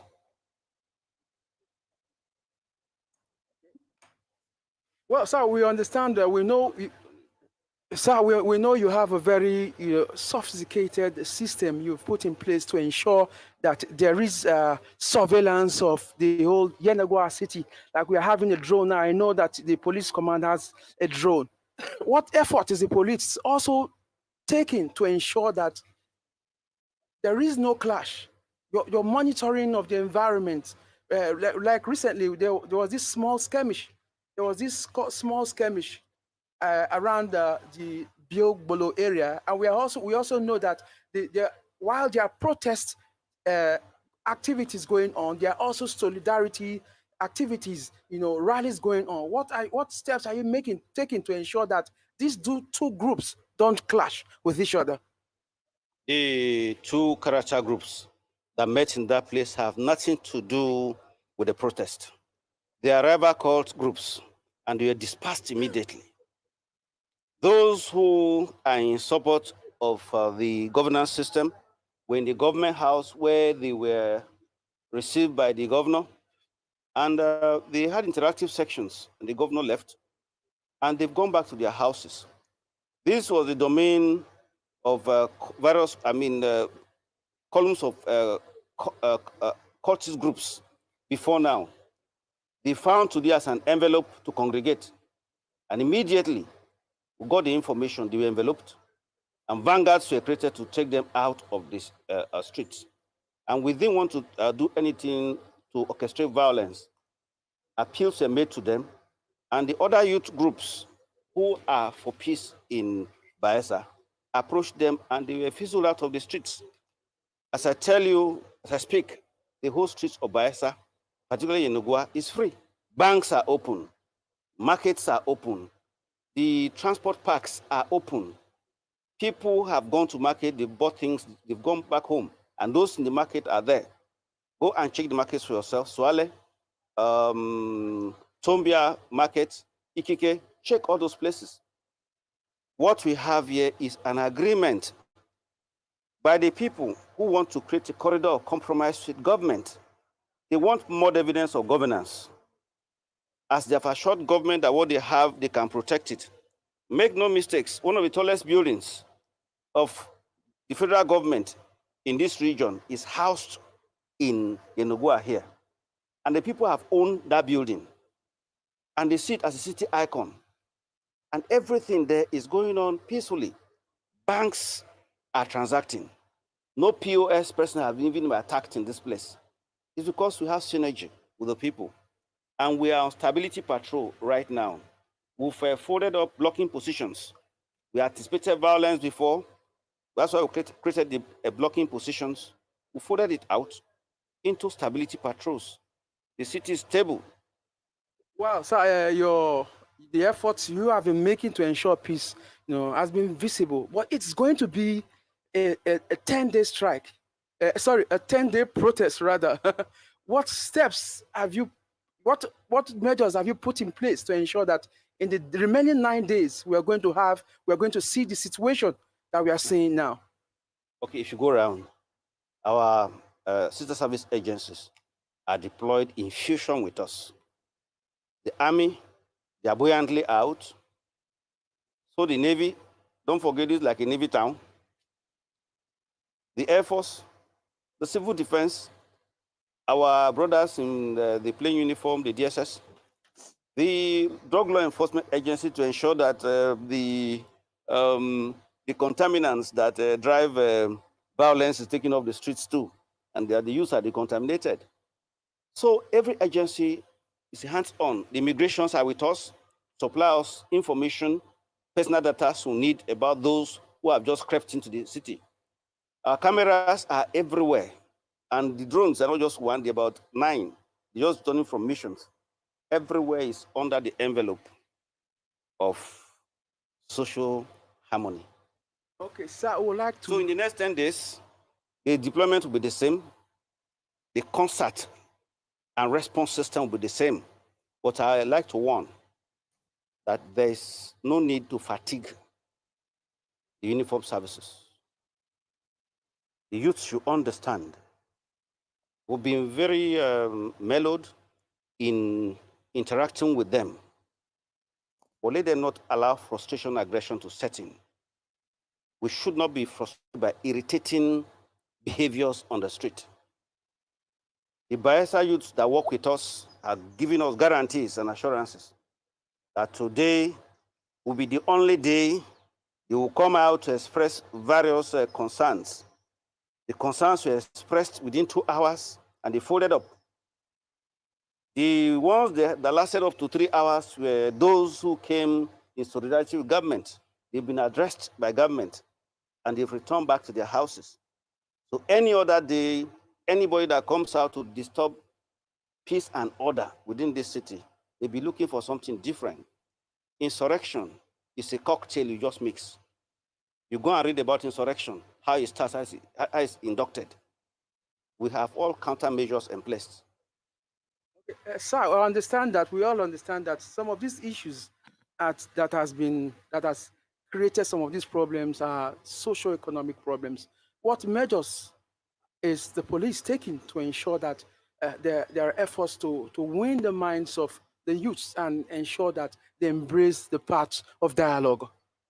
The first thing at the first layer of governance, the prosperity government is set with envelopes of corridors of compromise, where youths who have concern can approach them and they transform their conflict. The governor was out, deputy governor was out today, and the ministers of the Federal Republic from this arena, they were around yesterday to interact with the youth, and demands were placed on them, while thanking them for what government have done so far. What they need is infrastructure to lapel them with the social environment, to give them access to their places, and governance is putting this in place. And for this, a lot of youths thanked the minister yesterday and the governor today. So there's no need to be egregious and irritating. Be rest assured that the youths in Bayelsa here, they come from a formative point of view. The amnesty system, the Petroleum Act, and the various programs, and also the security contract on the pipelines have engaged them. You will find a few around this place disturbing the peace. Like I've said, and I continue to say, cultists who ran away from town found the envelope and the climate to come back to town. And if you are here, I must put it to them straight. Keep away from the streets. Don't disturb those who are making a living. Thank you. With that word of warning, and we come to the end of this interview. The Commissioner of Police in Bayelsa State, CP Aloyenu Francis Idu, has been bringing us up to speed on measures being taken to ensure that the protests going on in the state does not become violent, and he has given us so many steps that have been taken to contain the situation, and that's how we'll wrap it up. Over to you, Timi Tokwe and Awa at the studios. Theophilus Agidi, great reporting there live from Bayelsa. Thank you for that. Time now for a short break. More when we return on Newsday. Do stay tuned.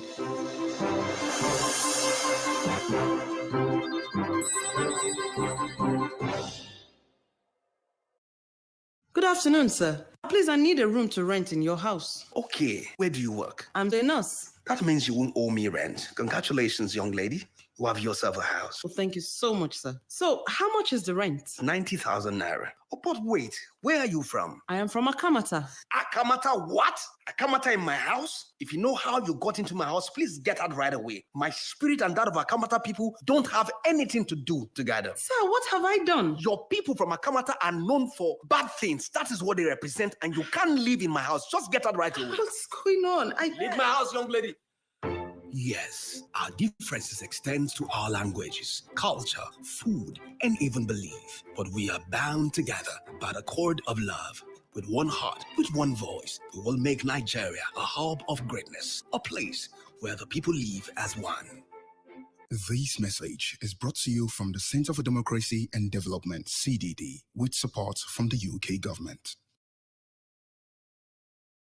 Register to attend for free and inquire to exhibit. www.canex.africa.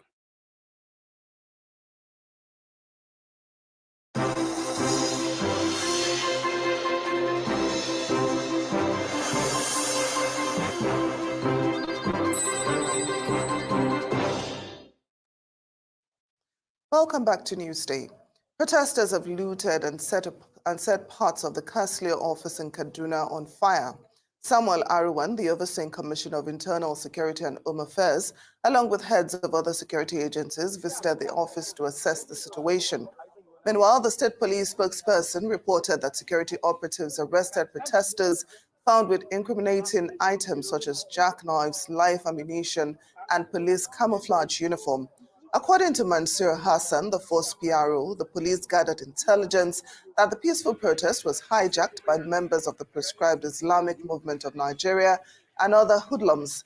Arise correspondent in Kaduna State, Nisi Gabriel, brings us this update. The bonnet. But I'm not anymore. Yeah, but why are we seeing their prescription in your phone? Automatically in my phone from TikTok. Don't worry. Yes, from TikTok. Automatically investigation. It's secret, sir. No problem. Don't worry. Everybody knows that these people are violent. I have said this. Several times. Don't worry. We just nobody is from this. Nobody stop. Why are you like someone that want things? Sit down. I'm well educated, sir. I'm well educated.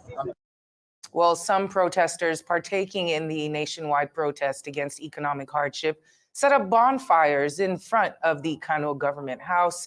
Our Arise correspondent, Ayo Adenaye, reports more on this. The August 1st protest in Kano started on a very, very high momentum.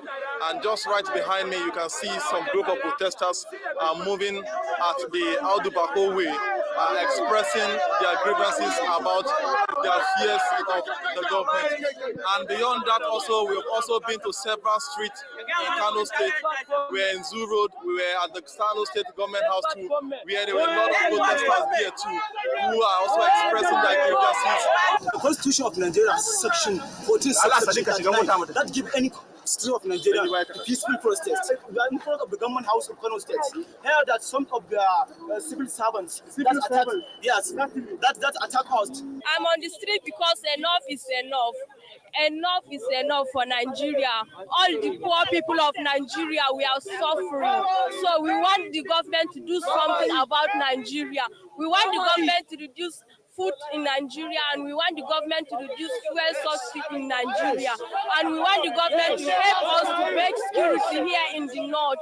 That's why I'm on the street. We have gathered here today in order to show our support for the good policy of the President Bola Ahmed Tinubu's administration, because there are a number of development brought by the administration of President Bola Ahmed Tinubu. Actually, to appreciate Mr. President for